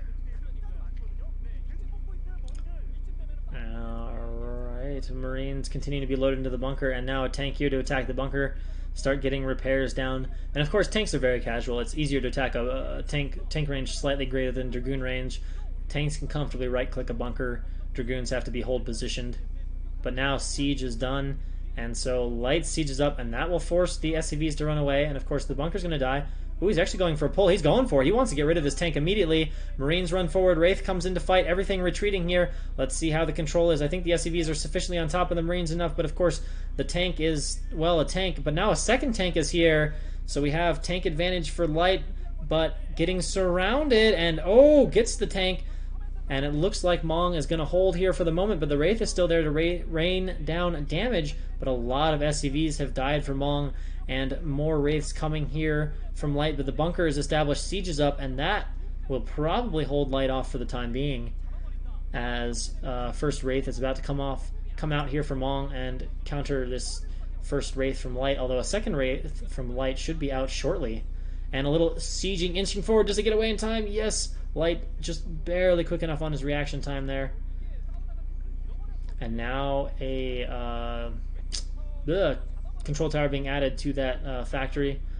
And oh wow, Mong on sieges, and then sieges back up. He's trying, I think, not to get contained in his natural, trying to get a little bit of space there. 2 Wraiths versus 1. Oh, beautiful snipe there by Light. Mong losing one of his 2 tanks, and will Light inch forward? Indeed he will. He's going to go for that second tank. Still has the 2 Wraiths there. Actually, wait, is he in range of that? I don't know. And Mong is trying to get some work done on that spotter barracks. 1 tank versus 1. Repair going down on the tank. Is it enough to keep it alive? For the moment it is. Holding strong. Gradually those barracks getting whittled down, and finally Light opts to expand. Now remember, Mong has lost quite a few SCVs in the process, so Mong's economy is not exactly burgeoning. He had to do a huge SCV pull, brought out almost a full control group, and now, whoa, Cloak is done for Mong, which will chase Light away and allow him to get rid of one of these tanks. I don't think the repair is going to be fast enough to save it. The other tank actually taking some damage. And let's see, Mong is trying to be greedy and go for both tanks, switching from the hurt one to the not hurt one, but he's going to get both. So nice tank snipe, and now it looks like Mong has completely held this and has forced Light back with the cloak. Nice clutch cloak coming out of Mong there. That has a good ring off the tongue. Clutch cloak. And Light getting up his natural supplies, very even. Economy, I don't know. Mong coming out here to destroy that starport. And just going to kill that. He's going to stop anything being researched at the tower. And oh, actually no, Light got his cloak, so never mind. Killing the tower, not that valuable. Cloak is already done. And a single Wraith coming in here to harass. It'd be a little bit annoying if it was 3 or 4 Wraiths. Oh, there are 3 Wraiths. Just as I say, it'd be a little bit annoying. 3 Wraiths arrive. So we are going to lose some SCVs here. So again, Light going to slow that mining down from Mong. I think he's slowed the mining down enough to keep the game within reason close. Oh, scans go down. Initial shots go to Light though. But where is the Wraith count at? I think Light is winning this fight. No, yeah, Light was winning this fight. And now Light is free to continue attacking the SCVs. But oh, Mong walks into some serious tank fire. Avoids losing the tank though. So in the end, he can repair that perhaps and not actually really suffer any major losses from that in terms of unit count. But I think the Wraiths are going to return. Maybe try to pick off that tank. And a few more factories and an armory going up here for Light. And Mong trying to set up some position on the map. The Wraiths are looking to hunt that tank down, but the tank is being repaired. Initial shots go off on the Marines who are attacking the barracks, not the Wraiths. Really wants to kill that barracks, but now the Wraiths are over position here. Scan goes down, but Light still outnumbers Mong. But Scan is out here for Light. And there's another scan. Who got the scan? That's Mong putting down a scan, trying to chase down that Wraith. And Mong, ever so narrow... Nope, never mind. We've got Invisible chasing Invisible. Oh, Invisible chasing Visible. Alright, Mong maintains air dominance with a very, very low health Wraith. Ever so barely alive. Got an armory up in the natural here for Mong. Light has to rebuild his barracks, having had that sniped off. And what, 5 factories? 5 factories coming up from Light. See a few more depots being built. And both players for now just content to sit at their natural. Or rather, just outside their natural. Mong moves forward on the map. Let's see if he runs right into Light's tanks again. Well, Wraiths are going to be ahead spotting. Going to go ahead and start attacking that barracks. Has Light remade any Wraiths? Probably not, because his starport died. So Mong is going to have this aerial dominance, but Light has his armory. He has a Goliath up there. Does not obviously have range yet, seeing how the Goliath is not attacking those Wraiths. So I think the bear... Oh, okay, be careful. Going to force the barracks back, so it's going to give a bit of a vision advantage right now to Mong, who is probably going to snipe a tank here because Light is a bit slow to react. Going to need to get a repair on. There we go. He's going to go for that tank. He's going to get it. Nice tank snipe there from Mong. Good utilization of the Wraith. Trying to find another tank, but the Goliath now over there to defend. He will not be able to get the second tank. Not going to happen. But he will cloak. Go for the barracks. Light does not want Mong to get that barracks, though. And, oh, Mong taking a little bit of tank fire, trying to swing around, but to where? I guess possibly to the other end? Oh, but that is a lot of vultures. Is that enough to make Mong? That isn't enough to make Mong turn around and head for home. Sieging up, I think he's going to throw some buildings up in the natural here to block this off a little bit, or maybe just an SCV. Mines being laid at the front, but Scan goes down to clear those out, and Mong is forced back. Nice sneak out there from Light. Prevents Mong from gaining that stronghold on the map. And Light comfortably secured outside of his natural up on that high ground pod. No way Mong is just going to charge into that, and Light positioned to take a third base. And now Mong is going to try to move back, but Light takes the opportunity to advance forward. One high ground pod. Mong setting up on his own high ground pod. Light with the scarier looking army though, with all those vultures and Goliaths in there, plus about equal tank count. And of course that is a reflection of the factories. There are, what, 5 factories from Light, and I think there are only 3 from Mong. And Mong is also going to take his third base, which is an interesting third base. I don't know the layout. I guess that's island. I guess, like, because obviously looking at where Light's set up, Light can't just walk to the right and kill that base, I'm assuming, or else that would be the weirdest attempt to take a base I've ever seen by Mong. But now range is done, and it looks like a Goliath. Oh, Goliath escapes. SCV goes out, but it did go out over the mine, so Light will know about it, and I think he's moving one of his vultures to intercept that SCV. And Mong is going to take the rest of the tanks and set them up on the edge of his high ground pod here, leaving a few in reserve at his natural, or near his natural. Yep, there we go. SCV gets assassinated, and Mong has now snuck out a few vultures of his own, starting to get a couple of his own mines on the map for vision and presence. Third base from both players should be getting pretty close to done.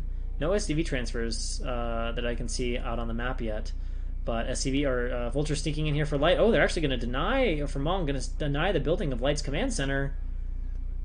And then going to pick off the remaining 2 vultures of Mong. Light cleans that up. We'll be able to finish off his command center. And a little SCV transfer here. And again, Mong goes for the barracks. Will he finally get it? Nope. Race nicely on hold position. And a few tanks being taken over here towards this base. Oh, it's sort of... I wonder if you put a tank at the very edge of the cliff, can you siege the command center? I don't know. But he's going to move the tanks forward, try to snipe one of Light's tanks, and I think he's going to get it. Yeah, there we go. Going to use the race to ensure that tank gets sniped, but I think Light is now going to move all the way over to that edge, and will definitely finish off that tank. That tank is obliterated. Okay, so the command center's not in range, but definitely the edges of the base in range. So interesting choice of base there for Mong. Oh, and Light sent his SCVs over to the base a little too early, perhaps because of the assassination. Dropship coming in for Mong now. What do we have in here? Oh, we've got dropships all over the place for Mong.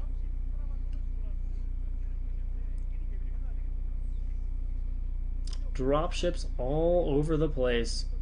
Looks like one coming into the natural, but there is a spotting bay. But by attacking it with the Wraiths, he will definitely make aware of that. And a turret is up at this base. Dropship's going to try to fly in, but down it goes. Does get down a few vultures. Oh, does get the entire contents of the drop out. No reaction from Light to this. Not too many SCVs dying to the single tank worth of fire. But the vulture getting a few. Tanks sitting up here in the corner. Ooh, wrong timing for that. Oh, actually, wait. Great shot on the vulture. Light needs to move his vultures in a little bit closer to that tank to finish it off. I don't think the damage there from Light was too heavy. And wow, look at this position Light is setting up on the map in the meantime. Suddenly Mong is just choked out, and of course Light also has the supply advantage. A lot of factories going up from Mong, but he's going to have to rely on dropships at this point. There's no way he's breaking out of this incredibly strong high ground reinforced position here by Light. He's going to need to either have a great break with dropship. He's going to go for it though, I think. He's moving forward into the middle here. Is he going to try to just sneak up through the middle? Wow, that is a lot of stuff from Light. Light is going for a major break. Is he coming in from all sides? I don't know. Tanks are sieging up. There's quite a few tanks from Light, but Mong does have the initial shots. But it looks like for now it's going to be kind of stalemate position. Mong is cleaning up a few of Light's tanks over on the left-hand side here. But, oh man, so many tanks. Light finds way for... Oh! Actually, this is turning out really good for Light because it's giving him vulture access to that base. If he can force Mong down off that high ground pod, that's going to be about it for Mong, and it looks like he's doing that right now. And now all Light has to do is creep over there towards that base, and he's going to shut down Mong's third and take the game. Let's see if Mong can come up with a last-minute ditch defense. I feel like he's got to pivot back over here. And he's going to try... Actually, no, he's going to clean out Light on the other side of the map. An interesting choice here. Good to pick off these tanks, but at the cost of his third base, is it worth it? I don't know. A few tanks being left at the ramp and trying to swing around to the other side, but his army is just so small. He's going to have access out onto the map. He will be able to harass some of the bases of light going up, but wow, major SCV pull going down here for Mong to try to defend. I don't think it's enough, though, to take on 3 tanks. Nice catch by Mong, though, catching a lot of the Maynarding SCVs, but then light comes in and completely crushes what remains of Mong's army over here at the bottom, and now just trying to push into the natural, sieging up Mong, choked back into his natural. He's got that one force out on the map. There's a major SCV pull. Is it sufficient? Is it sufficient? Tanks are trying to target fire, but they're running out of things to target fire, and Mong's vultures are getting a lot done at the top base for light. He is cleaning out the economy there, but of course light has cleaned out the economy of Mong's third as well, so it's not the be-all end-all of vulture harasses, especially given how horrible Mong's position is on the map outside of these vultures. Surprisingly, no transfer away from light, no reinforcing for light. Light just focused on choking Mong out at his natural and moving in further, trying to go all the way. He wants to just break him at the natural. He wants to end it right here, right now. Tank shots going down. 1 tank left for Mong, but there is a dropship left. Are there anything in those dropships? I don't know. Another major SCV pull. It's definitely getting some tanks, but it's definitely costing Mong some SCVs here, and he does hold Light's position for the moment. He does break Light's attempt to break his own natural for the moment, and now Mong awkwardly has these tanks on the high ground, and this game is getting a bit scrappy all of a sudden. Both players mining from just one. Oh wow, Mong's not mining from his natural though, guys. Mong is not mining. Well, he's mining from somewhere. I don't know where. His minerals were going up for a moment. I don't think he's mining anymore. Oh, he's got a few patches in the main. I think we have an SCV transfer, though. That looks like an SCV train. But all of Light's mining is shut down, and we're into scrappy game territory number 2. Wow, finding a vessel, picking that off. Now hunting command centers here.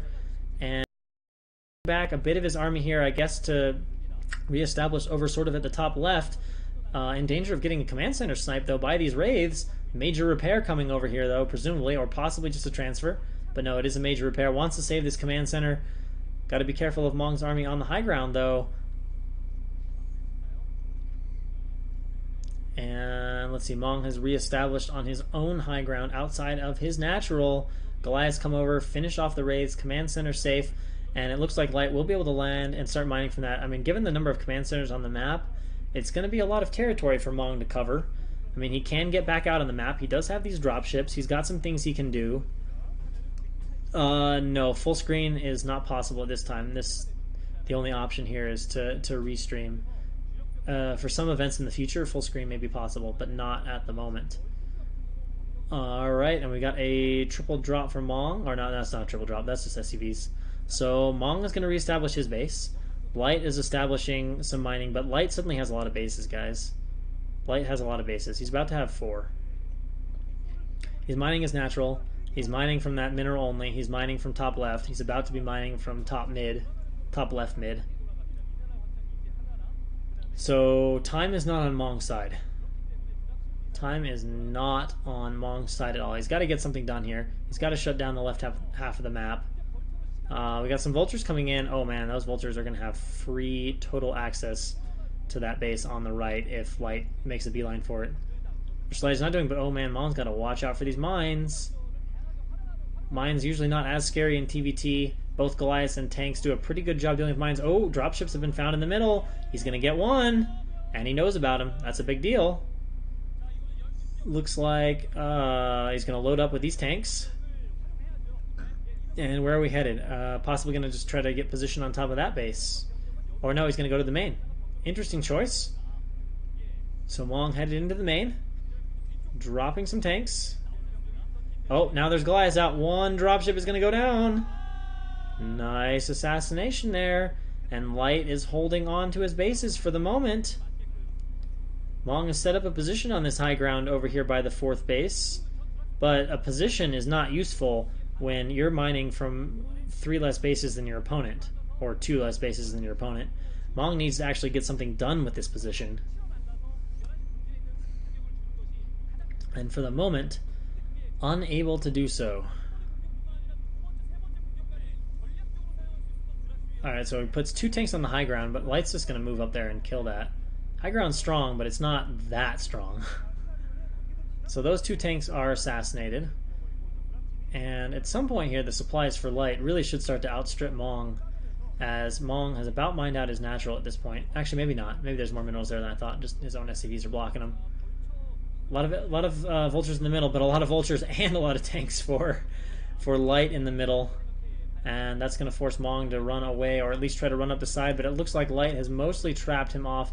But Mong does get a few around on the edge and bringing his army back to the center. And also 3 dropships coming up here. He's going to try to drop into the top left main of light and get something done that way. I don't know. Vulture's trying to run up here for light, but nope, too many tanks. Cannot attack the third base of Mong. Some defense here already. Nice drop. Tanks are sieged up, immediately killing off those tanks, but there's an SCV pull and some Goliaths plus a reinforcing tank. Is it going to be enough from light? It looks like it is. Dropships are coming back, though, to reinforce, and this drop from Mong is now into the main of light. Light setting up some tanks to hold his own line now and sending vultures forward. He wants to clear this in its entirety. Tanks being target fired to further tanks and a few SCVs being pulled. Drop has been whittled down, and light still mining from that command center and down to just 1 tank. Is this another reinforcement for Mong? Looks like he's going to try to go to a different location, but a lot of tanks there from light, and light unsieging to reposition, dealing with the dropships best as possible. Mong trying to spread this drop out a bit, sieging it up there, going to force light away from that mineral line, but still that's light mining 3 bases, Mong mining just 2. And another SCV pull, and continuing to inch forward as light tries to clear this out and end Mong's presence on the left-hand side of the map, and he will finally do so. Now there are too many tanks. We do have 2-0 from, I think, both players. So, of course, we have that double shot, tanks double-shotting each other. And light moves into the center, clearing out a lot of these mines, but that is, well, that's a lot of mines. A lot of mines. 2-0 definitely on light. Let's see about Mong. Vulture's trying to find a gap here, and they do get a few SCV kills in the meantime. Anything to slow down light is good for Mong at this point, and Vulture's continuing to get kills as they work their way into their main. Yeah, Mong also has his 2-0, so both players at their second attack upgrade.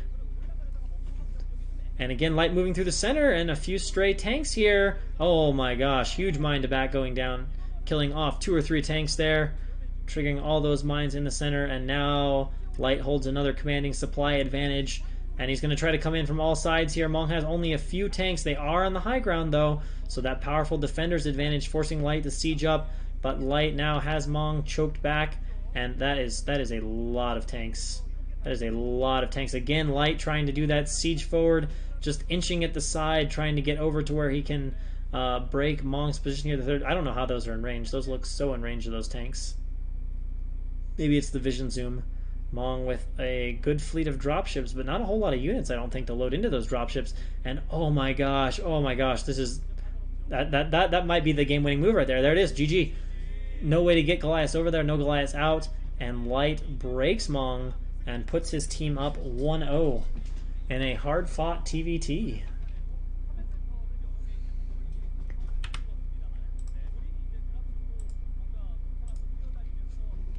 So now I believe we get our female BJ match, which will be a ZVP. Cadenzi saying that our female Zerg streamer will be more likely the favorite of the two, has some pretty solid ZVP of her own.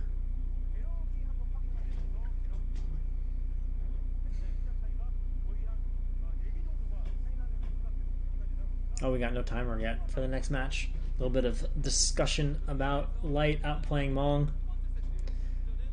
which tends to be the case. The pro gamers do tend to have the biggest advantage over their lesser pro gamer counterparts. I mean, Mong was an SKT guy, but he was more of a B team practice partner, and TVT tends to be the most powerful Kespa matchup. Like, those that were Kespa pros have the biggest advantage over the non-Kespa pros or the lesser Kespa pros in TVT compared to any other matchup. Cadenzi's saying she's had some close games with Kong Debu in recent times, though, who is presumably the Protoss player, so she has been improving a lot. Yeah, Cadenzi, on it, to be honest, it sounds like all of your female competition has been improving a decent bit. your arrival has forced them to step up their game a bit. They're like, oh my god, we can't have this foreigner come in and just start rolling over all of us. They've got their Korean honor, their country honor to defend. Who is it that you said is the biggest threat right now? Darren is the other one that's pretty strong? Or is she just strong TVZ? I can't remember. Also, it would be interesting to know, when is the next major ladies StarCraft tournament set to occur? When does that start? You probably would know the details best on that.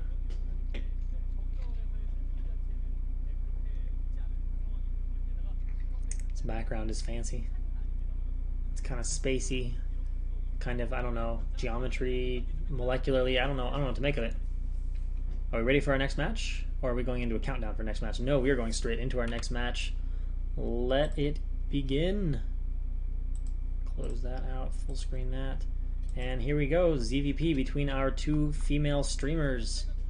So on the left-hand side, as our purple Protoss, we have Kong Dabu, and in the bottom right-hand position, we have what's her name? It looks like DDoSCon, but I don't know what she prefers to be called. Cadenzi probably knows. What should I call our brown Zerg player? We have Kong Dabu on the left, who is using some sort of date. It looks like a date to me. I don't know. And Cadenzi said she tries to defend her LASL title in January. So hopefully I'll be casting that. I plan to. Unless, of course, Africa picks it up as a major event and we get a Tastosis cast of LASL, which would be cool in its own right, for sure. Probe goes straight out. Alright, so we have that pylon positioning. That suggests there's a good chance that we're going to get some gate first pressure here from Bong Soon. Or no, from Kong Dabu. And Bong Soon is our Zerg player. So Bong Soon is Zerg, Kong Dabu is Protoss. I'll try to keep this straight. So we have Kong Dabu coming in with her probe. Pool goes down here for Bong Soon, so that will be nice for her, as she'll have Lings out and be able to deflect that first zealot. And most likely, if there's going to be a gateway, which there probably will be given that setup, usually that setup is for gate first pressure. In which case, so probably just have to stay back with those zealots and not risk losing them to the Zerglings. Oh, and actually, no, she's just going to opt to Forge Expand. All right. Perhaps in response to that, perhaps just intending to do that anyway. I mean, it still is a nice, tight, one hex blockable wall, but we see those walls most often when Protoss wants to apply gate first pressure. But in this case, Kong Dabu not going to put on any pressure, just going to expand. And Bong Soon going to put down her hatchery. Should have a few Lings on the way. Let's see how many she makes. Right now appears to be saving larvae, so we're going to see at least, well, probably we're going to see 6. And just go straight for it. Gonna get that Nexus down. And let's see, is our pool done? Okay, so probably just 2 pairs. Could be making a 3rd pair, but probably just 2 pairs of Lings. Yeah, I don't know what that means, Cadenzi, because I don't know what the Korean translations are for that chat. And the probe scout of Kong Dabu still alive, as the Zerglings are being sent across the map. Cannon is on the way. Probably is going to need to shove the probe into there, into that single blocking space there. There we go. To buy time for that cannon. But actually, no, the Lings turn around. Perhaps looking for another probe on the map. I can't really tell what is going on with Bong Soon's Lings movements, and a drone being sent out to take the 3rd base, opting to take the far from Protoss 3rd base. But it is a high ground 3rd, so probably we're going to see more aggressive base play, maybe some 5 or 6 hatch aggressive Hydra Zerg, or something a little more cheesy. Oh, and that is interesting. Notice that, folks. That is but it is spotted. It is a 2nd gateway.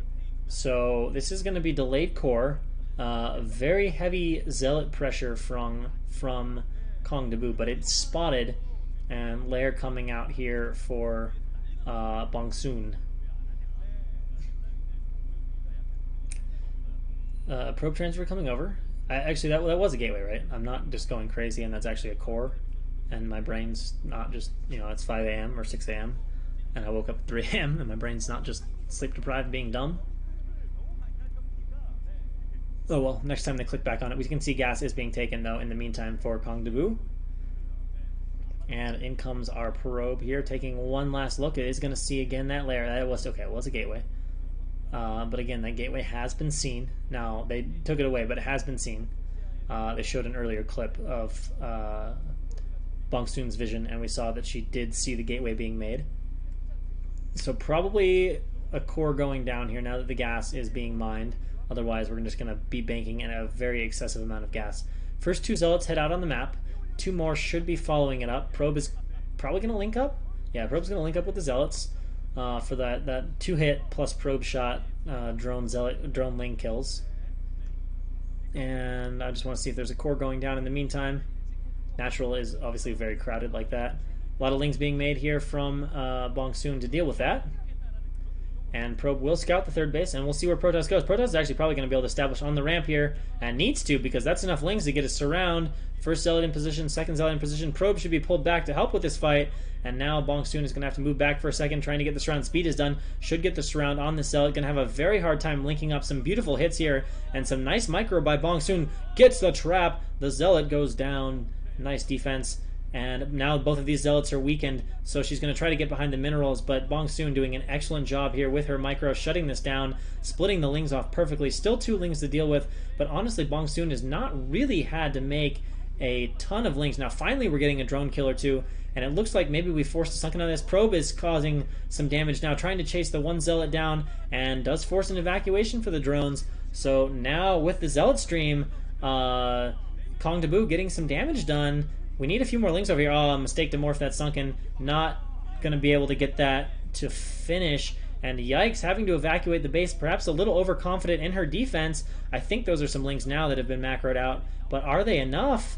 Because now damage is getting done and the hatchery is in danger. The probe is still alive. Goes for the snipe. Does get the probe. That will help reduce those two-shot zealot kills. And one zealot straying a little too far from the faith here. And it looks like it will get surrounded. Possibly the second one. So that will help Bong Soon out a bit here. But are there enough lings here to surround these? It's starting to look like there are enough, although plenty of health on these zealots, although now they're getting whittled down. Still two left. Still zealots streaming across the map, but now enough lings to stabilize here. But remember, behind this, oh, actually, that's a bit sloppy. Neither Nexus is flashing, so, ooh, I'm surprised by that. That means the position is better for Bong Soon than we would have expected. I don't get the sense that Kong Dabu has been probing heavily behind this. Perhaps a little too focused on her zealot micro and not making probes? Not 100% sure. She's made a few, but it doesn't look like her economy is booming for as long as that's gone on. And she's not crazy ahead in supply, despite those drone kills and all those lings that were forced out.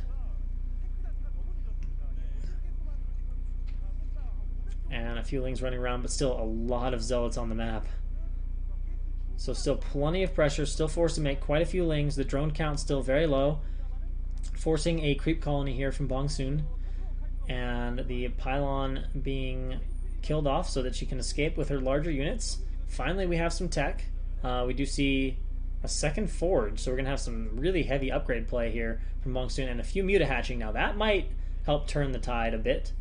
Although again, remember, although the economy for Bong Soon is not particularly great, Protoss, our Protoss player, Kong Dabu, was not, I don't think, making tons of probes behind that zealot pressure. And now going up to 4 gateways with the archives on the way. And what is that? 3, 5, 6, 7 muta. 7, 8 muta. Plenty of muta coming out here.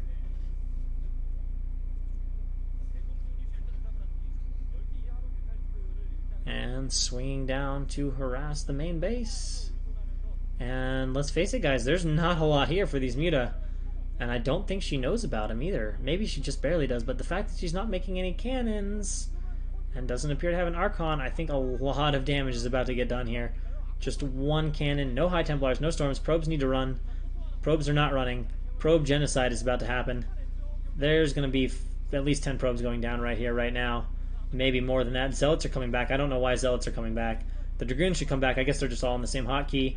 Oh, wow. She was completely unprepared for this. This is basically going to be game ending.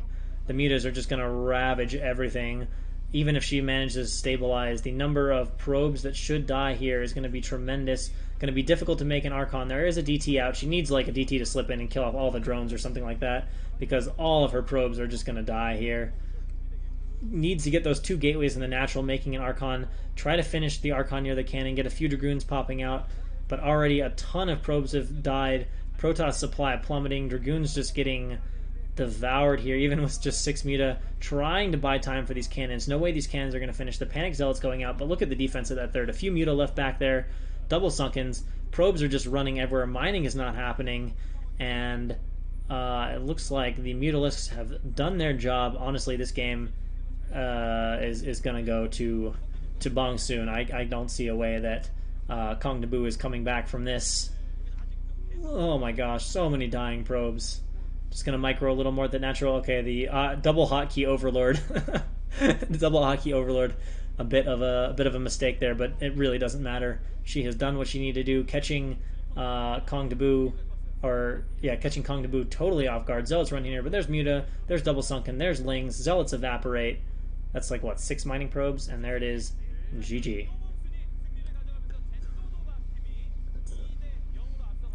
Shuts it down. Surprise Muta for the win. I think we can all relate to that. Any of us that have played Protoss, we have all lost games that way. Where we're just like, oh, what was I thinking? Why did I let that happen? I knew better.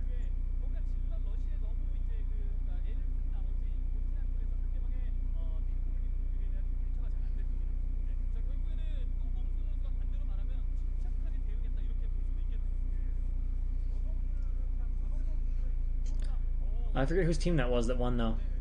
Are we 1-1 or are we 2-0? Trying to remember back to the initial graphic where we are at. We might be 1 game away from closing it out. Or we might be set up for another long series that goes all the way to ace match, and we'll get another fantastic game.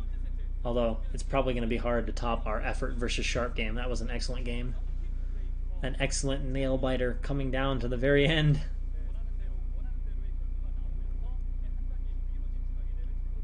This time they're not giving us a countdown, though. We just have to guess. The next game might start in a minute. It might start in an hour. It might start in 10 hours. No, I don't think it'll start in 10 hours.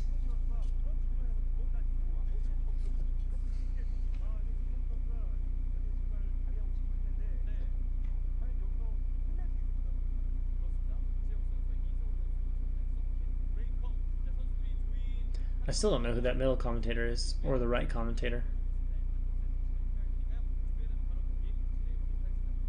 I'm pretty sure the guy on the left is Shark, but I'm not like 1000% sure. If not, he's some other notable commentator. Someone is eventually going to know. Someone's going to comment somewhere, and then I'll know who these guys are. Maybe it'll happen a while from now in the YouTube VOD somewhere. I don't know. Someone's going to watch it and tell me.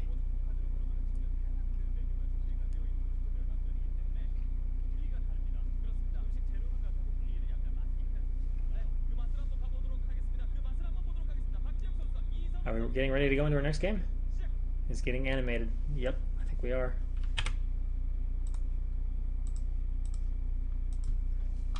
Alright, here we go. Blacktube and Songnam. Well, that doesn't tell me who's who, but Cadenzi's on top of it to say it is Hyuk versus Firebat Hero on Circuit Breaker. Let's get some ZVT action. So, spawning in the bottom right-hand corner as the yellow Zerg, we have Hyuk. And in the top left-hand corner as Blacktube, we have Firebat Hero. And let us see what's going to happen here. Okay, so Hyuk's team is up 2-0. I thought that was a 2-0 lead. So Hyuk, if he can do the Hyuking, can take this 3-0 and just end it right here, right now with a win. Otherwise, Firebat Hero can extend the series.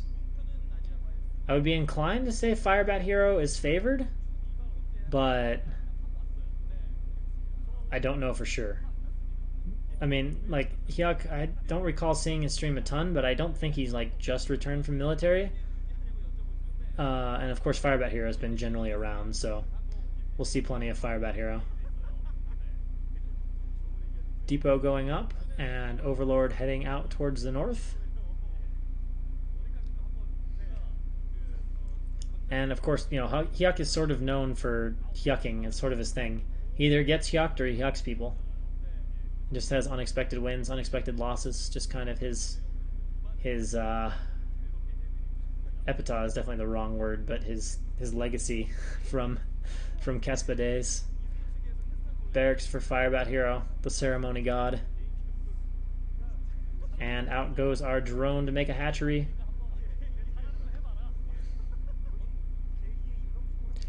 Really, you can't even say 12 hatch is a macro opening. Like, you want to say macro opening, but I mean, Zerg can just ling all in, and it's not macro at all.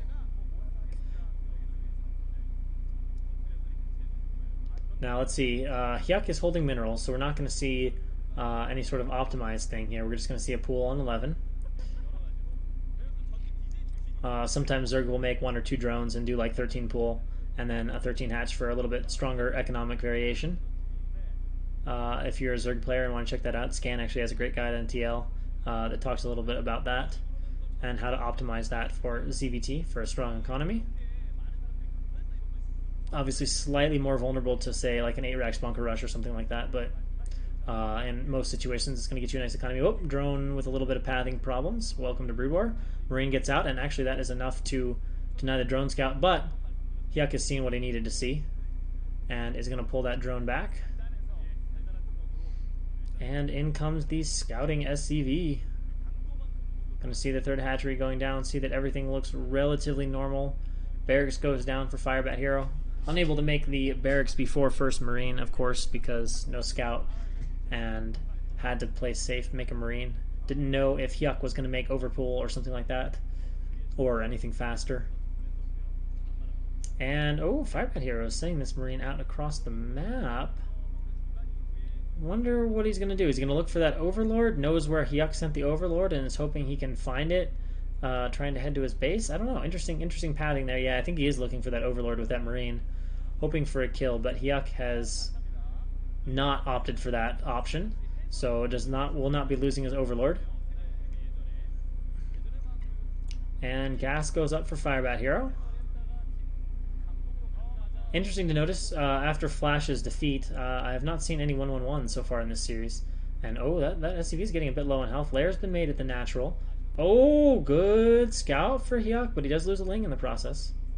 And that will be the end of that SCV from Firebat Hero. And engineering base, we are going to see some +1 5 racks-esque play. Given the eBay first, definitely not going to be old school standard tech push. Definitely going to be the heavy marine pressure style on Zerg's 3rd. And a few lings being split off across the map, just looking for SCVs, but guess what? The SCV is already on its way. Marines nicely pooled back by the ramp, good defensive position. Ling will confirm the base, not much else. I don't actually think he went in far enough to actually see the Marines and see the typical group of Marines and lack of medic that signifies the +1 play. And he's going to make the Spire over here in the corner, trying to hide it from the scan, but there's an SCV. Sees the exact timing of the Spire, so everything going well for Firebat Hero. But Hyuk has pretty good intel of his own, so really both players more or less playing with full map awareness and full knowledge. And of course Firebat Hero aware of that. Oh, a little bit sloppy there to get his SCV trapped like that. Doesn't get one last look at what's going on. You can see +1 is upgrading, Stim is being researched. So we'll have those upgrades out in good time, and a drone going out from Hyuk quite early, looking for a fast 3rd base, I'm guessing. Probably not going to just pull a drone in with his lings for an attack, and the barracks start to come down now for Firebat Hero. And a few lings just out here running around, just checking the front, looking for any final SCVs. And just going to tease a little bit. Ooh, actually enough to scare Firebat Hero to pull an SCV over by his bunker. which is surprising because he just had an SCV in the base. And now we see the 5 racks up for Firebat Hero. And the Comsat going down. Has he started U238? Yeah, U238 just starts there for his range. And our Spire getting ever so closer for Hyuk. Hyuk has his Muta in production now, looking at the supplies. And able to get away with no sunken, so nice quick sets of Muta. Full 9 right away. Looks like he's going to go straight up to 11. All that money being spent, and then we should see that Hydralisk Den as the third base goes up and looking very standard. So I'm inclined to say Firebat Hero is going to be favored here, but we'll see how this goes. A few Marines coming out across the bridges, and Hyuk is paying attention and immediately pulls back that. And actually, this is interesting. Firebat here splitting his army a little bit, possibly looking for Lings out on the map. And he is out on the map before Hyuk has arrived, but he doesn't have a very large force, and it looks like the Muta are going to kind of figure out where this was. I was going to say, if he was able to find that little contingent of Marines before the two of them hooked up, he could have easily overrun it. Still might be able to overrun this if the micro is crisp. Quite a lot of Muta out, and there are a few Lings here to tank. We'll see if Hyuk opts to engage this or what. He definitely has to sort of stay out here with the Muta, because otherwise Firebat here will make a beeline for that very fast third the Hyuk is trying to take. Gets a good Muta shot off initially. No damage on his Muta. That one not quite so good, taking some damage, and there's the reinforcement of Marines. And now, oh, good medic pickoff though. Good double medic pickoff. And very nice Muta shot so far until that one. There from Hyuk, whittling down that army from Firebat Hero, who is now going to find the base, and the Zergling tagged onto the SCV. And again, Hyuk doing a good job just buying time. He's going to need to definitely make some Zerglings in the meantime. But wow, Firebat Hero getting a bit sloppy. Getting that army very much whittled down, almost campable. And again, finding a medicless group of Marines, which is always great to micro against. Oh, but a couple missed shots and a good scan there as Firebat Hero clumps up his army.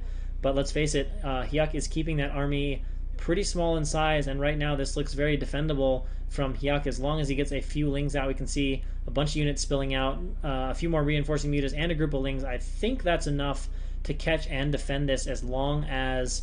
oh, but whoa, this has not been caught. The third base is possibly in major danger right now. The Overlord sees it. Will that buy enough time? There's no lurkers on the ramp. Remember, Hyuk can walk right up there, and there are groups reinforcing. Let's see how Hyuk handles this. All right, so immediately up the ramp, Stim, Zerg chasing, and let's see how well he abuses that ramp. I think there's just enough Muta here, though, that all these Lings can kind of power it down, and just got to be careful not to lose too many Lings in the process, and he doesn't lose many at all. So good hold there from Hyuk. Firebat Hero unable to link up and cause trouble with that group, and now the lurkers are out. And Muta coming back to battle this small group. And a few lurkers being drawn up as well. But they're going to get captured. Oh, but they don't quite die. Racing up there. And now Hyuk has to come back to defend. Going to try to burrow those lurkers at the top. And Firebat Hero decides to recollect. Knows the danger of getting his army sniped is too great. So the lurkers do get burrowed if weakened at the top. And Hyuk just looking for those opportunities and does a nice job cleaning up most of this force. I think he can micro down what's left. Just actually, wait, how many Muta are left? Yeah, there's enough to still kill units. So he will again clean up this fourth and establish his third base. So far, this game is going fairly well for Hyuk. Continuing to produce Muta, so probably not racing towards Hive. And indeed, he's not, but his Hive is on the way. And now he's going to try to go around the map. A little bit of a backstab, cut off reinforcements. Feeling confident with his two lurkers on top of the ramp. Going to make this a bit complicated for Firebat Hero to deal with units running around everywhere, finding these reinforcements, picking that off. Firebat Hero with this very tiny group, not very threatening at all. Just a few Marines, a few medics. But these lurkers, these unburrowed lurkers, oh my gosh. For 462 APM, nice assassination there for Firebat Hero. And double vessel on the way for Firebat Hero. Muta just camping this, going for it. Ling's going for it. Cleans up that, and that is it for Firebat Hero's map presence. So Hyuk has a third base, Hive on the way, and total map presence looking fairly good for him. And it looks like we're going to see a commitment to double upgrades from Firebat Hero. So we're going to see a commitment to SK Zerg or maybe some drop heavy play. I did say he had vessels on the way. Could just be drop ships, similar to the Effort versus Sharp game, where Sharp opted immediately for the double drop ships to pressure and threaten that way. And that is typically a tough phase for Zerg, especially when Zerg goes for the relatively fast hive and low-key defense. But no, it is not drop ships. It's going to be vessels. I think there's enough lurkers, though, that the irradiates are not going to be all too terrifying. Overlord's being pulled back into the main. And Firebat Hero is on the map with some tech for his first-time presence. Has Scourge in good positions. We can see above his natural to the left side of his base. So he's ready for drops, but no drops are coming. Not in that kind of danger. And Firebat Hero is going to expand to his third in the meantime. Hyuk throws down another hatchery. Has his Nidus up. A few lurkers at the front. Are going to have some initial irradiates, but should be able to make a few more lurkers. Has a sunken up there. Shouldn't be in any real danger at this point. Now, when we get to 4 or 6 vessels and we start to have some real irradiating power, then it could get a bit more interesting. But for the moment, Hyuk's just defending, droning up, keeping his supply. We can see it's pretty even with Firebat Heroes. Never a particularly comfortable place for Terran. Lots of lurkers at the top of the ramp. Even if he has 2 more irradiates on these vessels, it's certainly not going to be sufficient to break that. And no tanks in with that, so, you know, not going to pressure that way. Is that 2 more hatcheries going up for Hyuk? Defiler out now, Consume done. Plague probably being researched.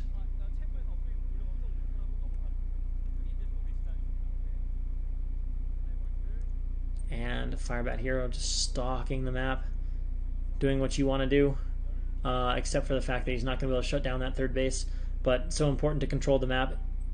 Although even more important in a mech transition to control the map. Alright, so Firebat Hero runs in here. Beautiful Swarm tries to run past. Ballsy move. Pulls it off, but with only 4 Marines left, can he get a Defiler snipe out of this? Might be worth it. Oh, but all of a sudden, Hyuk a little bit slow, and Firebat Hero is going to go for the good old run under the Swarm, but a few Lings are going to make it there, and that will force a pullback. Wow, Firebat Hero is being incredibly aggressive. He goes for the snipe. He gets the Nidus.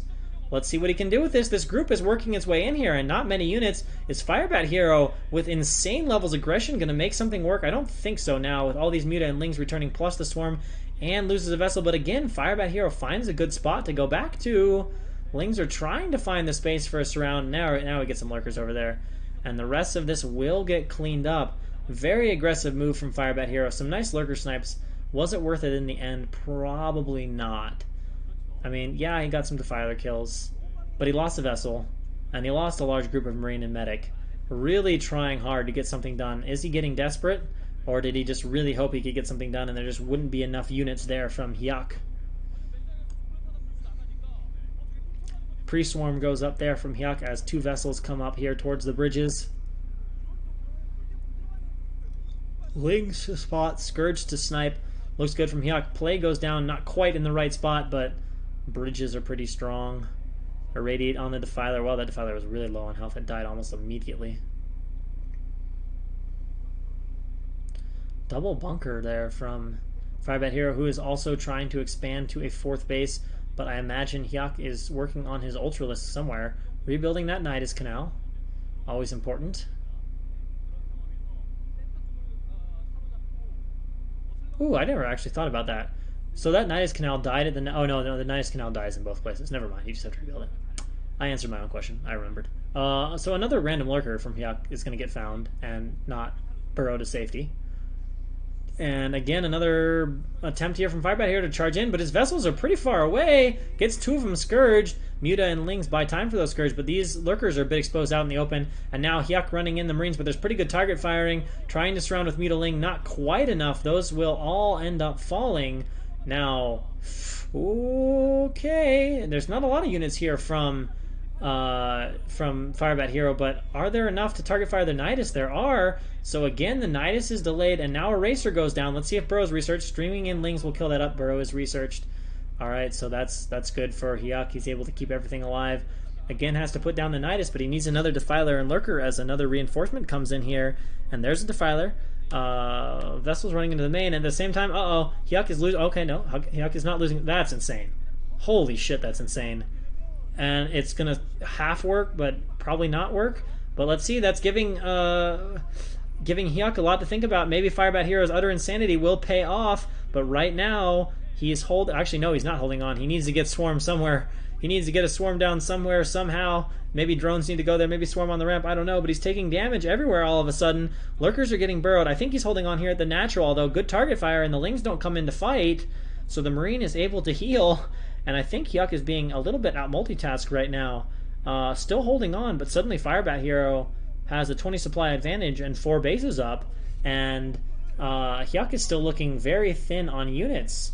Firebat Hero might be about to break him. I don't know. There's not any medics with this group, though, so these lurkers doing major damage, and Lings will obviously clean this up. This is piano levels of aggression right now from Firebat Hero. Just he's like, you know what? I don't even care if you have swarms. I'm just going to run by. 2 lurkers under swarm? Nah, I'm just going to run straight through that shit and get damage done somehow. Another pre-swarm from Hyuk. Interesting how far Hyuk is liking to put his lurkers out. That is interesting. And now we have... Are we going to have a D-Matrix drop? I'm feeling like we might have a D-Matrix. No, maybe not. Vessel goes a different direction. We have a drop coming in, though. There is a pair... Nope, that's a Ling. Yikes. All right, I hope there's units here from Hyuk. There is a sunken, but are there units? I don't know. There are definitely Scourge. This is a very uncoordinated drop. Firebat Hero needs to get his shit together. Otherwise, these Lings are just going to eat this alive. There we go. Swarm. Okay, so this drop, very well handled from Hyuk. And Ultralisk starting to pop. But again, there's a break attempt at the front. Where's the Swarm? There's the Swarm. All right, this time Firebat Hero not feeling quite that insane with the Ultra out. More swarms and a 5th base from Firebat Hero down at the bottom left. So let's face it, Firebat Hero is now even on bases with Hyuk. Now, he doesn't have a 3rd gas base, so he doesn't have like crazy gas to work with. But gas, you need the vessels, but gas isn't insanely important for Zerg. And of course, as Firebat Hero starts to add a few Firebats to the composition, become very hard to engage with just Lings. Got a Defiler out on this map. Plagues become very important at this point. Otherwise, you know, Dark Swarms, you can throw down Dark Swarms, but the army will always run away. You need some Plagues to actually be able to whittle down and kill this army. And that's what that Defiler is looking for. Doesn't get one there. Now we're starting to get a bit of a Vessel Cloud. Ultras chasing this army all over the place, but they're Slotras. And, oh, a few Ultras are going to hit top left, but no Defiler with him. And does have one of the vessels plagued, but nothing else. And now those Ultras have to run away. And with double bunker, I don't think the Ultras can break in there. Floated factory. All right, so the Ultra is tanking for the Scourge. Nice job there. Firebat Hero unable to keep his Vessel Cloud at super high vessel counts, but does get down an irradiate on that Defiler, but not before the Defiler can get a Plague down there. Now double irradiates the Ultras. Should finish those off at long last. And I guess Hyuk did try to break those bunkers, but unable to do so. And Firebat Hero setting up his 5th base. Hyuk sending out these little streams of units, but not doing a ton with them right now, especially since Firebat Hero is establishing more bases. I mean, the one good thing is that Firebat Hero's vessel count is not insanely high, but he's starting to get... Oh, there's another one. Another one goes down. So hard to keep those vessels alive. You know, you watch someone like Flash or Lass, and they do such an incredible job of it, and you almost forget how tricky that is to do. But then you watch a game like this, and you remember, oh no, it's actually pretty hard to keep vessels alive against a Zerg that's being reasonably focused on scourging them. Now, this second wave will be a little bit more intimidating because there will be some swarms with it. Bunkers immediately attack. No Firebats in that bunker. So I think we're going to have to see, if there's a second swarm, we're definitely going to have to see the 3rd base evacuated for a little bit, and more Ling Flood coming into the 3rd base. And now we'll see here if Hyuk, or if Firebat Heroes tried to take too many bases. Sometimes this happens. Terrans are feeling good. They start taking a bunch of bases, and sometimes it's too much. Now, the Lurker at the ramp immediately goes down. There weren't 2 there. Ultras being sent in, but really needs a swarm here because, let's face it, this is a lot of Marines, and these Ultras are just going down. Maybe Hyuk should pull back Nidus over a Defiler, or is he just not made Defilers? Is he going to get broken here? It is natural. There's no swarms, and there are Firebats in this mix, so dealing with the Lings pretty well. Lings pouring in from the opposite side, but are there enough units here? I think he's going to need more than this. And it's just an open Nidus just sitting there. 1 Ultra pops out. 1 Ultra's...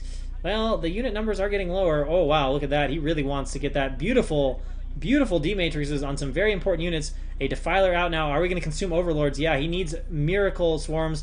He's going for a Swarm, but will Firebat Hero just run by the Nidus goes down, and what's he going to go for? A Plague? That's a lot of units, though. I think if he throws a Plague down, it might be good. And he's trying to break the other bunkers, and Firebat Hero is throwing everything at the natural of Hyuk. Firebat Hero is not opting to defend, so let's see Hyuk running down here with the Ultra, picking off most of the Firebats, picking off the reinforcements, but he still has these few Marines behind an absolutely insane medic wall here in the natural, and he has not gotten down a Plague anywhere on these units, so still very beefy and very well collected behind these medic walls. Even these Ultras are going to have a hard time getting to all this stuff, trying to find gaps, but man, medic walls are strong.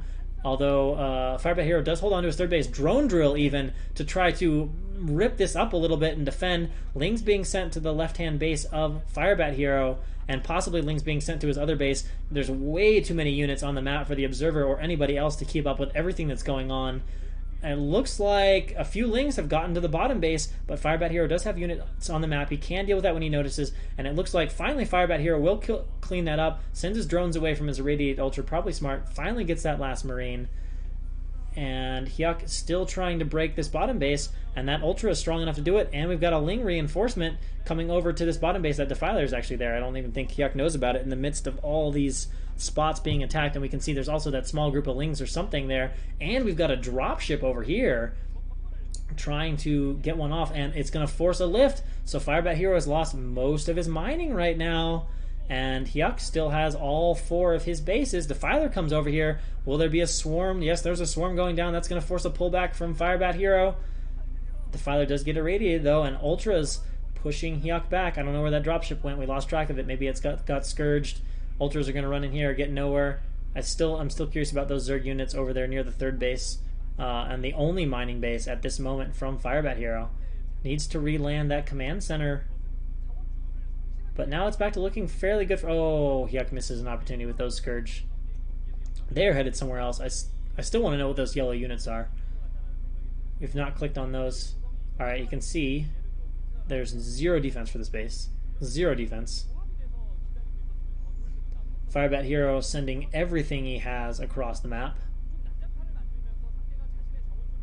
And Hyuk is going to try to expand to that bottom base. Finally, we have some units running over here, but at the right time, Firebat Hero scans, notices, whatever. So let's see, small unit group here, but no Defiler.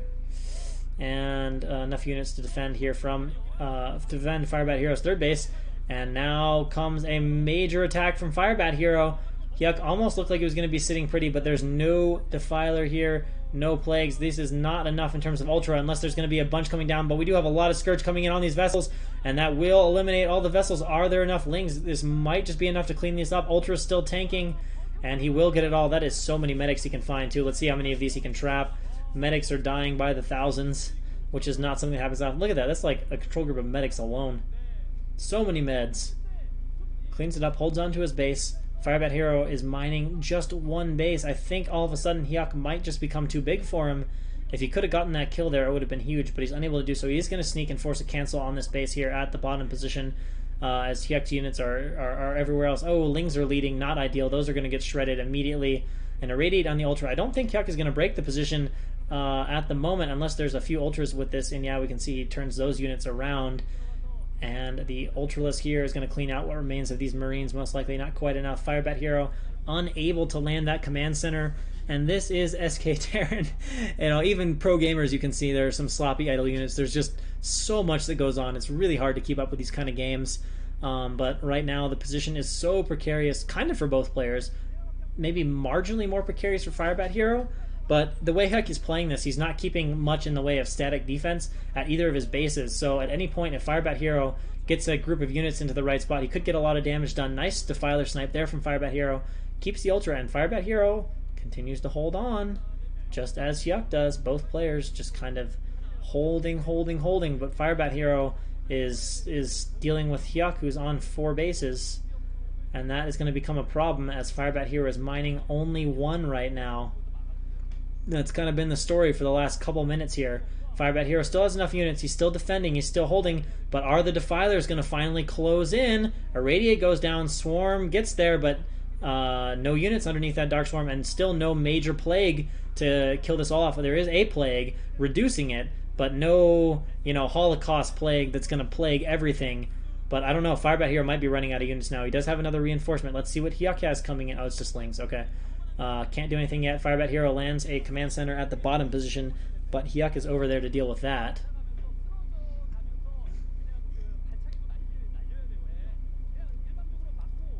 And now Firebat Hero is boldly moving on the map. Wow, that's a lot of units from Huck. If there's a few Ultra in that, this is going to get surrounded and annihilated.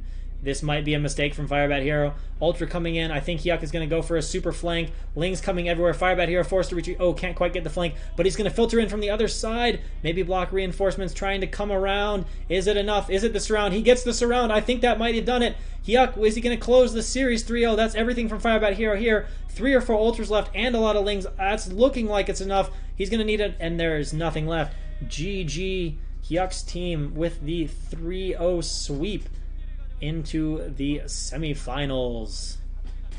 Hyuk closes it out over Firebat Hero. A surprise result, in my opinion.